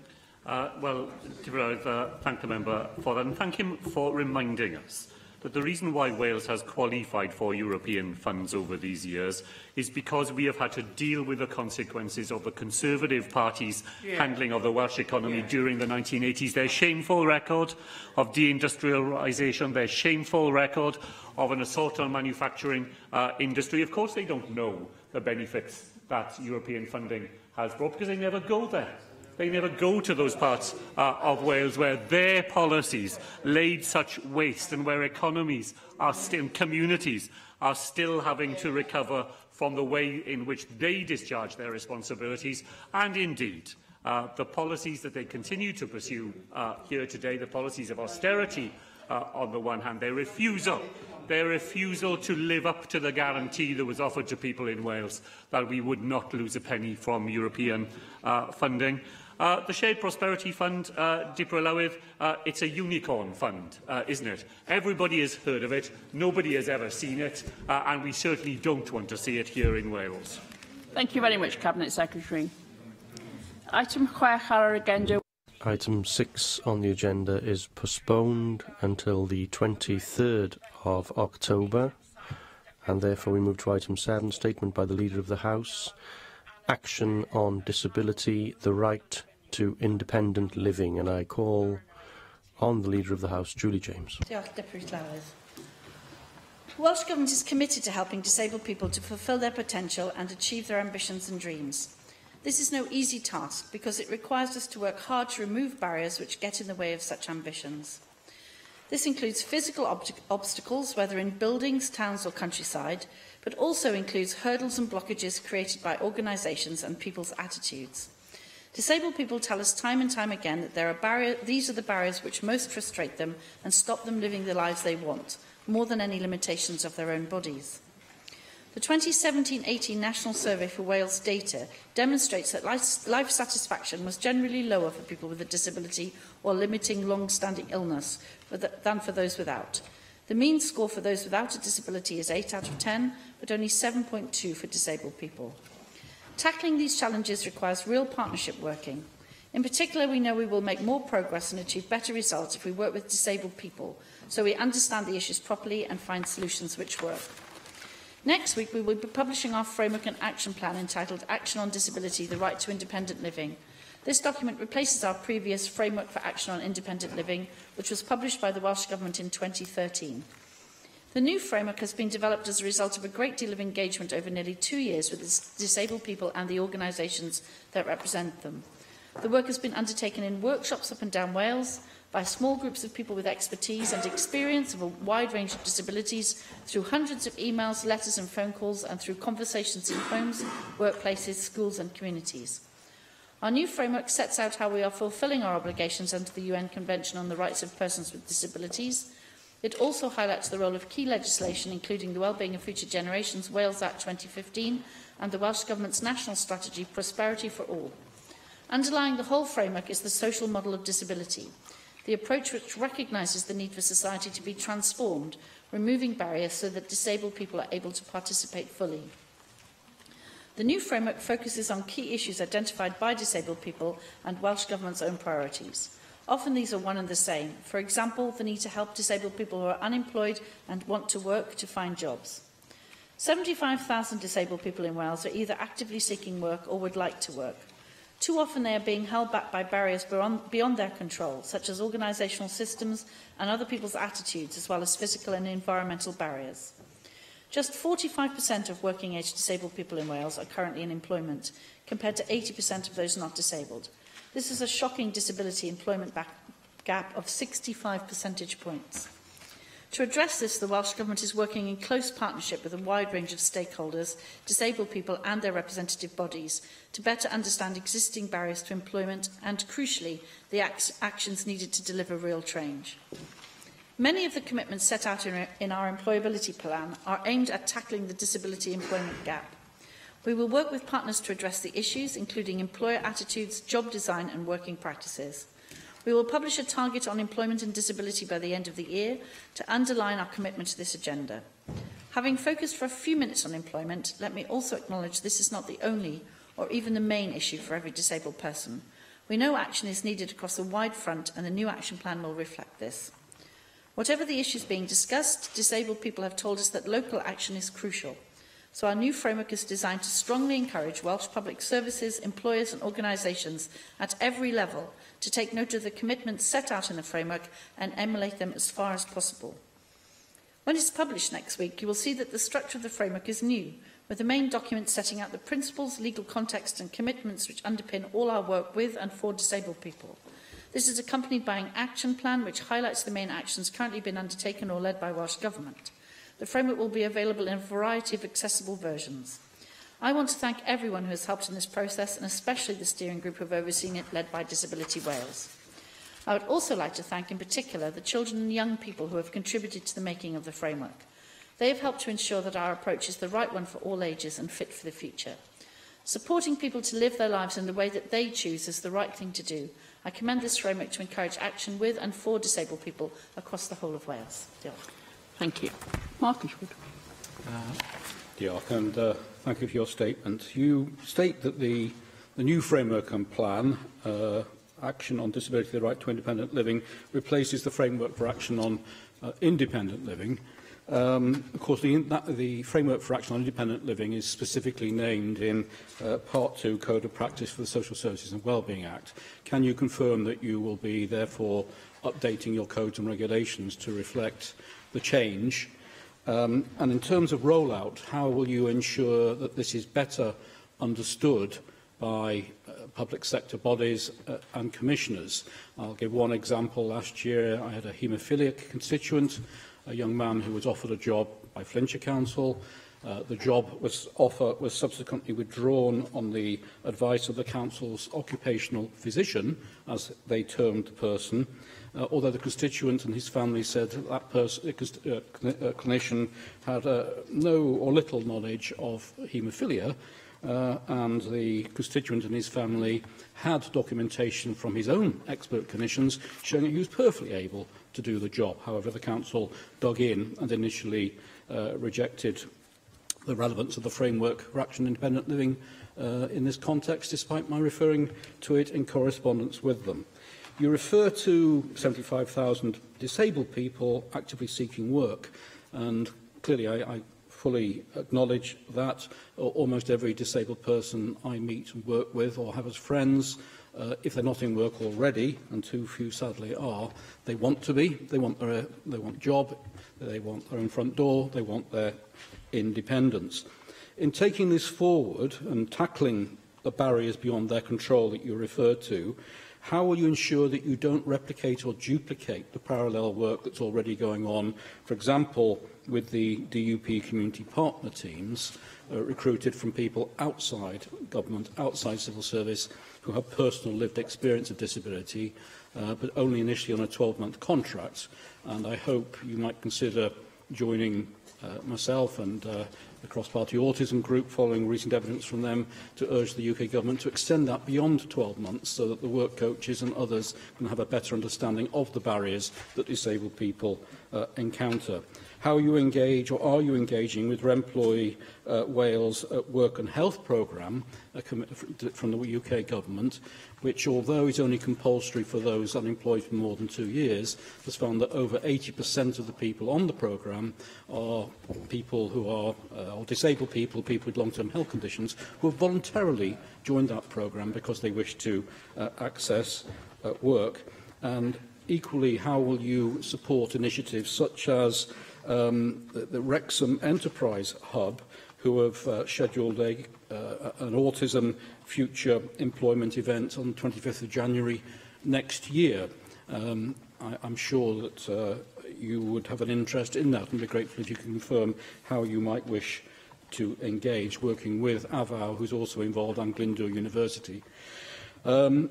How do you respond to the concern expressed in the Joseph Rowntree Foundation report Poverty in Wales 2018 that regarding employment, disabled people will just make up just 5% of the Welsh Government's own workforce, despite comprising 22% of the population, given the wider figures you illustrate, and similarly address the concern they raised that 39% of disabled people in Wales are living in poverty, compared to 22% of non-disabled people, again, almost always because of those social model barriers that you referred to in your own statement. Will you reconsider the Welsh Government's approach to the scrapping of the Welsh Independent Living Grant? There is still widespread concern amongst recipients or former recipients of that grant that the lack of ring fence, the requirement to agree with local authorities what's good for them or what their needs might be, is a removal of their independence. And look to what happened in Scotland and Northern Ireland, where the governments there, politically miles apart from myself, did the right thing and established an independent body run by Disability Wales equivalent organisation there. Now, I'm not going to name them because you've heard me last week and last month repeatedly quote new third sector schemes which have learned that they've lost their funding or will be losing their funding when they're delivering independent living early prevention programmes, enabling people to have control of their own lives, taking pressure off statutory services who have lost their funding because invariably statutory commissioners have decided they're not the priority they should be, and therefore, because of dumb commissioning, dumb budgeting, they're piling millions of avoidable additional costs onto statutory services. You did last week comment or respond regarding that, but I would be grateful if you could just slip in a line so that those people affected by this can hopefully hear some further assurances. Now, it's 5.5 years. Sorry, are you winding up, please? Winding up, please. Okay. I was just going to conclude, therefore, by asking you to work with the Assembly Commission to recognise and address barriers to independent living for disabled people identified by, for example, the disabled people seeking to access and attend cross-party group on disability, cross-party group on neurological conditions, tomorrow's joint meeting, disability, older people in housing and otherwise, who are finding it, well, my staff finding it next to impossible to get the Commission to provide or identify disabled parking spaces for people to remove the barriers to their attending this building, and similar ongoing concerns regarding the ramps outside And finally, will you help, and I'll give one example, Flintshire, because I've got some new cases I haven't referred to previously, how to help them better understand what all this means.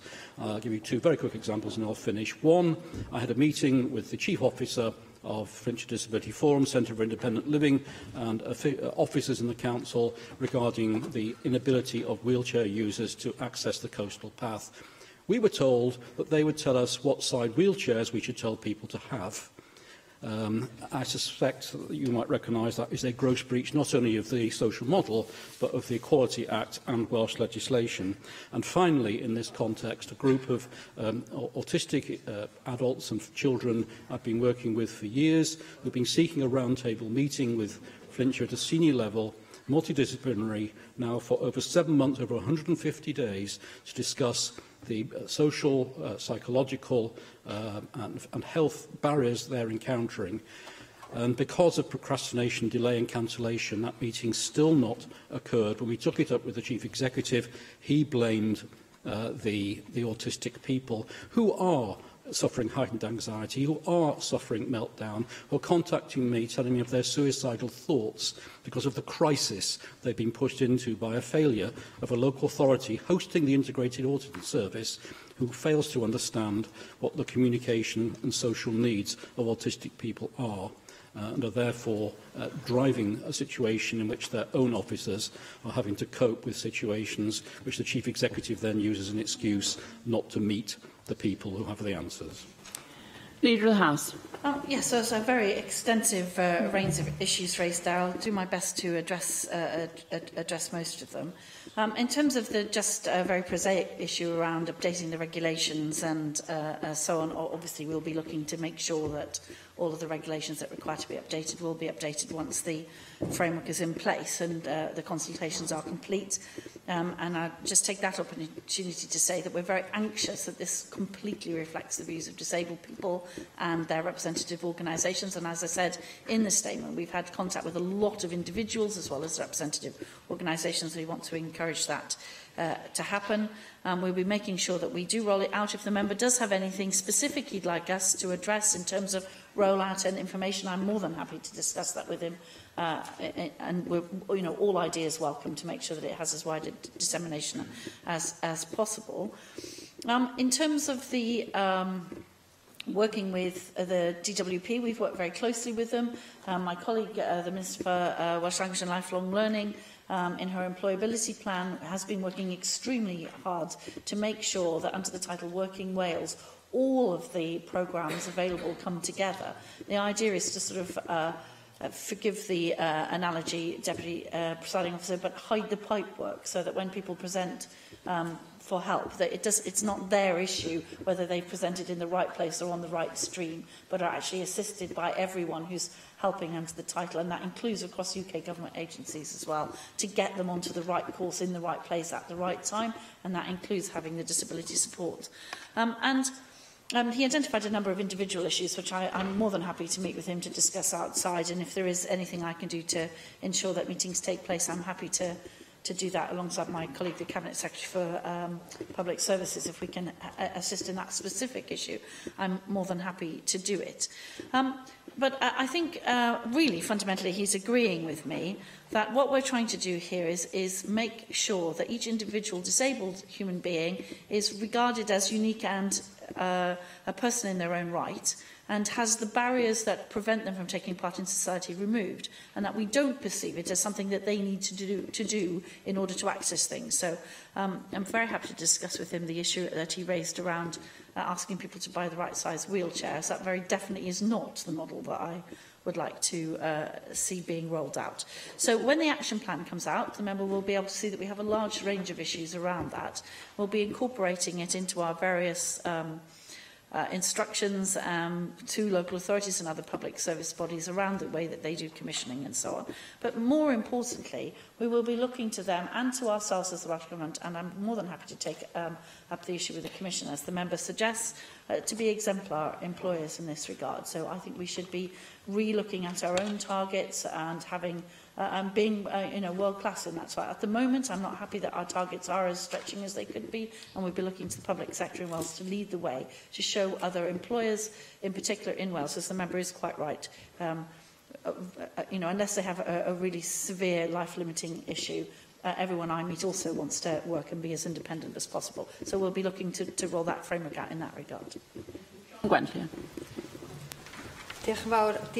Thank you very much, and thank you for the statement on this important issue on action on disability and the right to independent living. It's an important topic, but with all due respect, the statement itself doesn't enlighten us a great deal. What we have is a statement telling us that there's an announcement to be made next week. The government will publish its new framework and action plan. That's what this statement tells us, basically.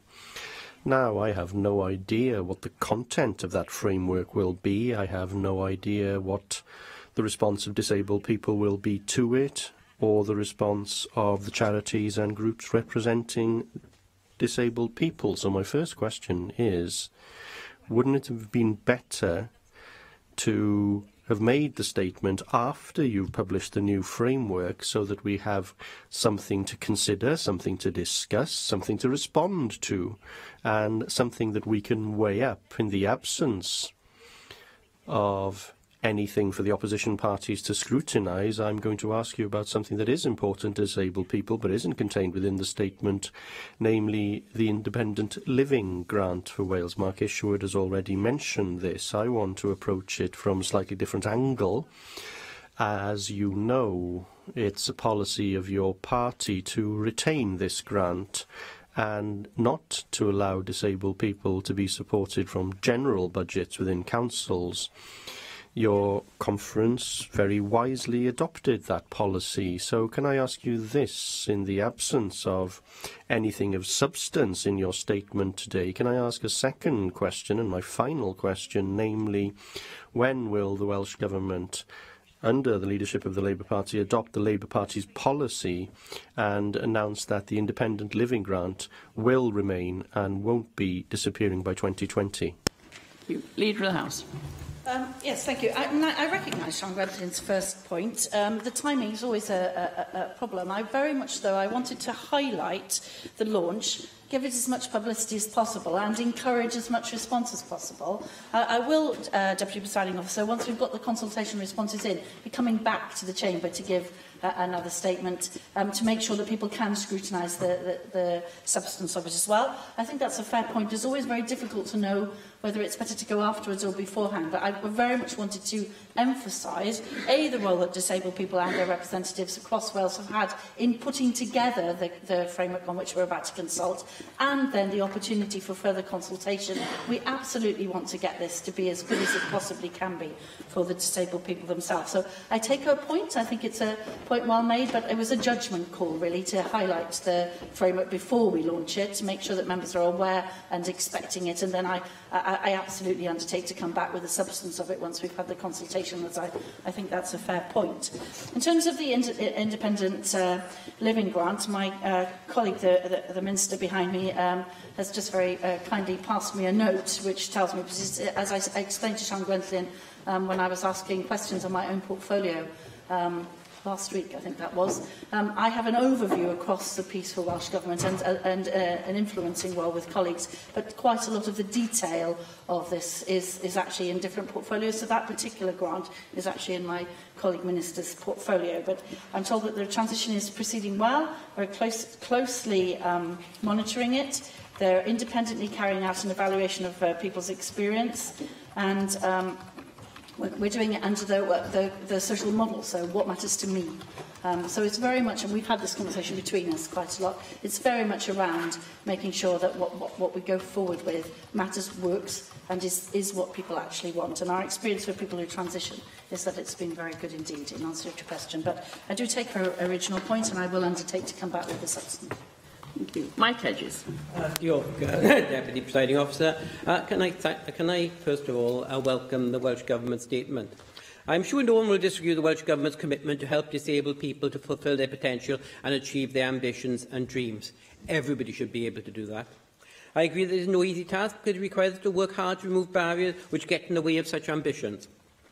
As the Cabinet Secretary said, there are 75,000 disabled people in Wales who are either actively seeking work or would like to work. That's almost 2,000 per constituency. Can I declare an interest? My sister, who is one of your constituents, is actually one of them. Does the Cabinet Secretary agree that unless we have quotas or a financial incentive, then employers and personnel departments will not change their attitudes? We're going to have to either incentivise them or do something to them. It's pointless saying we want you to employ more disabled people. We've said that for decades and they haven't. So I think we need to do something much more active than we have. Can I just talk about transport? We have a series of simple actions that could make life easier for those with disability to travel, such as public transport announcing stops and the removal of pavement clutter to help those with sight loss. Public transport showing the next stop to help those with hearing loss. Wheelchair access to public transport. Road crossovers. And more than one wheelchair user to be able to use a bus at any one time.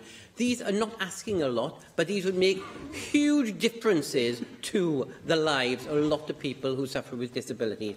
On independent living grant, I belong to that large number of people, including in our party, who are disappointed it was ended.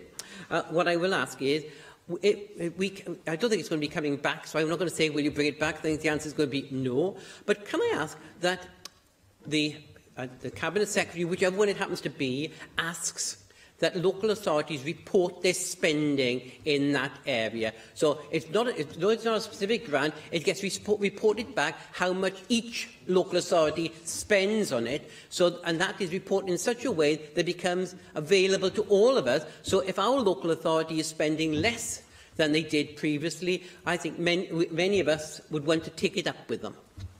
Yes, the Minister's hearing very clearly, I think, the message, and I think that last point there is very well made.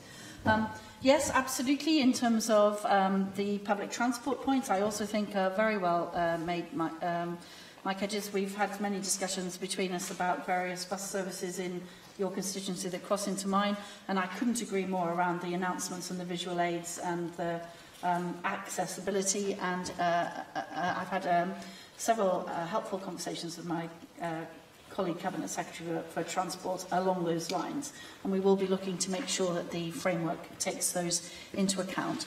In terms of the active encouragement to employers, I had the great privilege to speak at the Disability Confidence conference in his own constituency a couple of weeks ago, and that was exactly that. We were talking around what we could do to incentivise employers. The UK government's target of 1 million people across the UK is about 55,000 for Wales. We want to work very closely with them to get that up to the 70,000 that we've identified, ensuring that Welsh money and UK government money dovetail together to give people the best incentive. And that will be looking to see what incentivises employers in terms of changing their attitudes. So often it is attitudinal, it's not really a physical barrier, and the conference highlighted that with a number of issues that employers there were very surprised to find were easily available and inexpensive. And I am looking as well at a scheme that many disability charities and our own Disability Wales people have asked me to look into, which is a sort of schools on the door system that shows accessibility for particular businesses, and there's no reason we couldn't extend that to employers as well. Helen Mary-Jones. Thank you. Thank you, Deputy Presiding Officer. I'm very grateful to you, Leader of the House, for your response to Sian Gwenllian's question, because I was about to raise the same point, that it is a bit difficult to have a sensible discussion about a framework that one hasn't yet read. But I also take your point that you wish to highlight the fact that the consultation has begun, and I very much welcome your commitment to, at the end of the consultation, bringing your proposals back to this chamber so that we can discuss them in some details. One sort of particular question, and in this context, very much welcome what you said of reinforcing the Assembly and the Welsh Government's commitment to the social model of disability, which is incredibly important. Your statement refers to the UN Convention and refers to other legislation. Would you agree with me, Leader of the House, and it refers in a sense to some of the points that Mike Hedges has made, that there must be some legal redress for disabled people in Wales when their rights under the new framework are not met. Would you agree with me, and I think everybody in this chamber would probably agree, that the Equality Act 2010 is not proving a very effective mechanism for disabled people to use when they feel as individuals that their rights are not being met? So will you agree to give, in the context of the discussions around the new framework, further consideration to the matter we debated last week when we considered the potential of embedding into Welsh law the UN Convention, which might then give disabled people rights under Welsh law to seek redress if their needs under the framework were not being met, either by service providers or potentially also by employers?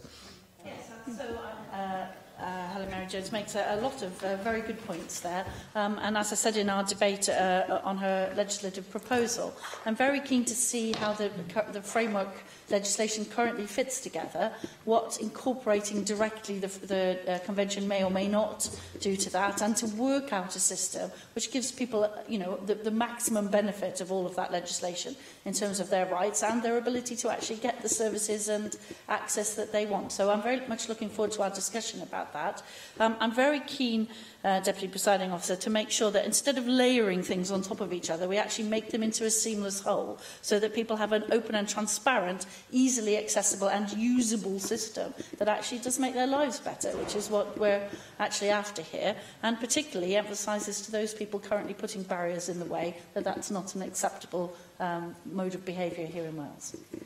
Jane Hurt. Thank you, Deputy Lewydd, and thank you for the statement on the framework for independent living, which very much accords with one of my key political priorities and experience. I'm glad to contribute to this statement as a trustee of Fel People First, having seen the transformation of the lives of people with learning disabilities over the past 40 years since the inquiry into Ely Hospital led to a pioneering strategy for closure of long-stay hospitals to community living. As a former South Glamorgan County Councillor, I chaired Nimrod to see the transformation of the resettlement from Ely Hospital. Featured recently in the Senate was an exhibition of the first Cardiff University Social Services home established in Cathays. One of the first actions I took as Health and Social Services Minister was to fund and accelerate the closure of long-stay hospitals in Wales. And I think Di Lloyd and others in the chamber and David Melding was very much a cross-party support for that. But I was also the Minister in 2013 receiving a petition, and that's where the Petitions Committee came into play, a petition from Disability Wales calling for a framework for action for independent living. What was key is we set up a strategic cross-Welsh Government panel led by a senior civil servant. We secured commitment across the government to fulfil the social model of disability. And it's interesting that you've actually got two ministers here behind you who are all key to actually delivering your framework, because unless you can break down the silos and get that cross-government action, you won't have a framework for independent living.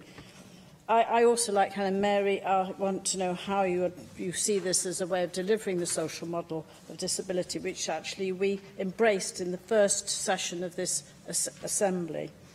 How can you drive that cross-party government policy to embed the framework in policy and legislation? And do you welcome the role of organisations like Fel People First replicated across Wales, which leads on the rights and empowerment of people with learning disabilities?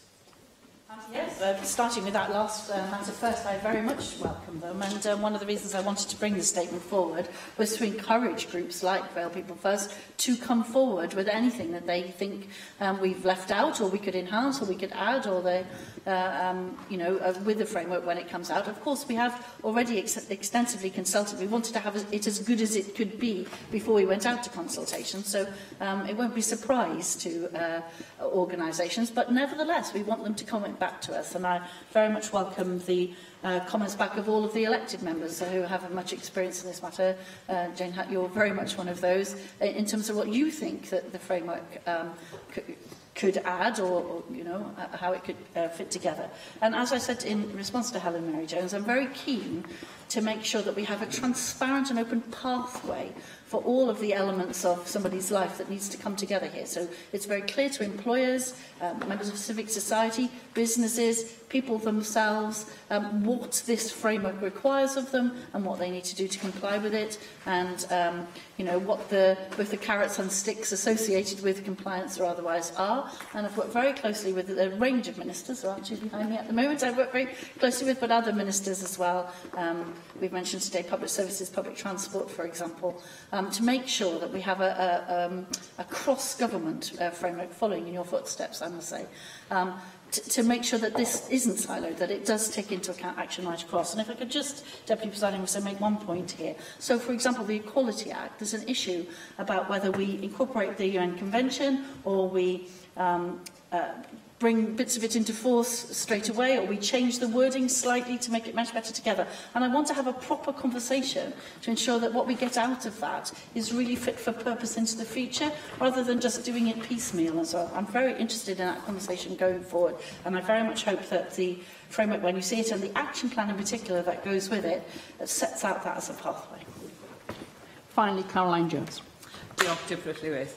Thank you for your statement, Leader of the House. I welcome your government's updated framework for action on independent living.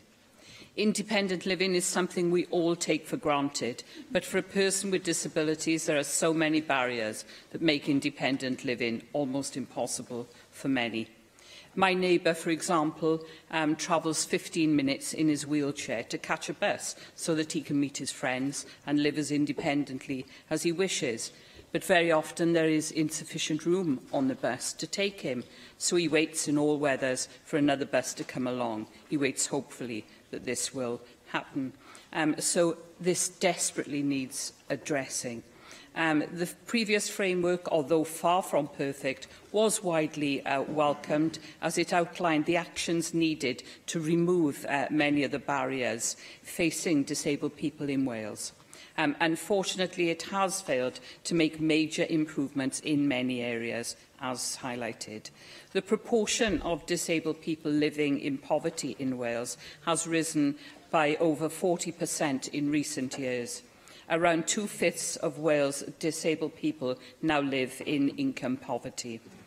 Whilst some of this increase can be attributed to the ill-conceived welfare reform policies of the UK Government, according to the Joseph Rowntree Foundation, this is not the main cause for the increase in poverty in Wales. And they point to the growing employment gap between disabled and non-disabled people. The Cabinet Secretary called the poverty statistics a national disgrace, and unless we take positive action to address the barriers, it will be a matter of national shame.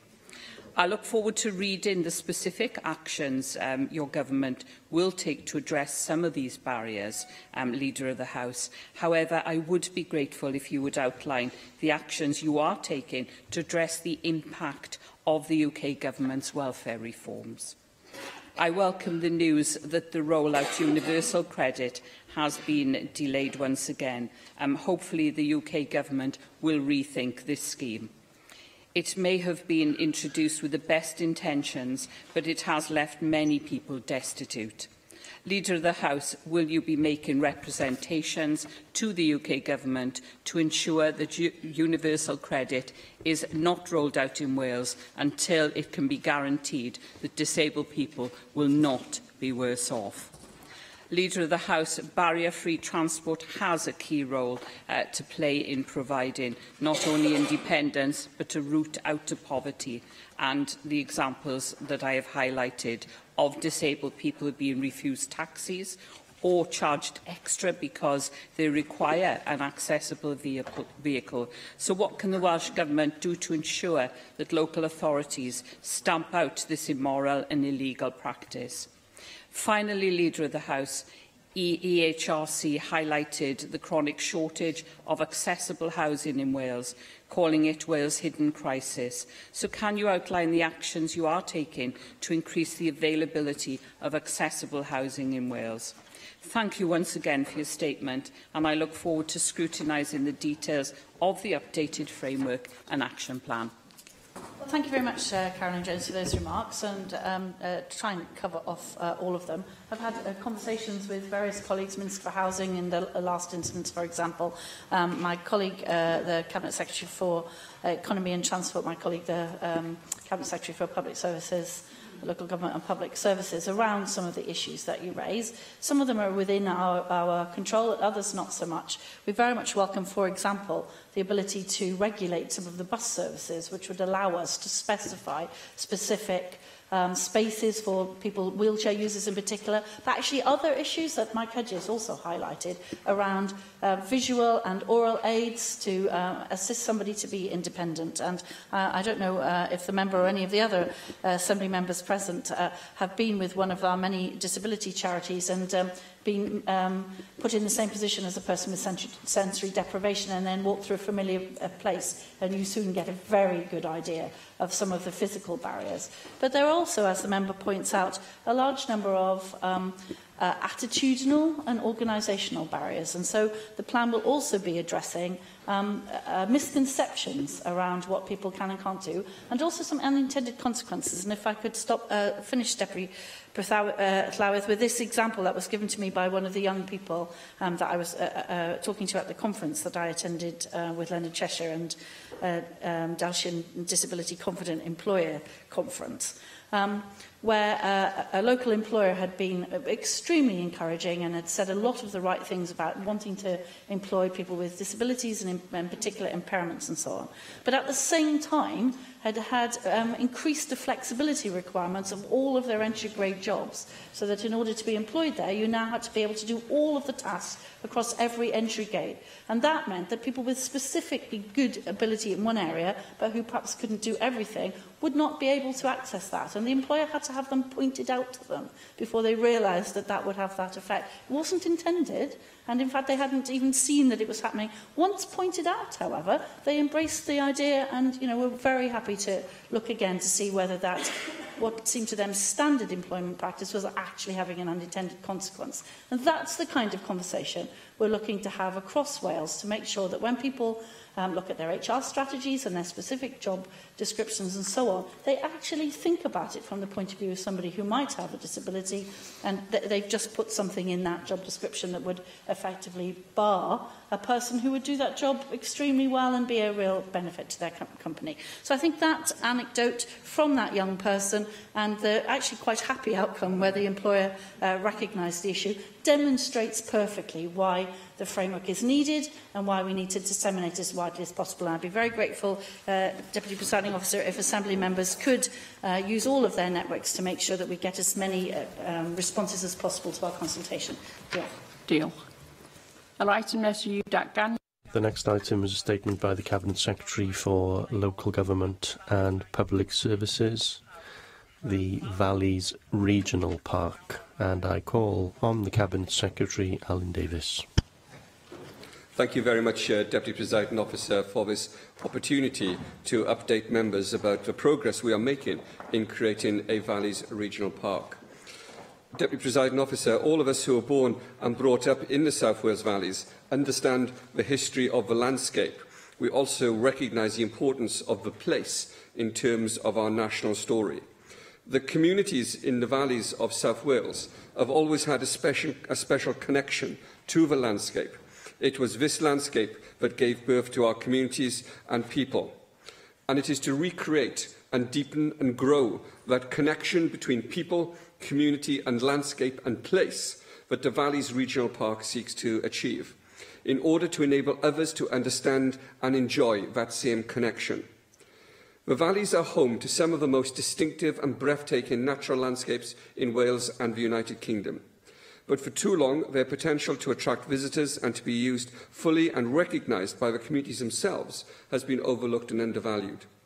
We are rightly proud of our rich and unique industrial heritage. It was South Wales, after all, that powered the Industrial Revolution. But we have tended to view the valleys as a single homogeneous community through the prism of the coal dust thrown up by the pits and the unemployment left in the wake of their closure. Deputy Presiding Officer, nothing could be further from the truth. Over the course of the last 50 years, the Valleys landscapes have undergone a remarkable transformation. probably more than we have witnessed anywhere else in Wales, the UK or beyond. The challenge for us today, in 21st century Wales and in 21st century post-industrial valleys communities, is how we can make the most of our landscapes and our heritage, reconnecting us with our environment and our history. How can we use these rich landscapes to help address existing issues in our communities, including some of the deep-seated health and socio-economic problems, and to address some new and emerging challenges, such as the creation of a prosperous and resilient inclusive economy, to improve the well-being of communities and reduce the environmental threats associated with climate change, water management and biodiversity. Since the Ministerial Task Force for the South Wales Valleys was set up, we have worked closely with people living and working in the valleys to find out what they want for their communities and what they value about where they live.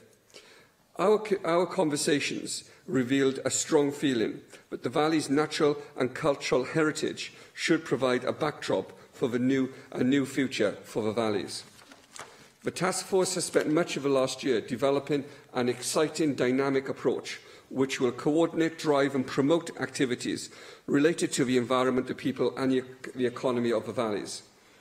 This was originally captured in the concept of a landscape park, but the range of opportunities we now have available to us is much broader, hence the focus on a wider Valleys Regional Park. Our aim is to put the valleys in the vanguard globally with a national and international profile that will serve the needs of future generations. Based on previous experience, emerging and existing best practice, research and extensive engagement, the Valleys Regional Park will have 3 interlinked delivery themes: the landscape culture identity, recreation and well-being, communities and enterprise. We will build on what we already have in terms of our assets, delivering ambitious plans that will connect the valleys with high-quality walking trails and cycle routes. We will develop a highly visible, high-quality network of uplands, woodlands, nature reserves and country parks, rivers, reservoirs and canals, heritage sites and attractions, crucially connected with our towns and villages. And we will invest in and develop existing sites across the valleys as gateways to better tell the stories of the valleys. These will encourage people to discover our towns and villages and encourage wider exploration of what the valleys have to offer. Deputy Presiding Officer, members will be aware that earlier this month, the Cabinet Secretary for Finance announced £7 million of capital funding over 2 years to establish the Valleys Regional Park in the draft budget. This funding will be used to develop the park, including investing in the gateways. We will work closely with local authorities and other partners in the valleys as we progress the regional park. I intend to announce the location of the gateways by the end of this year and to deliver Phase 1 by spring 2019. The park should and must support outdoor activities in the valleys, not only for leisure and tourism, but to help address the increasing issues we face in respect to physical and mental health and well-being. We will build on the inspiring, innovative projects and initiatives already being undertaken and developed by communities across the valleys, involving more communities and creating a peer-to-peer skill-sharing network. Today, I have published a prospectus for the Valleys Regional Park as a guide to our intention and to outline our vision. But it is also an invitation for everybody in the valleys and beyond to be a part of this initiative. The prospectus builds on experience over the past 20 years and more. It reflects worldwide best practice and it is a statement of ambition about what we believe we can achieve. Deputy Presiding Officer, the Valleys Regional Park is not and will not be a one-off project or initiative. It is at the very heart of our ambition to enable our communities across the valleys of South Wales to maximise the opportunities afforded by our natural and cultural heritage to deliver significant social, economic and environmental benefits today and into the future. Thank you. Thank you. Mark Ishwood. Well, as you say, you were born and brought up in the South Wales Valleys and understand the history and beauty of the landscape. Clearly, I wasn't born and brought up in the South Wales Valleys, but I can assure you I fully appreciate the history of the area and love the beauty of that landscape, and of course the tremendous people who live within it. You say you've worked closely with people living and working in the valleys. You've referred to a large number of meetings and conversations. You referred to the valley's natural and cultural heritage as something that should provide the backdrop to a new future for the area. But in the spirit of co-production, in the spirit of Welsh legislation and the Wellbeing of Future Generations Act, how will that go beyond consultation and even design to co-delivery outside the statutory sector, not just with established organisations, but by reaching into and unlocking the strengths and assets within the people in the communities of the valleys? Why is it, do you think, that in the 18th year of Welsh Government, when the last official figures were produced, the value of goods and services produced per head of population in West Wales and the valleys was still the lowest out of the 12 UK nations and regions, despite billions spent on economic regeneration and anti-poverty programmes, with Anglesey bottom at 52%, Gwent not far behind at 56%, Central Valleys at 63% of the UK average. And I hope you will answer that in the context of, for instance, Poland, which began in a similar position on the starting block but closed the gap, whereas Wales, in relative terms, has gone backwards. And if you decide to take the classic reactionary Welsh Government approach to react against the UK government and blame the Tories, remember you're speaking to the great-grandson of a miner whose own father was made redundant in 1978, who worked for a manufacturing company that was one of the many that crashed because of the economic meltdown, and who suffered, the family, the consequences. So I hope you won't patronise me with trite responses accordingly. You refer to the £7 million announcement of capital funding by the Cabinet Secretary for Finance to establish the Valleys Regional Park in the draft budget over 2 years. I referred to West Wales and the Valleys, which includes 4 North Wales counties, which includes the areas with the least prosperity, even lower than Gwent has referred to.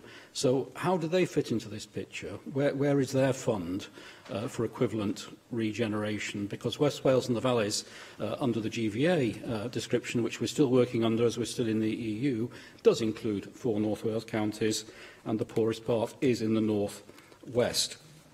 You rightly refer to opportunities for green social prescribing, something we're also very committed to as part of the broader co-production agenda. But clearly there have been a number of failed schemes to ignite regeneration and growth in the valleys, from the Regional Investment Fund Wales, which the Public Accounts Committee said was poorly executed due to fundamental flaws in Welsh Government oversight and governance arrangements, not dissimilar to the 2009 Wales Audit Office report findings regarding Communities First, which I'd asked them to conduct. In fact, that only produced a new car park in Neath, or the Ebervale Enterprise Zone, which failed to generate any meaningful support to create local jobs, or the collapse of the Circuit of Wales. How will you therefore be doing things differently to ensure that this investment is not merely a sticking plaster for the long-standing needs of people in that region? And I'll end on a more hopefully constructive and upbeat note, but I think these questions do need to be answered. This programme introduced, or has introduced, a community tourism ambassador scheme, which I'm personally interested to discover more about. I work, of course, in North Wales, work with North Wales Tourism, which has, I think, 1,500 members, 3,000 people if you include those within those membership groups, or 3,000 organisations in the membership groups. So how will you ensure that this community tourism ambassador scheme not only engages with the statutory sector and the third sector, but also hospitality and tourism providers, to ensure that all the buttons can be pressed together to mutual benefit? Cabinet Secretary. Deputy Presiding Officer, I'm in a surprisingly good and generous mood this afternoon, members will be pleased to hear. So I won't accept the Conservative spokesperson's invitation to turn this debate this afternoon into a partisan disagreement or a competition between regions of Wales. I think both propositions would be the wrong way to go about answering both the questions, the very fair questions he set to me, but also the sort of debate that I believe we should be having this afternoon. Let me say this. the creation of a regional park in the South Wales Valleys should be something which can be celebrated across the whole country. The first speech, Deputy Presiding Officer, I made in this place, actually, 11 or 12 years ago, was the dangers of parochialism set in village against village, place against place, county against county, north against south, east against west, rural against urban. And I think quite often members do fall into the mistake of making that the proposition of their debate. And I hope that we are able to move beyond that. And I hope that we are able to celebrate success in Wales, wherever that happens to be. And certainly what we're debating today is a model that can be, I hope, if it is successful, which I think it will be, which can be extended elsewhere. And I hope that by creating a regional park in the valleys of South Wales, we're also creating something where lessons can be learned for other parts of Wales as well. And I hope also it's a means of uniting Wales, so that people will be able to visit parts of Wales that perhaps they haven't done so before, and to learn more about our own country, our own history, on our own terms. And I think that can only be a good thing. So I hope that the Conservative spokesperson will endeavour to look beyond some of the easy lines and will look towards an initiative that will be a unifying initiative and not something which can be created to divide, again, on either party or geographical grounds or social grounds. So let us not do that. I hope that the way in which we are taking time to develop the model demonstrates that we are listening to what people are telling us and listening to what is being said. I hope that when we come to deliver the sorts of governance and the structure of delivery, that we will do exactly what the Conservative spokesperson has suggested and do that through co-delivery, through consultation, and create a structure of delivery that brings people together from across the region, but at the same time is able to maximise the impact of people with their different skills, different resources available to them. The £7 million that we have allocated to us in the budget is there in order to enable us to do that, to establish that structure, to establish the way of working, to establish the initiative in the first instance. And then, of course, we need to be able to fund that through revenue funding in years to come. But at the moment, we are looking at how we establish it and how we do co-deliver that with local authorities, with NRW, with the third sector, and with different community groups throughout the communities. And by doing that, I hope we will be able to do more than simply point to numbers on a chart. I recognise only too well the impact of not simply austerity, but of economic chaos in the community that I represent. I have seen the impact of a closure of the steelworks on my constituency. I've seen the impact of a closure of mines in my constituency. I've seen that happen. And I've seen the impact it's had, not just in the economic graphs that the Conservative spokesperson quoted, but I've seen the impact on people and families. And what this is about creating more. I don't suggest it's a unique experience, but what I'm saying is that we will be measuring the success of this in human terms as well as economic terms. And I hope that we'll also be measuring the success of this in terms of our environment, in terms of our biodiversity, in terms of how we're able to manage our landscapes, in terms of how we're able to teach our own history to our people. So I want this to be a far more holistic approach to the future of the South Wales Valleys than simply a structure or a sign on the side of the road. And I hope that when we are able to do that, that we will create something which will demonstrate that it has both the resilience and the sustainability, but something which we're able to learn from for the future. And the tourism ambassador scheme that the member quotes is exactly the way in which we can bring people together and ensure that the businesses, that the initiatives, the facilities that we have available in the valleys are actually generating support and employment for people in the valleys, and it is the people of the valleys who are telling their own stories. Lloyd. Diolch, Llywydd. Can I welcome the statement and also welcome the ambition that the Cabinet Secretary for Local Government and Public Services has outlined in this excellent statement, I have to say. I'd just like to tease out some of the details because obviously, as the Cabinet Secretary mentions, we respect and are rightly proud of our rich, unique industrial heritage. Obviously, South Wales powered the Industrial Revolution after all. Yes, indeed, breathtaking in its achievements and also devastating in its effects on the people here in equal measure as we survey the graves of 9-year-old boys killed in mining accidents and disasters like Senghenydd and Aberfan.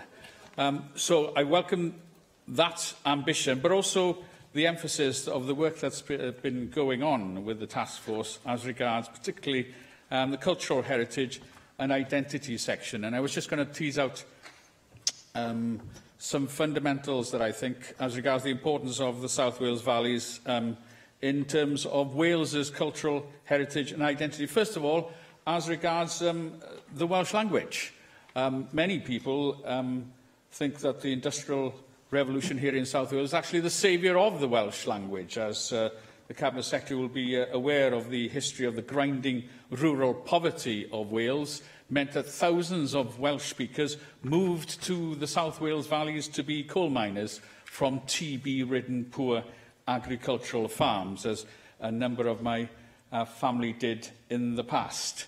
And when we talk of achieving 1 million Welsh speakers here in Wales, well, just over a century ago, we did have 1 million Welsh speakers, and most of them worked in the South Wales valleys in the middle of that Industrial Revolution. So some recognition of that, I hope, is happening amongst all the work that is going on with the Ministerial Task Force and this whole Valleys Regional Park idea. And the second point that I want to emphasise is, as regards the culture and identity, is actually the Christian legacy that involves the South Wales valleys.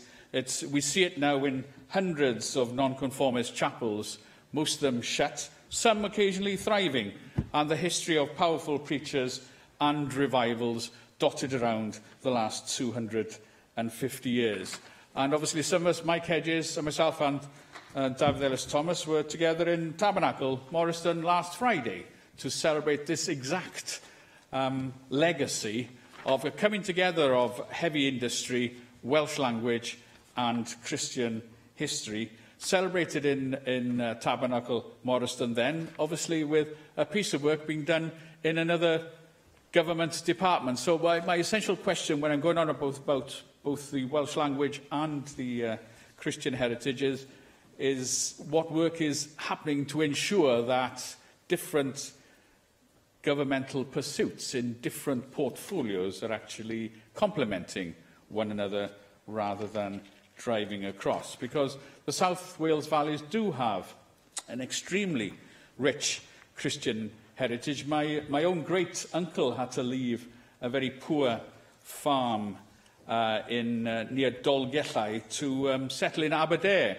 and became a hymn writer and a printer there. And in fact, Ap Hefin, Henry Lloyd, is the author of the hymn I Bobi yn Syn Ffyddlon, which we still sing around rugby theatres these days, not just in our chapels. Some unkind members of my family have suggested he was the only one with any talent in the Lloyd genealogy.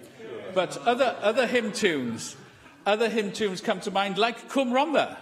You know, there's no wider encapsulation of the South Wales Valleys culture. One of the most inspirational hymn tunes ever, as is Calon Lan. Both the words and the tunes come from Swansea. And that's notwithstanding our rich history of male voice choirs and brass bands that come about because of that same rich industrial history of all of our South Wales valleys. So I would hope that in terms of the cultural heritage and identity, that full rein is being made, and not just some sort of lip service to actually, at some point in the past, some Welsh was actually spoken in these valleys, and occasionally some people actually did go to chapel. It is actually a very rich, inspiring history that is quite often forgotten. Diolch yn fawr. Cabinet Secretary. Deputy Presiding Officer, the member for South Wales West has made me feel quite inadequate.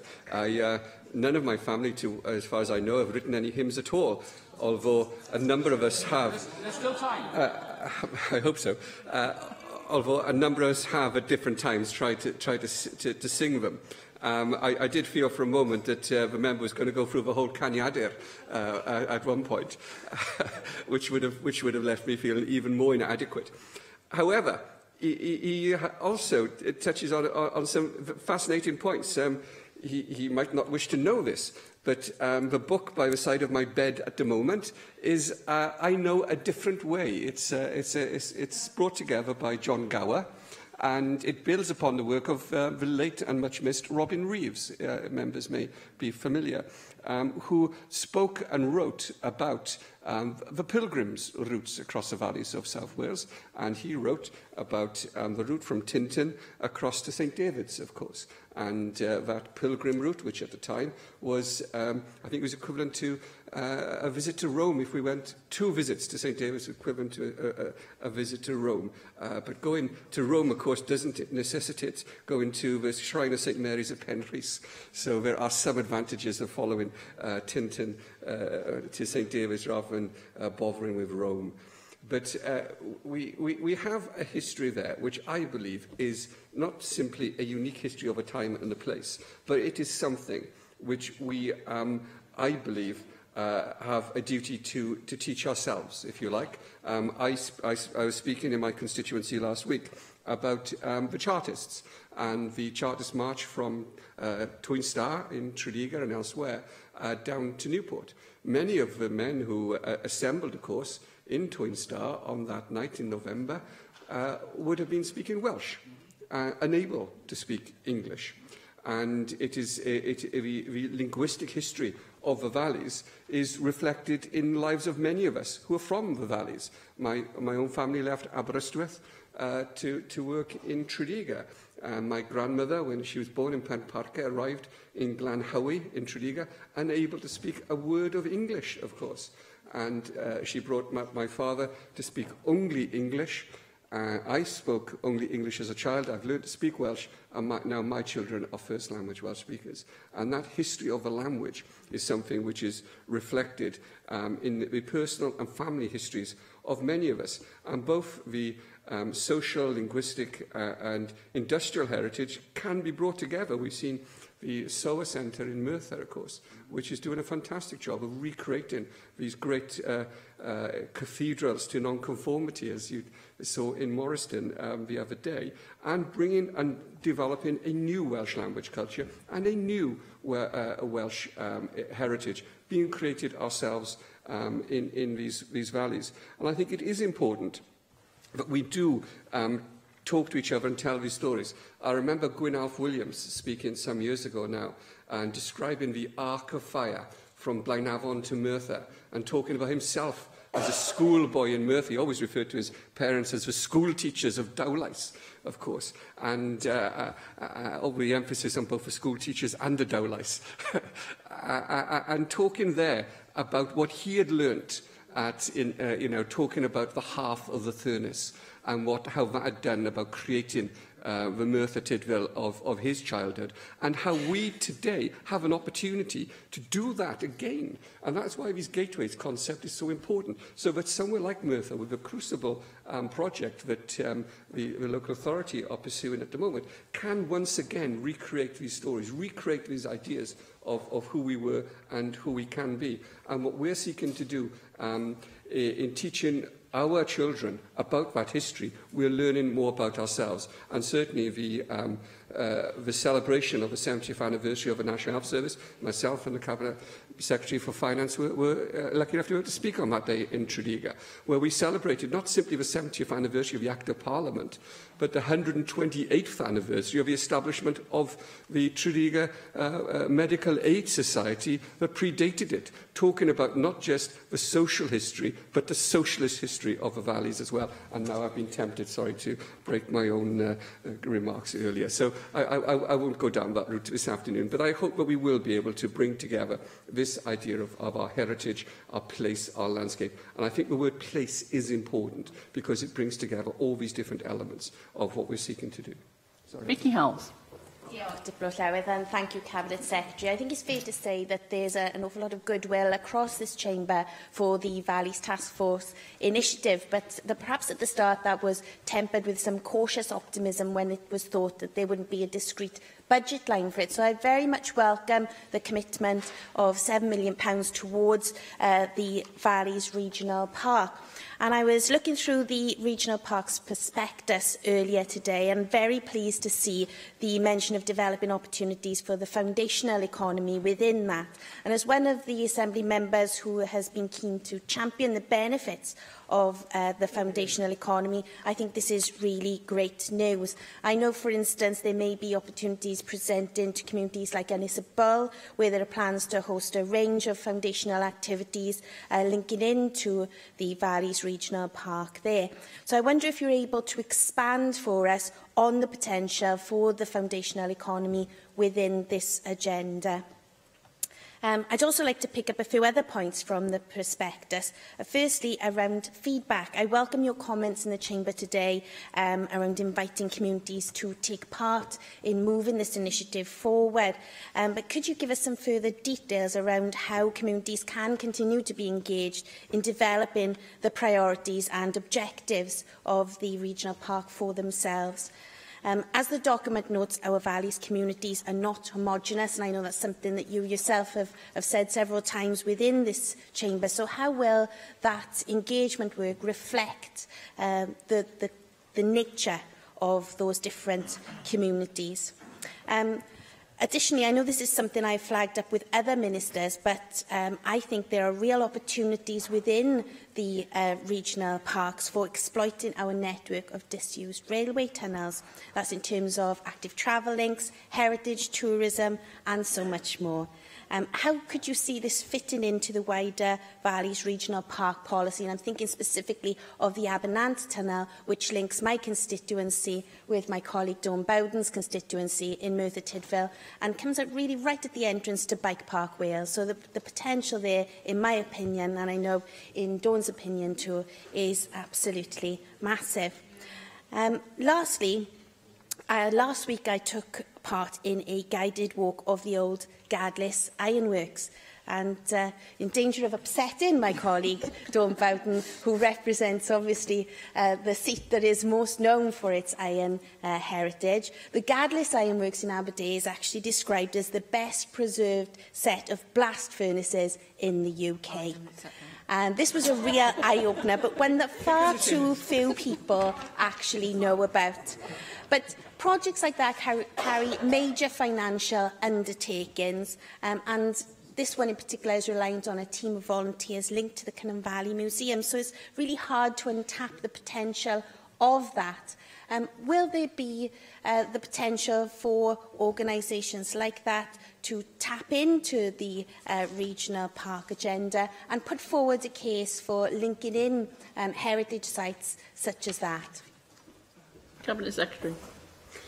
Of course, the Gadlis Ironworks is well known, and its comparison with Merthyr has been well made, but they both, of course, fade into insignificance when compared with Sir Howie, where the ironworks there. It's a good example, actually, of where an extraordinarily important part of our heritage was left to rot and to decay for decade after decade, because we, and it's all of us here from the region, never understood its importance in historical terms. And it's us who left it there. You know, we can't blame a London government or faraway places for allowing that to happen. And it is to ensure that future generations are able to learn and understand that we wish to invest in these places today. And you know, I look at these places. I've taken my poor old 8-year-old son has spent far too much of his holidays, I think, being taken by his father to visit various places. You know, I get a sense quite often he would prefer to be watching TV, but he's dragged across to he's been to Blaenavon Mauve on many occasions. He's too short to go down to Big Pit, but it'll come. And he hasn't visited Gadlas yet, but he will do so. And he's visited the history of Merthyr as well, where you've got the history of railways as well, of course, taking place there. But let's look at that issue about the tunnels. I visited the Rhondda last week. I went to Blaencwm and spoke to the group of people there who were hoping to reopen the tunnel between Blaencwm and Blaengwynfrey. And when I was driving away from there, I was left with the idea of fantastic creativity, more than anything else. The creativity of people who know their place, and the creativity of people who understand their place, and the creativity of people who have ambition for their place and their community. And, you know, in driving this project forward, it won't be civil servants in Cathays Park or even ministers in Cardiff Bay. It'll be those people who have an idea, a dream, an identity, a sense of place and a sense of history that will drive forward this project and make a great success of it. And that is why the member for the Cynon Valley talks about the foundational economy. It is essential that in doing so, that the wealth that we create remains in the community, and it remains as part of that community, helping to not simply regenerate that community, but recreate those communities. And, you know, for me, the success, and to remember the Conservative spokesperson outlined this himself, the success of this project will be measured in cultural and historic terms. But we must always recognise the importance of creating sustainable work in our valley communities. And I hope that we'll be able to do that, that the wealth that we generate will be able to remain in the community. And can I just say a word about Ynys Bull? The last time I visited Ynys Bull, I was on my way to Llanwnnw. And I called into the fountain up there, so members may be aware of it.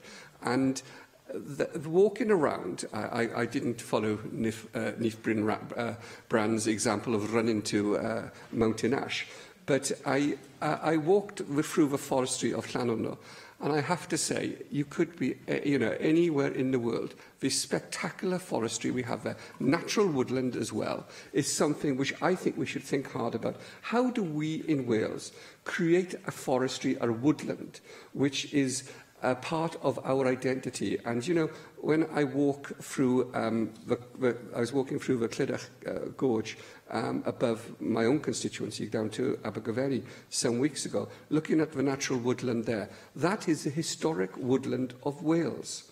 It is an historical environment, a historical ecosystem. So how do we safeguard that into the future? And how do we ensure that we have not only the water management we need to have, the ecosystem management that we need to have, but then ensure that we have access as well, so that people are able to access these wonderful sites, understand what those sites mean, and then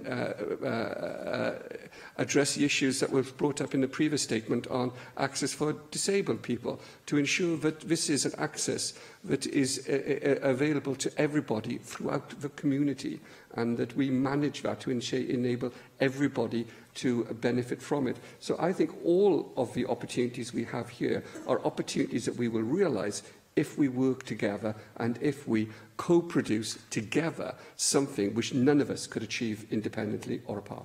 Thank you. Gareth Bennett. Diolch, Dipper Llywydd, and thanks to the Minister for his statement today. As we've noted, the valleys have always boasted dramatic landscapes, so it makes sense to utilise that as far as we can. So I think the basic idea of a Valleys Regional Park is quite a sound one, and I wish you well with progressing it, and I hope it comes to fruition as something that people from outside the area can enjoy as visitors, and people within the area can also enjoy as a facility that's local to them. Now, Di Lloyd, he took us on a very evocative journey through the history and the culture of the valleys. Nobody here is going to be able to match that. A lot of elements were, I know, yes, I know, I acknowledge that, Bethan, myself. Now, Di took us through a lot of different elements. Miners' halls he didn't mention, because a lot of them are still there, but of course some of them are struggling, and they are part of that cultural fabric of the valleys as well. So I wonder how far they can be integrated into this vision of the Valleys Regional Park. I think they're an important part of the landscape. Rugby, I suppose, is another thing, although that's some of the famous rugby clubs are struggling. I'm not sure if that has any relevance, but possibly it does.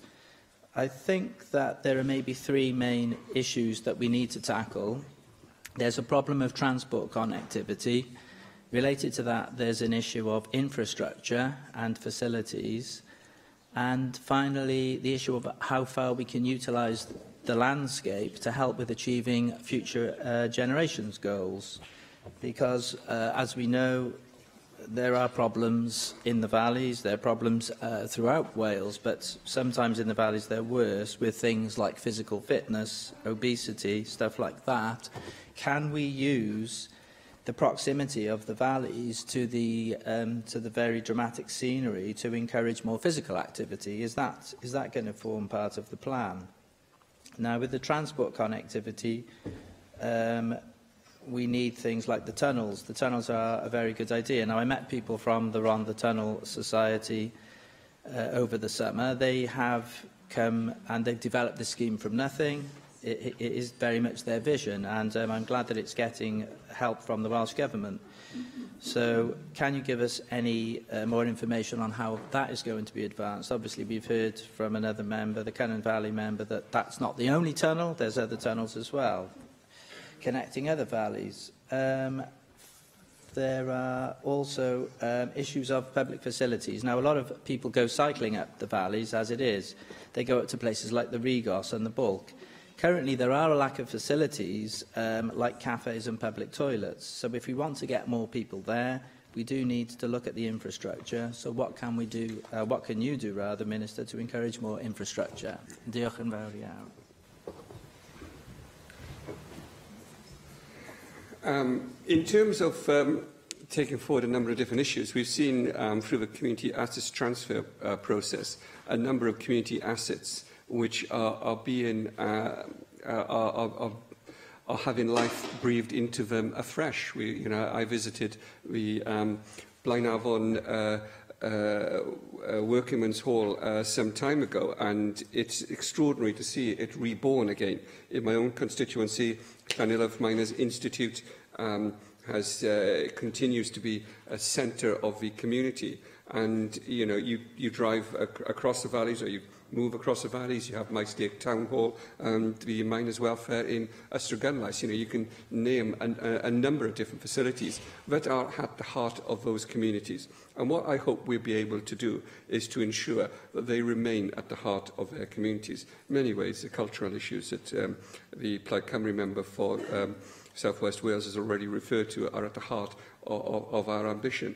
But if we are to succeed, then the infrastructure that has been described is absolutely essential. The transport infrastructure, an infrastructure of facilities, whether it be public toilets or whether it be visitor centres or cafes, restaurants, hotels, accommodation, has to be in place. And it is this sort of infrastructure that we would be looking towards developing and putting in place over time. And that is why, in developing the concept, we are working with not simply local authorities and NRW and other public bodies, but working with all of those people who are able to deliver and support those facilities across the Valleys region.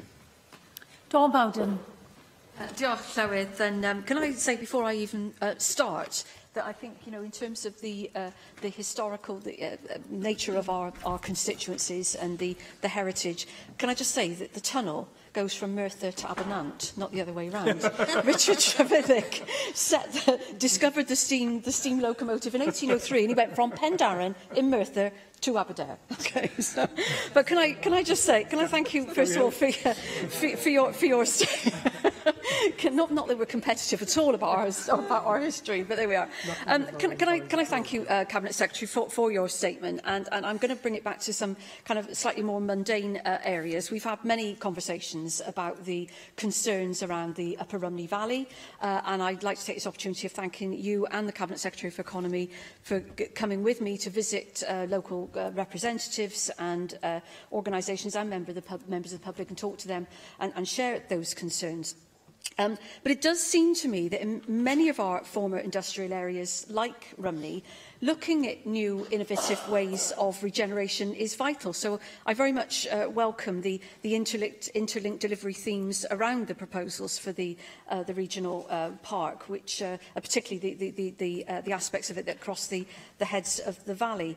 You'll know that in parts of Rumney we still have large areas of derelict former industrial land, which is symbolic of the decline in those communities over the last 30 years or so. And those areas have still failed to attract significant business investment. But having said that, the whole area, as you've already said, is surrounded by breathtaking natural beauty. So we have this industrial dereliction in the centre of something that is surrounded by such beauty. And we do need to clearly exploit that to meet both the economic and the well-being goals. And I look at some of the success, the huge success, some of the leisure activities that we've seen developed in the former slate quarries in North Wales, and wonder whether that represents a kind of blueprint for what we could do in some of our former industrial areas in the South Wales valleys. And given that the well-being of the valleys communities is such a vital component of the work of the task force, can I ask if it's part of your vision for a Valleys Regional Park to look at those areas of dereliction with a view to possibly redeveloping for leisure activity and accommodation to kind of complement the areas of natural beauty, turning them into visitor attractions in their own right, and using this as one of the alternatives to just bringing back in industry to regenerate industrial or former industrial areas. And I was also very pleased to hear you mention, I think in answer to Di Lloyd, about the Design Commission in Merthyr Tydfil, and I'd welcome you expanding a little bit more on that, because that very much, the proposals around the Design Commission's charrette, what comes out of that is not just the buildings, Cyfarthfa Castle and the blast furnaces and so on, but it's also about telling the whole story of the iron industry in Merthyr, the people that created it, right the way through to the Merthyr Rising and beyond, and whether that forms part of your vision of the Valleys Landscape Park, that kind of experience around the history and the heritage would be part of the Landscape Park as well. Yes, absolutely it will be, and the litmus test will be Rumney. I've no doubt about that. If we are to look at the development of the regional park as a concept, as a framework for other developments taking place within it, then if we succeed, then we will succeed in Rumney. And you look at those sorts of communities where you've had major towns close by. We've seen some significant investment and development, and smaller towns have not seen that same level of investment, and we both saw the impact of that on the town centre there at that time. And we need to be able to ensure that people, whether it be Rumney or elsewhere, are able to see the benefit of that. And that isn't just a speech made in Cardiff Bay, but it's a reality on people's doorsteps and in people's lives. And, I was inspired when I read through and spoke to people about the Crucible project in Merthyr, but for the reason that you give. But it isn't simply about the built environment, of course it is, but it isn't simply about that. It's about the people who live there as well, and the people who live in our communities, and about our stories, our history, our futures. And our ability to do that, I think, is absolutely key and fundamental to the success of this project. The Minister for Culture and Tourism and Heritage is in his place this afternoon. We'll be listening to these exchanges.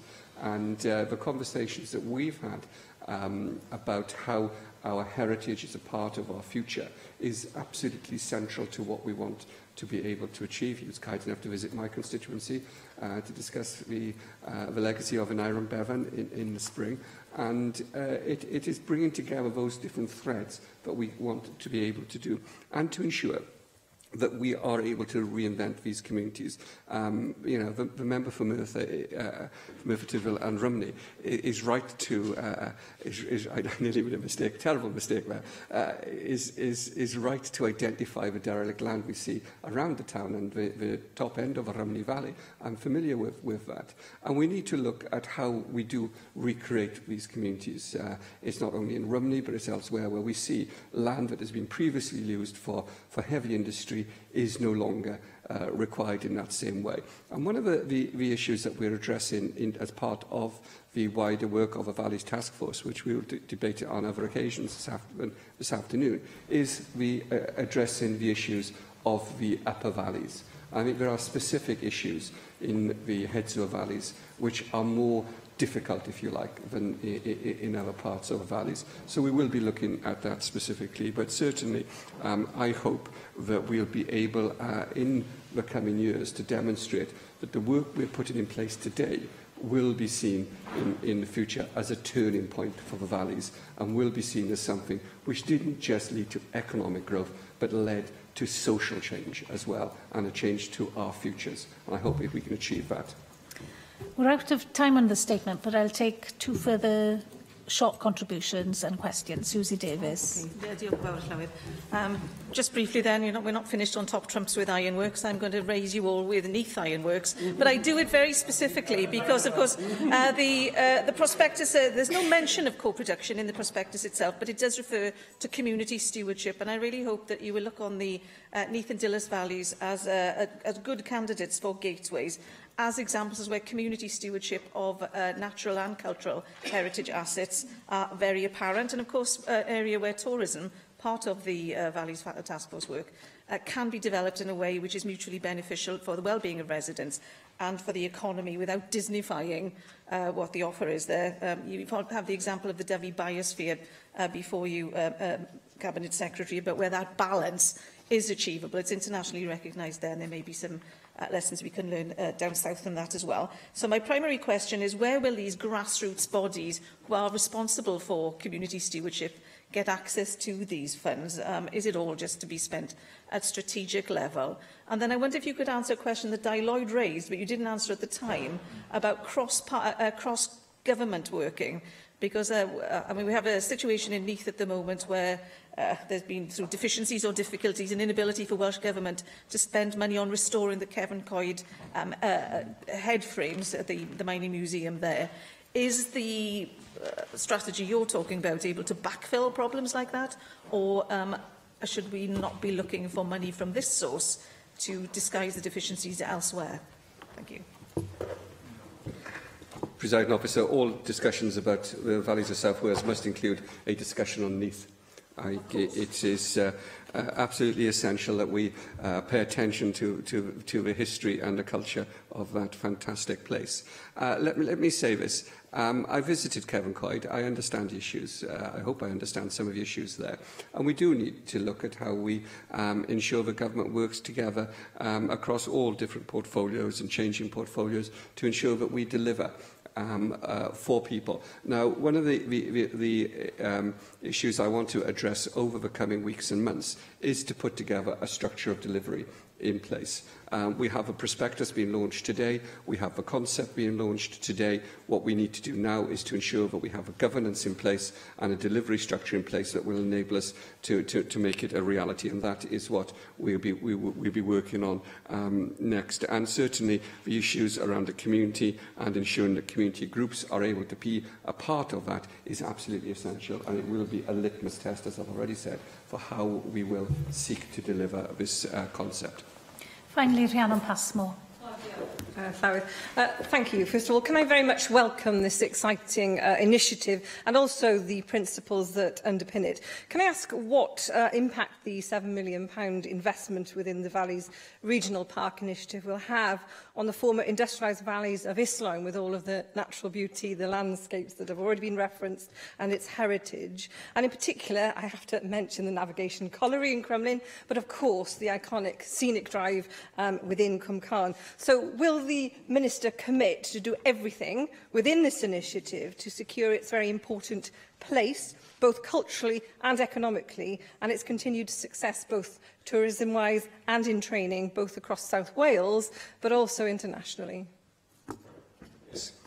And Cwm Carn is in many ways a model for what we would seek to be able to achieve, ensuring that we have access, public access to a fantastic landscape, to an experience that the family can enjoy, and to ensure that people understand the place in which they live or are visiting. So Cwm Carn in many ways is a sort of model that we want to develop in other places, and to ensure that there are other opportunities. We spoke earlier about Llanwno forestry area, and about how we can ensure that this environment is a part of our future in a way that perhaps it isn't at the moment. And, you know, when I drive past navigation and I see the pit structures in place there, I am not simply reminded of the past, but I am reminded of the opportunities that we have in the future. The buildings around the navigation, I think, are fantastic industrial part of our heritage. And, you know, the bridge is gone now, the Crumlin Viaduct has disappeared. But it's important to ensure that we do have a use and an ongoing sustainable use for the industrial buildings that created the communities in which we now live. Thank you, Cabinet Secretary. The next item, therefore, is a statement by the Minister for Housing and Regeneration. No, that looks wrong to me. A statement by the Minister for Housing and Regeneration, Rebecca Evans. An update on Year 2 of the Innovative Housing Programme. Sorry to panic you. Cabinet Secretary, Rebecca Evans. Diolch, Llywydd. I am very pleased to be able to brief members on the second year of the Innovative Housing Programme. The Welsh Government has prioritised housing because prosperity is not just about material wealth, it's about every one of us having a good quality of life and living in strong, safe communities where individuals and businesses flourish. Building good quality housing and more of it is fundamental to achieving these ambitions. We're determined to increase the number of homes available, increase the rate at which they're delivered, and improve the quality of homes built so that they're able to meet changing needs and expectations. We must also ensure that we're building not just for the tenants and the residents of today, but for future generations. We need to reduce fuel poverty, reduce the impact of house building on the environment, and reduce health and well-being inequalities which are exacerbated by poor quality housing. So, done the right way, we have an opportunity to build high-quality, near-zero carbon homes, capturing and boosting the skills and expertise within the Welsh construction and manufacturing industries. Achieving our ambition will require a radically different way of working for us and for our partners. It is clear that if the scale and pace of house building is to increase significantly, traditional approaches are unlikely to deliver on their own. A fresh approach is required, which is why last year the Innovative Housing Programme was launched. The programme aims to stimulate the design and delivery of new, high-quality, affordable homes through new housing models, new delivery pathways and new construction techniques. Organisations are challenged to develop fresh thinking for delivery sooner rather than later, to address issues such as fuel poverty and demographic change, and to help us meet our carbon reduction targets. Currently, the programme has invested in 20 new models and new approaches to building social housing and affordable homes, and 276 houses are underway and due for completion. The level of interest in the IHP continues to grow. This year, we received nearly 40% more bids for funding. We also opened the programme to the private sector to submit bids, and I welcomed the positive response from a range of organisations who are prepared to join with government in the search for future housing solutions. In total this year, 48 bids for funding were received. An independent panel was tasked with assessing the schemes to identify how far they offered the innovation and the value required for the scale of the change we want to see. And I'm grateful to the panel for their work, and I'm delighted to say that Welsh Government has decided to fund 26 schemes this financial year. Subject to completing the necessary due diligence checks, I will be making available almost £43.1 million to build 657 homes. All successful applicants have been informed, and a full list of the successful schemes will be on the Welsh Government website shortly. I'd like to take this opportunity to tell you about a few of the schemes which will receive investment to give you a flavour of what we will be funding. We will be supporting a new 10-storey cross-laminated timber tower with vertical greening, creating 50 new homes in Cardiff. It shows real ambition from the housing association concerned to submit a scheme that will be a UK first. The material used is both sustainable and low carbon, and it will also have a much shorter construction phase, estimated to be only 12 weeks. We will also be funding another scheme using dowel laminated timber on a smaller scale so that we can compare and contrast the two construction methods. There will be a new factory in North Wales. We will be funding 3 schemes in North Wales that will together establish and support the provision of a new local factory that will deliver new local jobs and training. The timber-framed homes built at the factory will be BT Passive accredited, using high-performance insulation, and will be draft-free to eliminate heat loss. The factory will create homes with very low environmental impact and reduced fuel costs for tenants. Support is being made available for a green energy model housing cooperative. We will be funding a housing cooperative from First Principles Development, which will see the main contractor, who is already based in Wales, building residential homes for the first time. The scheme will focus on the utilisation of green energy technologies for communal energy generation to reduce running costs, service charges and overall carbon emissions. There will be a large development of energy-positive homes. Investment in Park Iron will deliver 225 new energy-positive homes that will achieve near-carbon zero emissions. For part of the year, the homes will be a net exporter of energy, contributing power to the national grid, and fuel poverty will be eliminated for these tenants. The scheme will demonstrate that we can deliver at scale and produce a replicable financial model for future housing development of this scale. Support is being made available for a project involving healthcare delivery and education delivery through the medium of sustainable home construction. 6 timber frame homes will be delivered in collaboration between a housing association, a charity and the local health board. The homes will be constructed by adults from a range of vulnerable groups, including people with traumatic brain injuries, asylum seekers, refugees and homeless people. I'm pleased that 22 out of the 26 schemes incorporate timber into their proposals, as the Welsh Government is committed to supporting the timber industry in Wales to play a more prominent role in the construction and manufacturing of affordable homes. Innovation is never without risk. I'm not expecting every scheme to provide the long-term solutions that we're looking for, but I know we must do something different. All the schemes will be subject to robust monitoring and evaluation so that we can learn what works best and why. And this includes asking tenants and residents about their experience of what the homes are like to live in. Turning to next year, I want the programme to push the boundaries on both the type and the scale of innovation. I expect to see more beauty in home design, more innovation in supply chains, as well as more exciting collaborations between housing associations, local authorities, private and public bodies. Only by doing this will more homes be delivered more quickly to meet the needs and aspirations of people in Wales now and into the future. David Melding.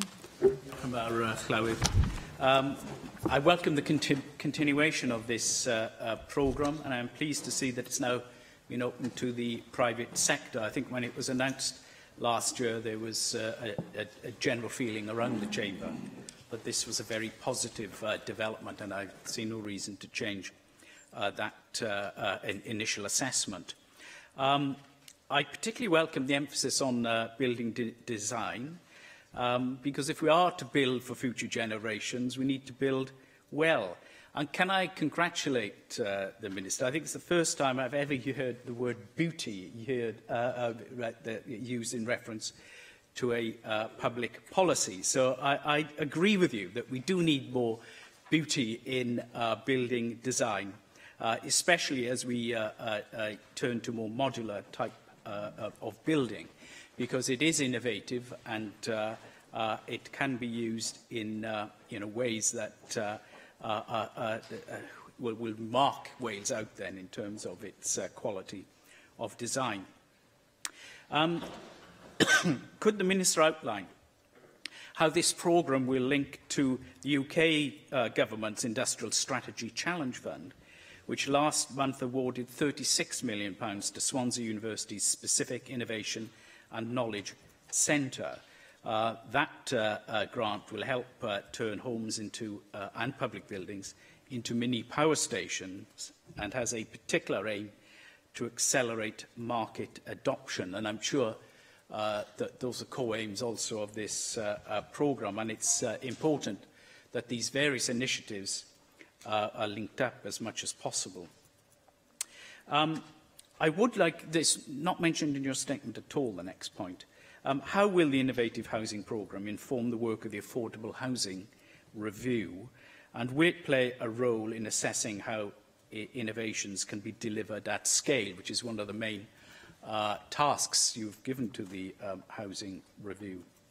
Can I finish by emphasising that when we're looking for innovations, it is appropriate to take, with due diligence, certain risks. I do think that is something that should be programmed into this initiative. And not every innovation will reach the market. Indeed, sometimes what reaches the market and gets used is not the best innovation for a whole host of reasons. So we do need to cover our bets, in a sense, and cover a range of initiatives and use the fund in that way. But I would like to know a bit more about how the monitoring and evaluation mechanisms are going to be used to assess the programme, though obviously I'm delighted that tenants are going to be a core part of that assessment. Thank you very much for those questions and your support again this year for the Innovative Housing Programme. I'll begin with the final point you made, which was about how we will be monitoring and evaluating the programme. One of the exciting things about the Innovative Housing Programme is that all applicants for funding must agree to an open book policy. So that will include regular progress reports to the Innovative Housing Programme Working Group. They must agree to monitoring during and post-construction, must agree to data collection, so particularly on issues of cost and performance, and then they must agree to the public dissemination of the lessons learned through their project. So the specific things we'll be looking for in the monitoring and evaluation will be about the technical side of things, the performance of the buildings, the construction experience, and, as you recognise, the tenant-based work as well. So, simple questions: do the tenants like their home as a pleasant and comfortable place to live? Are the homes flexible to accommodate current and future lifestyles? Are they low energy for occupants to live in? Are they low cost for occupants to live in? Would these homes be affordable to build in future?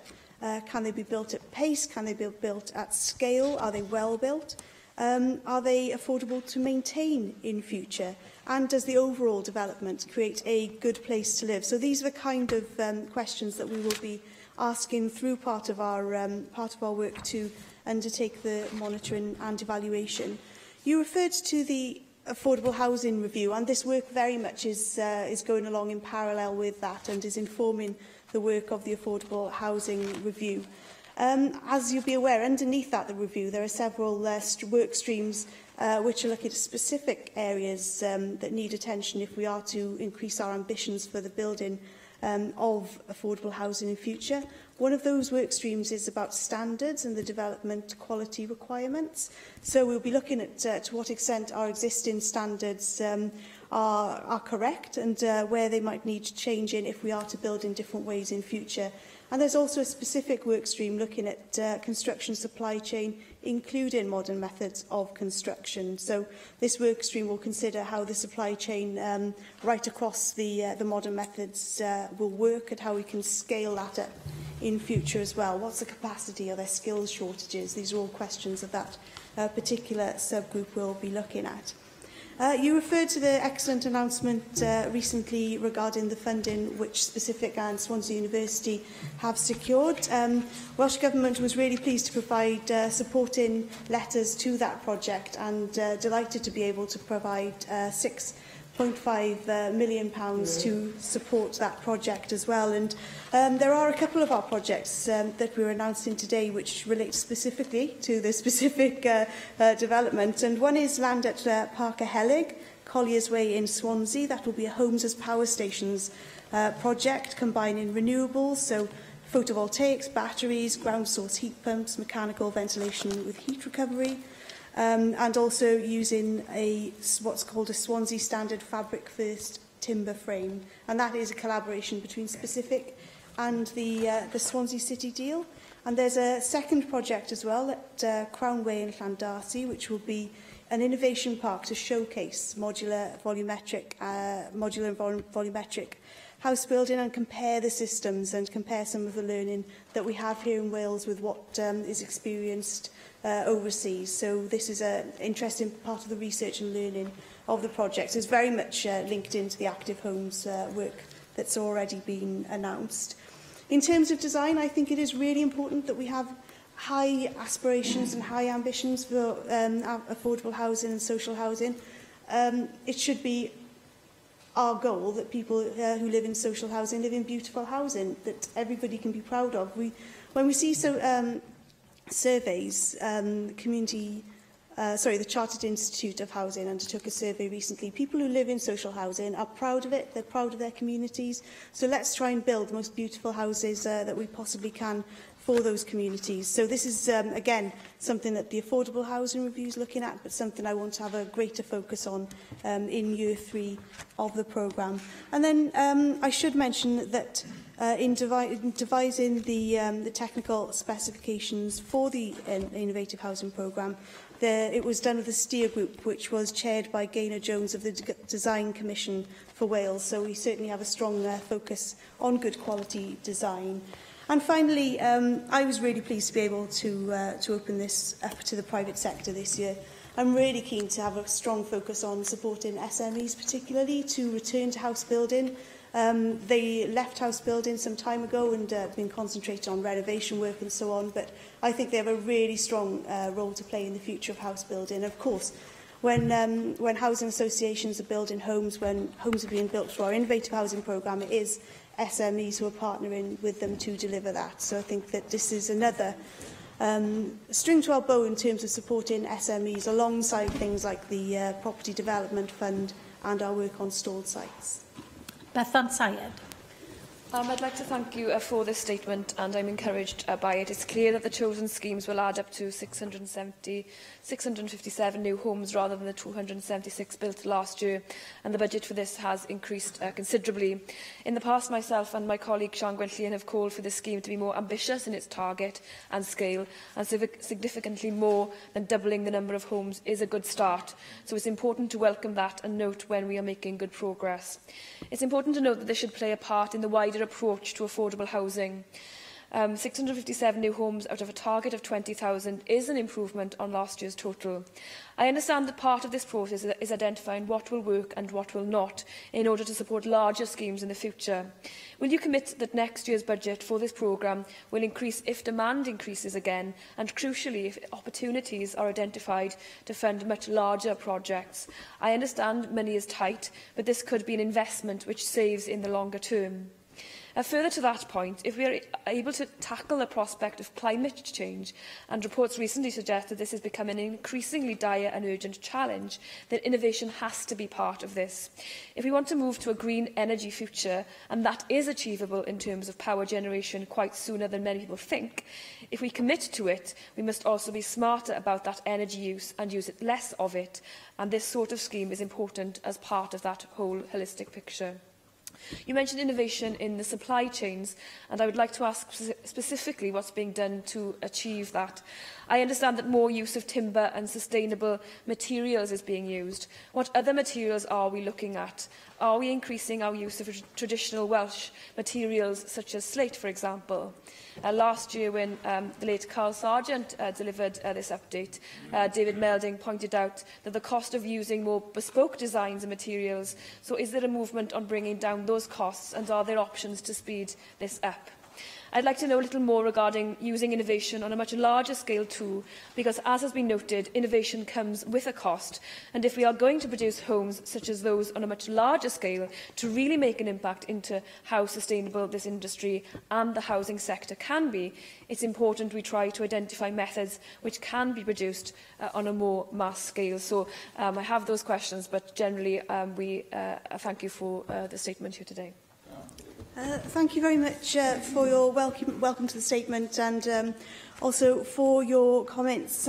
The overall budget for the programme over the 3 years stands at £90 million. However, there are plenty of opportunities here for the Innovative Housing Programme to work with other funds of money. So, social housing grant, for example, has been used in a number of the projects which we're announcing today in order to create a package of support, and some elements will be given funding just for the innovative element, whereas others it will be for a larger part of that project as well. So there are, again, innovative ways we can look at financing the projects. You referred to the importance of making sure that these projects really are about the whole supply chain and not just about the kind of end delivery. So there's £4 million, for example, for Cartrefi Croeso. They're building 30 homes in Bury Port. They're using Welsh timber and also local off-site manufacturing using local labour, but also alongside that then they'll be using the T-solar T-solar panels manufactured in West Wales. So wherever possible, it's there's been work going on to ensure that delivery is based on a very local footprint in order to both benefit the local economy but also reduce that carbon footprint as much as possible. And there are several great examples in the schemes that have been announced today as to how those supply chains have been sought to be made as short and as local as possible. In terms of timber, you asked about, is it just about timber? No, there are lots of other innovative materials that are being used. So the Stackpole infill project in Pembroke, this will be a system designed as an over 55s apartment block, and the Welsh timber will be used there, but also clay-based paints for a low pollution, carcinogen-free environment will be used as well. So trying to look at all opportunities, not just in the outer construction of the the frame of the building, in order to use greener approaches, if you like. The issue of decarbonisation of homes is a huge issue. The Innovative Housing Programme gives us some of the answer for the future, but it certainly doesn't help us in terms of the existing housing stock we have, which is, as you know, some of the oldest and least thermo-efficient housing in Europe. So this is one of the reasons we've established the advisory group on the decarbonisation of existing homes, and we've tasked that to help us shape a programme to realise our decarbonisation ambitions in the existing housing stock. Now, that's going to involve a lot of retrofitting work, and it won't be just the part of government to do that. This is something that we have to work alongside mortgage lenders, planners, the construction sector, but also individuals as well, so that when people are thinking of investing in their home, actually they see investing in the energy efficiency of their home as attractive as investing in something more perhaps tangible, such as a new bathroom or those kind of things. So it is going to take a big shift, I think, in terms of people's expectations and their willingness to engage in this agenda. It's certainly a journey that we're starting along. Our ambition was to create 1,000 affordable homes as part of our 20,000 affordable homes through this project. What I would like to see ultimately, though, is these kind of models of construction becoming much more mainstream. So this isn't by any means a niche project. This is a trailblazer, really, I think, to help us revolutionise the way we build homes in Wales. Gareth Bennett. Diolch, Llywydd, and thanks, Minister, for your statement today. I agree it's a promising programme, and it will be interesting to see how far you can progress it and how much impact it will ultimately have on your house building targets. I'm glad you see a big role in this for the SMEs. I think that's a welcome development. You mentioned skills shortage, which we do have in the construction industry in general, and with innovative housing, there may well be certain specialist skills that are needed. So, how far can you ensure that we are making every effort in Wales to train Welsh people to do these jobs, and to help progress with your programme for innovative housing? There's also an issue of where we build the houses. There is a need to make sure we use brownfield sites as far as possible. So do you recognise that need, and are you doing as much as possible to utilise the brownfield sites?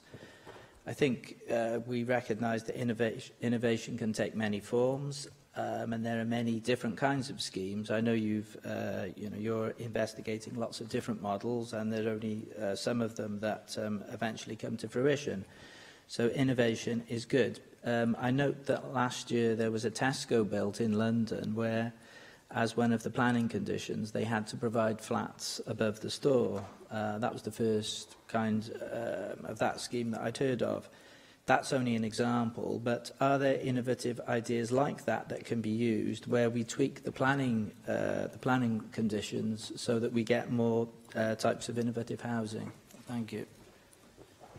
Thank you very much for those questions. And I certainly would like to see a planning system which does enable innovation in housing. And we have an opportunity here with the review of planning and housing, which the Cabinet Secretary for Environment and under her responsibilities for planning announced early in the summer. And I think that this is a chance really to put innovation at the heart of our thinking in terms of our planning system for housing. In relation to skills, I'm really aware that this is an area, naturally, of course, because it's an innovative area, where we don't have the skills necessary to scale this up at the pace we would like. This is why it's important that we're working with the regional skills partnerships on this agenda, and these are very much at the centre of the Welsh Skills Policy agenda. So the regional skills partnerships, I can confirm, have considered the low-carbon agenda during the development of their annual reports for this year. And I know this is a discussion which is ongoing between the skills officials and the regional partnerships and others. Certainly we need colleges to be thinking in terms of what they can be doing to ensure that people are coming forward now with the skills for innovative housing. It is a very different kind of skill that's needed. I've visited a few of the factory developments where innovative housing has been created, and they were really keen to impress on me how important precision is when you're building innovative housing, because you're building components that will be put together on site, and actually there's no room for error at all in terms of where the bits fit together and so forth. So it is a new set of skills, but it is an area where we're very much working across government to ensure that we're ready to meet that challenge.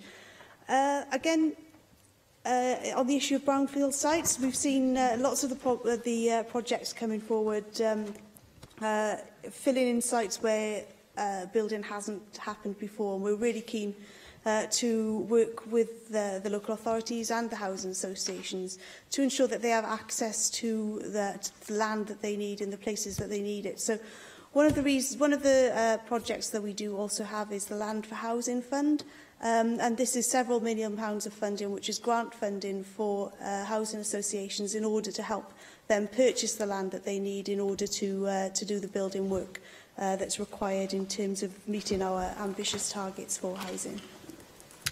Jenny Rothborn. Thank you, Llywyd.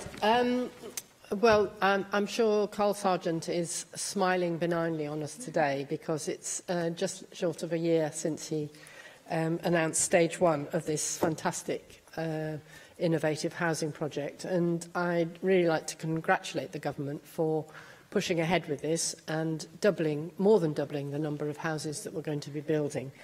I'd like to talk about one of the projects that you mentioned in your statement, which is the one on City Road in my constituency, £9 million to a housing association called Link Cymru to build a 10-storey, fantastic 10-storey building, 50 homes made out of cross-laminated timber. It's on the site of an old furniture warehouse which caught fire a couple of years ago, so it's going to be regenerating a brownfield site in an area which is plagued by air pollution. And this building, as it's proposed, is going to really help tackle that level of air pollution. There's very few green areas in the area, so it's fantastic that each of these 50 flats are going to have their own green balcony with vertical gardens, as well as a 2-storey garden on the top for residents to share collectively. It's all based on the Bosco Verticale in Milan, which is 2 tower blocks which contain 900 trees. This is obviously not that ambitious because the site is not that big, but I'm sure that this is going to be the way forward for the type of housing we're going to need in our cities. And I think I'm really excited by it. In fact, this cross-laminated timber uses a lot less carbon than the Bosco Verticale, and is also going to take a lot less time to construct. The Link Cymru is even talking about building a storey a week based on the fact that a lot of it will be prefabricated in the factory. So absolutely fantastic, and thank you very much indeed for making the money available.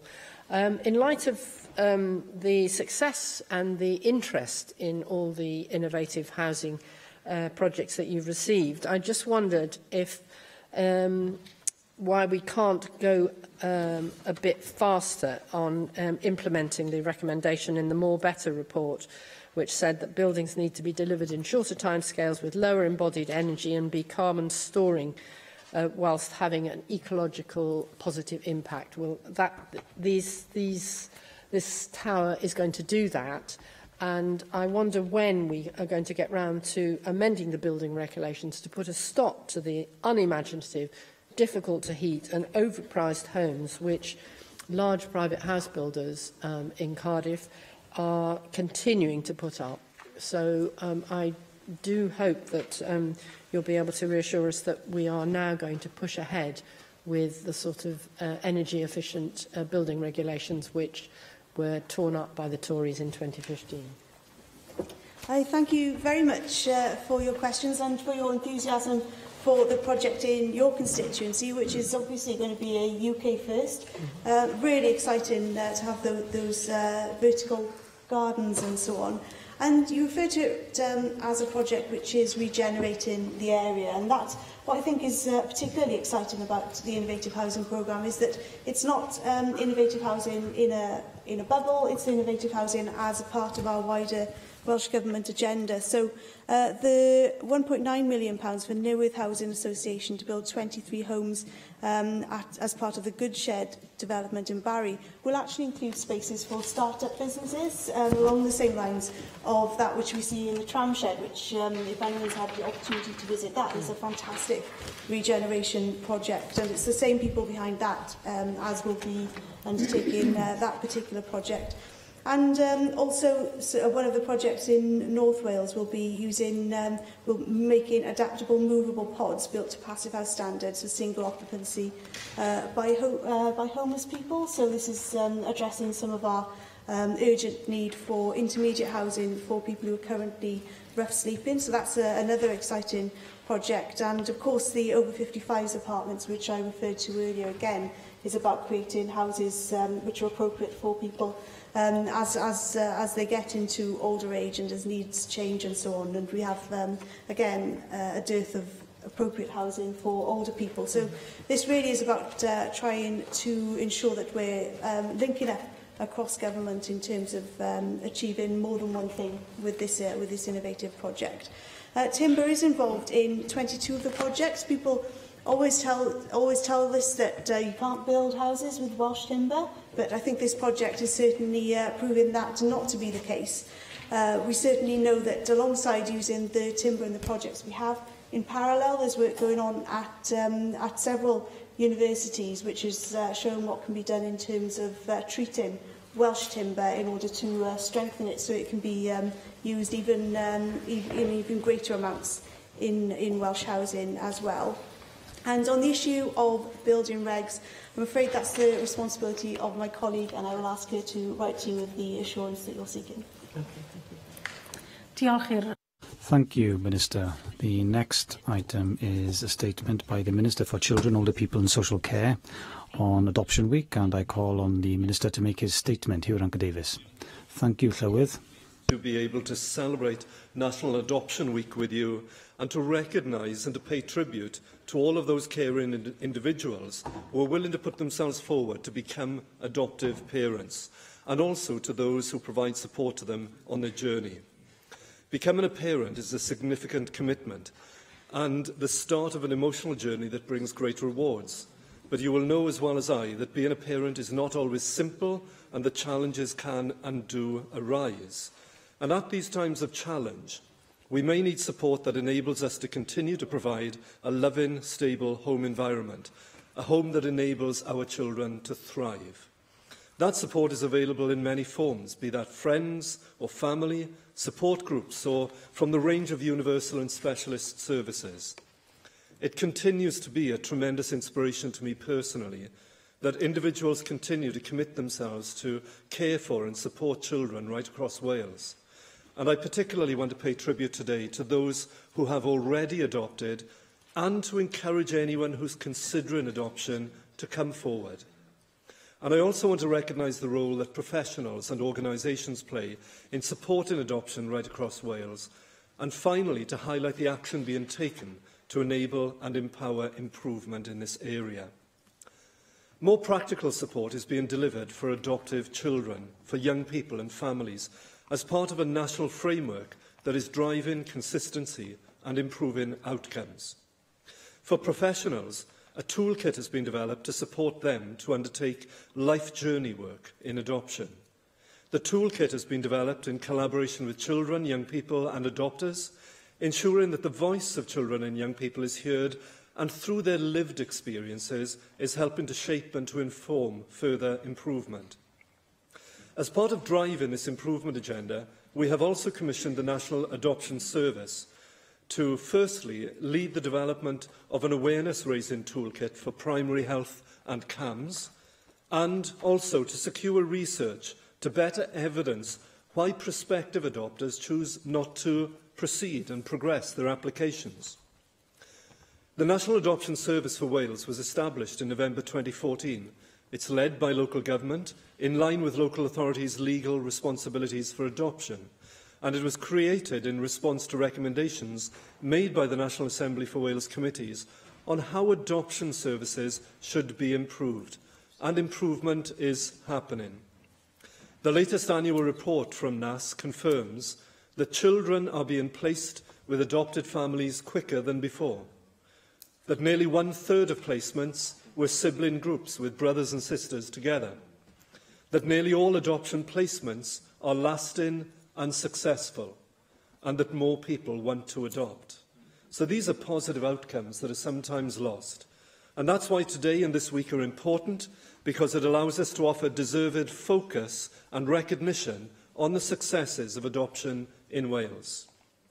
And continuing the improvement journey requires further cooperation and partnership to improve the outcomes for children and to address collectively the adverse childhood experiences that impact on children irrespective of their family background or structure. That is why adoption is an intrinsic component of my work programme for improving outcomes for children, advised by my Ministerial Advisory Group. Building the emotional well-being and resilience of children is key to addressing the challenges they have faced, as is providing them with the skills to recognise and to address situations and events that may challenge them in the future. This is where life journey work, which has improved significantly since the establishment of the National Adoption Service, can help provide a solid foundation from which to build and grow. It's recognised that children who are placed for adoption will often have experienced some degree of trauma or loss in their young lives. Equally, building a securely attached relationship with a traumatised child can be challenging. This requires collaborative approaches between partners to deliver seamless services across health and social care, as the Cabinet Secretary and I have emphasised repeatedly in A Healthier Wales. And one such example is happening in South East Wales, where the South East Wales Regional Collaborative of the National Adoption Service and the Aneurin Bevan Health Board have worked together to secure improved access to clinical psychology input from the Child and Family Psychological Health Service. And we know the challenges and trauma are not always immediately apparent. They might not come to the surface until later in a child's development. That is why it's imperative that adoption agencies continue to provide access to their services and support to families in the event the challenges start to arise. Prevention and early intervention are core principles across social care and health, as are cooperation and partnership. We expect partners to deliver seamless, whole-system approaches that mitigate the escalation of need and of crisis, so that we better understand how and when these experiences become apparent, and to help to evidence and inform improvement. I'm pleased to announce that we have commissioned further work from Cardiff University that builds on the adoption cohort study. This is a unique study of almost 400 children adopted from care, which provides a level of detail about early adversity, family relationship quality, child psychological health, and so on. This next phase will directly engage with a cohort of families to explore their experiences of informal and formal sources of adoption support in Wales, including child psychological well-being and children's experiences at school, including additional learning needs. Our approach in Wales remains that we will identify and deliver a range of timely support, adoption support for families based on evidence. The legislation provides families with a right to assessment of their needs for adoption support, and it provides local authorities with the powers to meet those needs. For those who are considering adoption, I can offer no greater encouragement than to direct you to the experiences and the family stories on the National Adoption Service website and the poignant words of those who know best. Colin and Carol say, there are children out there that need mums and dads, and we were a couple who wanted to be a mum and a dad. Eileen says, taking on 3 children at the same time is daunting, but it brought me incredible joy. And Tony and Jackie said, we have found it hard, but our 2 have given us the family we always wanted, and we do it again. And finally, the words of those who've been adopted. Firstly, the force that is Jamie Bolsh. He says, I never really wanted to talk about adoption before because the time wasn't right. Now, I'm happy to tell everyone how amazing my life has been. I'm older and wiser, and I look back on my life and realise how magical and fantastic it has been. And secondly, but equally importantly, from Nick, who says very simply but very effectively, being adopted is insignificant to me, but my parents mean everything. So tomorrow I'm looking forward to meeting 2 new prospective adopters to hear about their personal journey toward creating a new family. And today and this week is about recognising the success of adoption in Wales, and I urge all members to join me in celebrating and promoting adoption. Diolch, Madam. Janet Finn-Saunders. Diolch, Llywydd. And isn't it lovely to be able to follow you when you've expressed your gratitude and acknowledgement of the work that our services do to support both the adoptive parents and adoption and our children, because I've had quite a lot of experience with some families where a family of 3 siblings, and along the way, some of the challenges that presented, it was wonderful, really, when we were able to address those and that things, you know, were dealt with early, and that's where early intervention and prevention is key. So I would like to join you on behalf of the Welsh Conservative Group in expressing our sincere gratitude to those working in adoption services and to those who adopt children and young people in Wales, knowing that they do so, as you've rightly pointed out, to complete their own families. Everybody does such fantastic work to provide a better future for hundreds of children every year. And I'm sure that we all join and recognise this across the chamber. On page 2, I note about adoptive parents, how we do need to actually help now, making it quicker and easier for sibling groups, because they do present more challenges than a single child. According to the National Adoption Service annual report, 300 children were placed in adoptive homes across Wales in 2016-17, and I welcome the improvements made in recent years to our adoption services. The National Adoption Service's annual report has, however, identified some concerning statistics, because as of June 2018, we do have more than 300 children still waiting to be adopted, and nearly 1 in 5 of these have been waiting for more than a year. And when we consider that a year in the life of a child is considerable, any wait for both the potential adopted parents and indeed the children places extra pressures and unnecessary stress. So I'm pretty keen that whatever we can do, even though it is fantastic, that we can look to actually make our systems even better. There is an urgent need to develop and deliver a more targeted approach to finding suitable families for priority children across Wales, and then to streamline that process to encourage more families to come forward and want to adopt. I've mentioned about that. In your statement provided to an ITV Wales article published yesterday, you state that you want to encourage anyone who has ever thought about adopting to contact their local adoption agency. And I would just ask you, with your department, whether there is some work that you could perhaps do that actually highlights the need, highlights this issue. Because I do know people who find sometimes it quite difficult to navigate the system.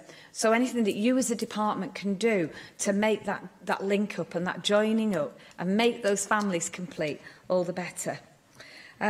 So really, I would just endorse a lot of what you've said here today, Minister, but just if you could answer that question as to what you think you can do to A, actively reduce the numbers of children waiting so long to be adopted, and how you think you can then provide more support to families. But it's about getting more profile for this, so that we don't have a situation in Wales where we have children waiting to be adopted and we have adoptive parents desperate to adopt those children. Thank you.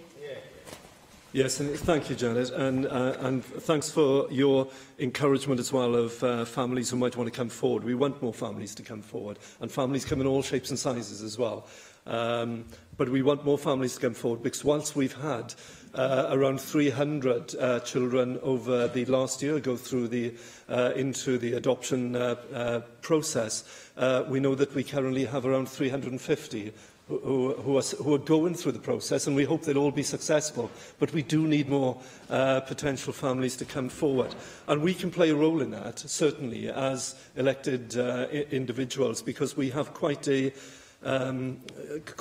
reach ourselves in the way that we promote what's going on in this week, particularly in a stand-in here today. But we can do more as well in working with local authorities. And I would want to encourage all local authorities, as well as agencies out there, to carry on and to amplify their work they do to encourage potential adoptive families to come forward as well.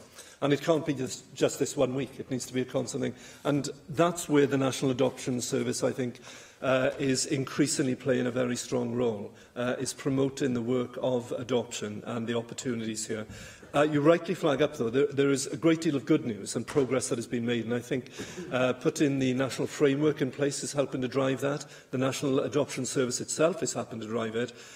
But also, performance management is very important, and we've put in place now what I think has been recognised as a more robust performance management framework for adoption services. It's been an important innovation because when you can measure it, and when you can measure regional variation as well, it does tend to drive improvement forward because it allows that meaningful comparison between different areas of Wales, and there are differences.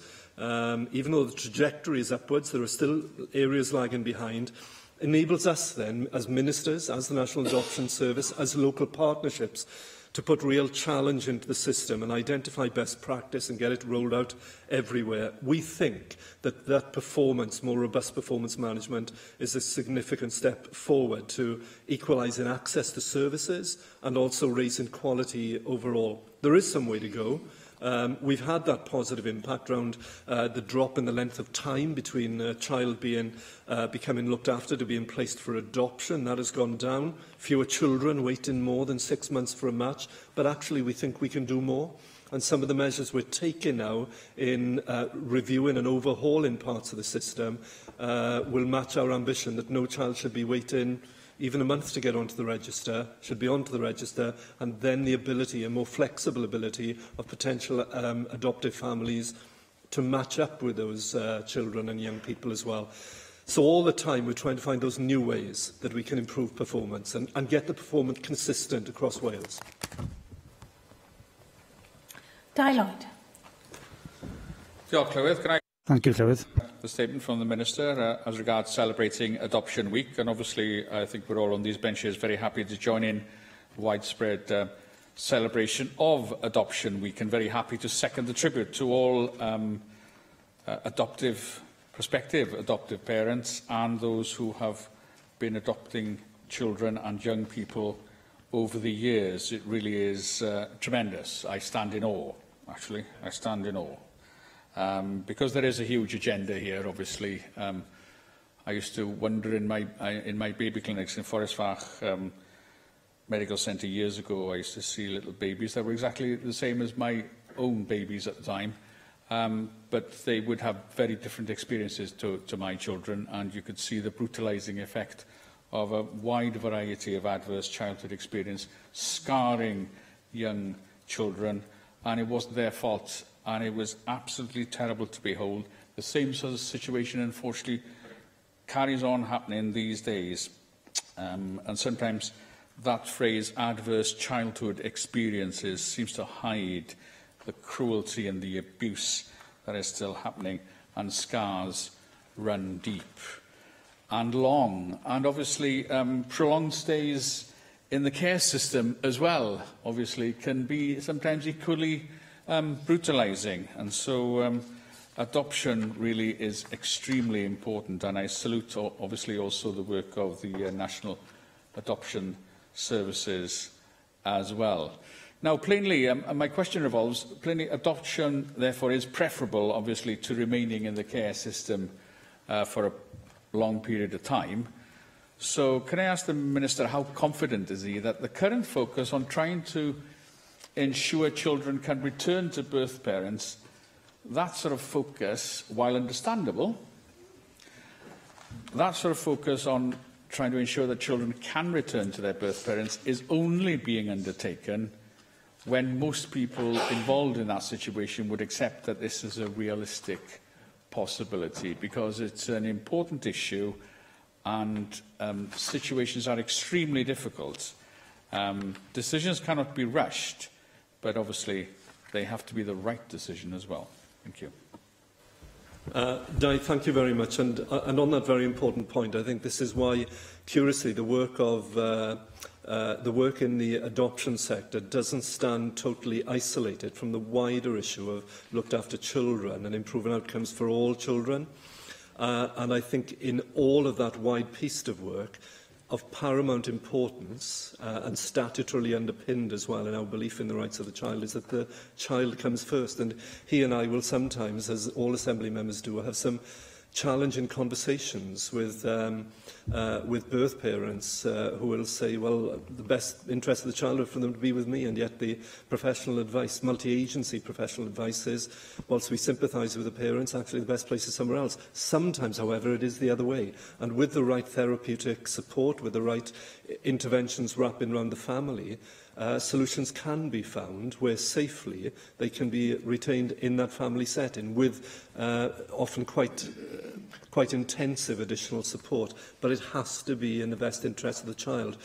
And that, curiously, is where the work beyond adoption, but actually within the Ministerial Advisory Group and the work streams that they have set in front of them, including one which is to, in fact, their first work stream priority at the moment is safely reducing the numbers of children who come into looked after care, but it's also the quality of those children who are then within care. But adoption provides, we know, with the right support in place, a very, very good route to family life, with the right support in place, a very good route into family life, and something that can have a lasting and profound influence on that child and young person's development. And in celebrating this week, as I mentioned in my opening remarks, it's heartening to see the success we are having, not only in increasing the numbers coming through, but also that those adoptions are largely successful. Despite tribulations, very often with children and young people with traumatic incidents in earlier life that still need therapeutic interventions to help, and the family will need support as well. But it works, and people work through this. And like him, he used the words that he stands in awe of those people who go on this journey. Actually, many of them who go on this journey, they get so much out of it as well, but I equally stand in awe because the challenge of doing this, no child being brought up is easy to do, but actually saying, we're going to take a child that we know is coming to us with complex issues that we're going to have to work through for years and years, and to do it, well, it is quite breathtaking, but we want lots more people to come forward and do it as well. Michelle Brown. Thank you, Presiding Officer, and thank you for your statement, Minister. I would like to join the Minister in paying tribute to those who put themselves forward to adopt a child in need of a loving and stable home, and I welcome his statement.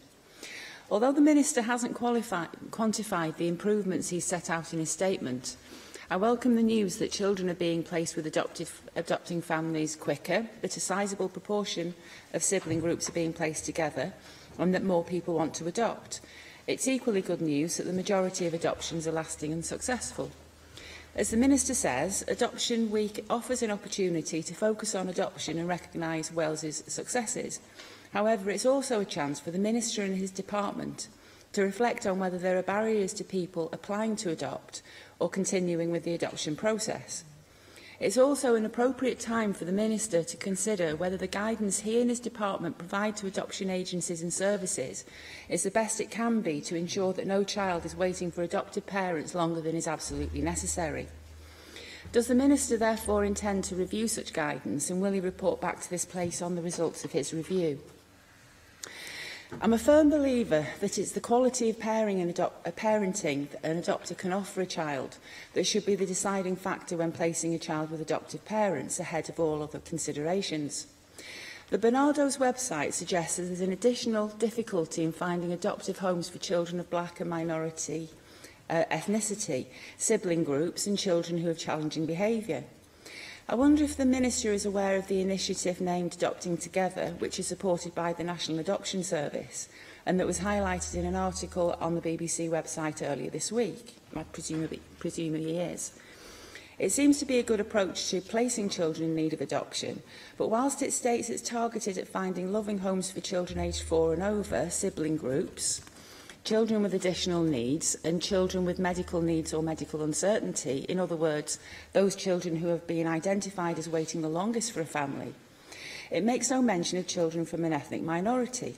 Why, I ask myself, when Bernardo's have identified BME children as a group needing special consideration, does Adopting Together miss them out unless they also fall into one of the other categories?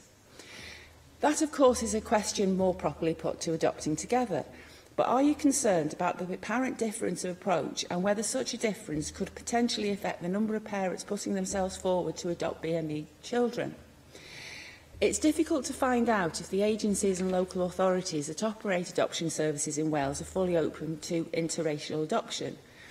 Do you agree with me that the overriding concern when finding a permanent family home for looked after children should be the ability of the adopting parent or parents to provide a loving and stable home? And just as we are rightly completely open to adoptions by gay couples, we should also be open to adopting children into families of a different ethnicity to themselves. Another point that prospective adopters may find off-putting is that one agency says potential adopters should either be homeowners or have an assured tenancy. I'm concerned that this excludes a huge amount of potential adopters. Assured tenancies are pretty hard to come by in Wales, and renting is on the increase, what with prices and deposit requirements being the way they are. And we're going to have a huge problem finding loving and stable homes for children if we discount generation rent from the pool of potential adopters. It seems a very cruel irony that an agency would be content to leave a child in a situation where they may have to regularly and unpredictably move from foster home to foster home or care home to care home, simply because an agency doesn't want to place them with a family that may have to move. Moving to a different house is a physical act. It's not the same as moving to a different family. So are you happy that either a mortgage or an assured tenancy should be a prerequisite for adoption? If you are, rather than stop short-hold renters becoming adopted parents, shouldn't you bring forward policies to increase the duration of short-hold tenancies?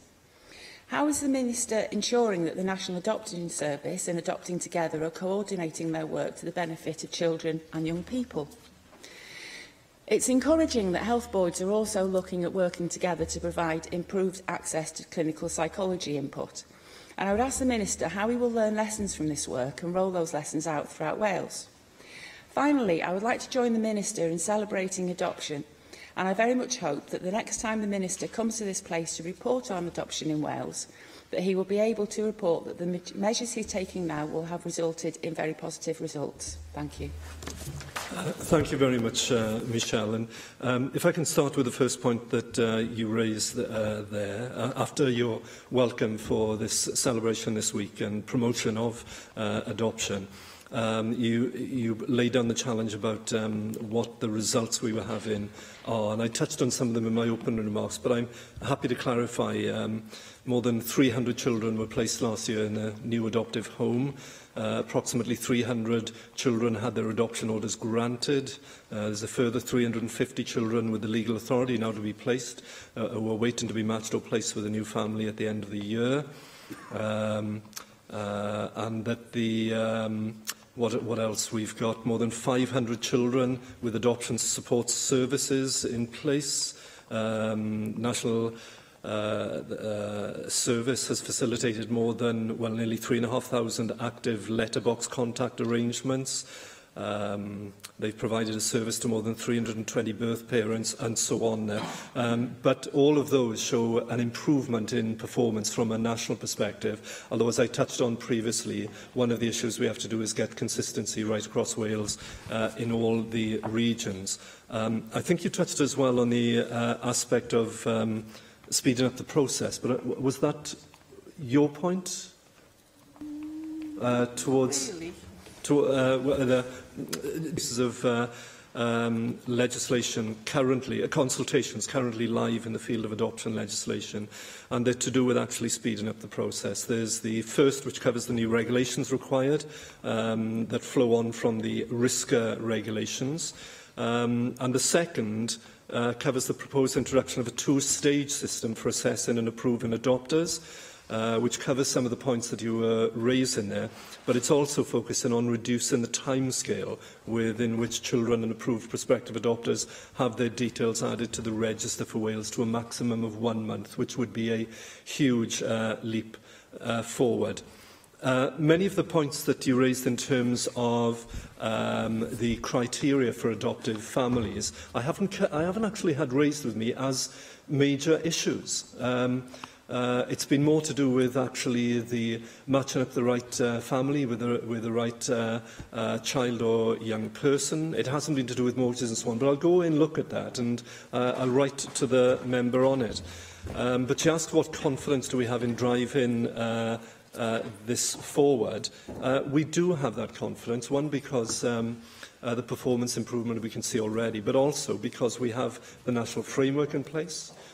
Because we have now a strategic national outlook with the National Service, and because we have assessment going on of what we're doing as well. But I'll happily write to you on the issue of that you raised to do with security of tenure.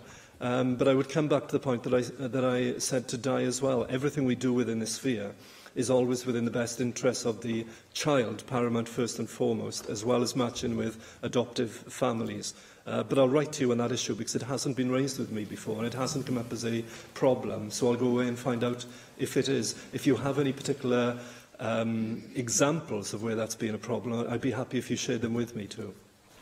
Finally, Rhiannon Passmore. Diolch, Llywydd.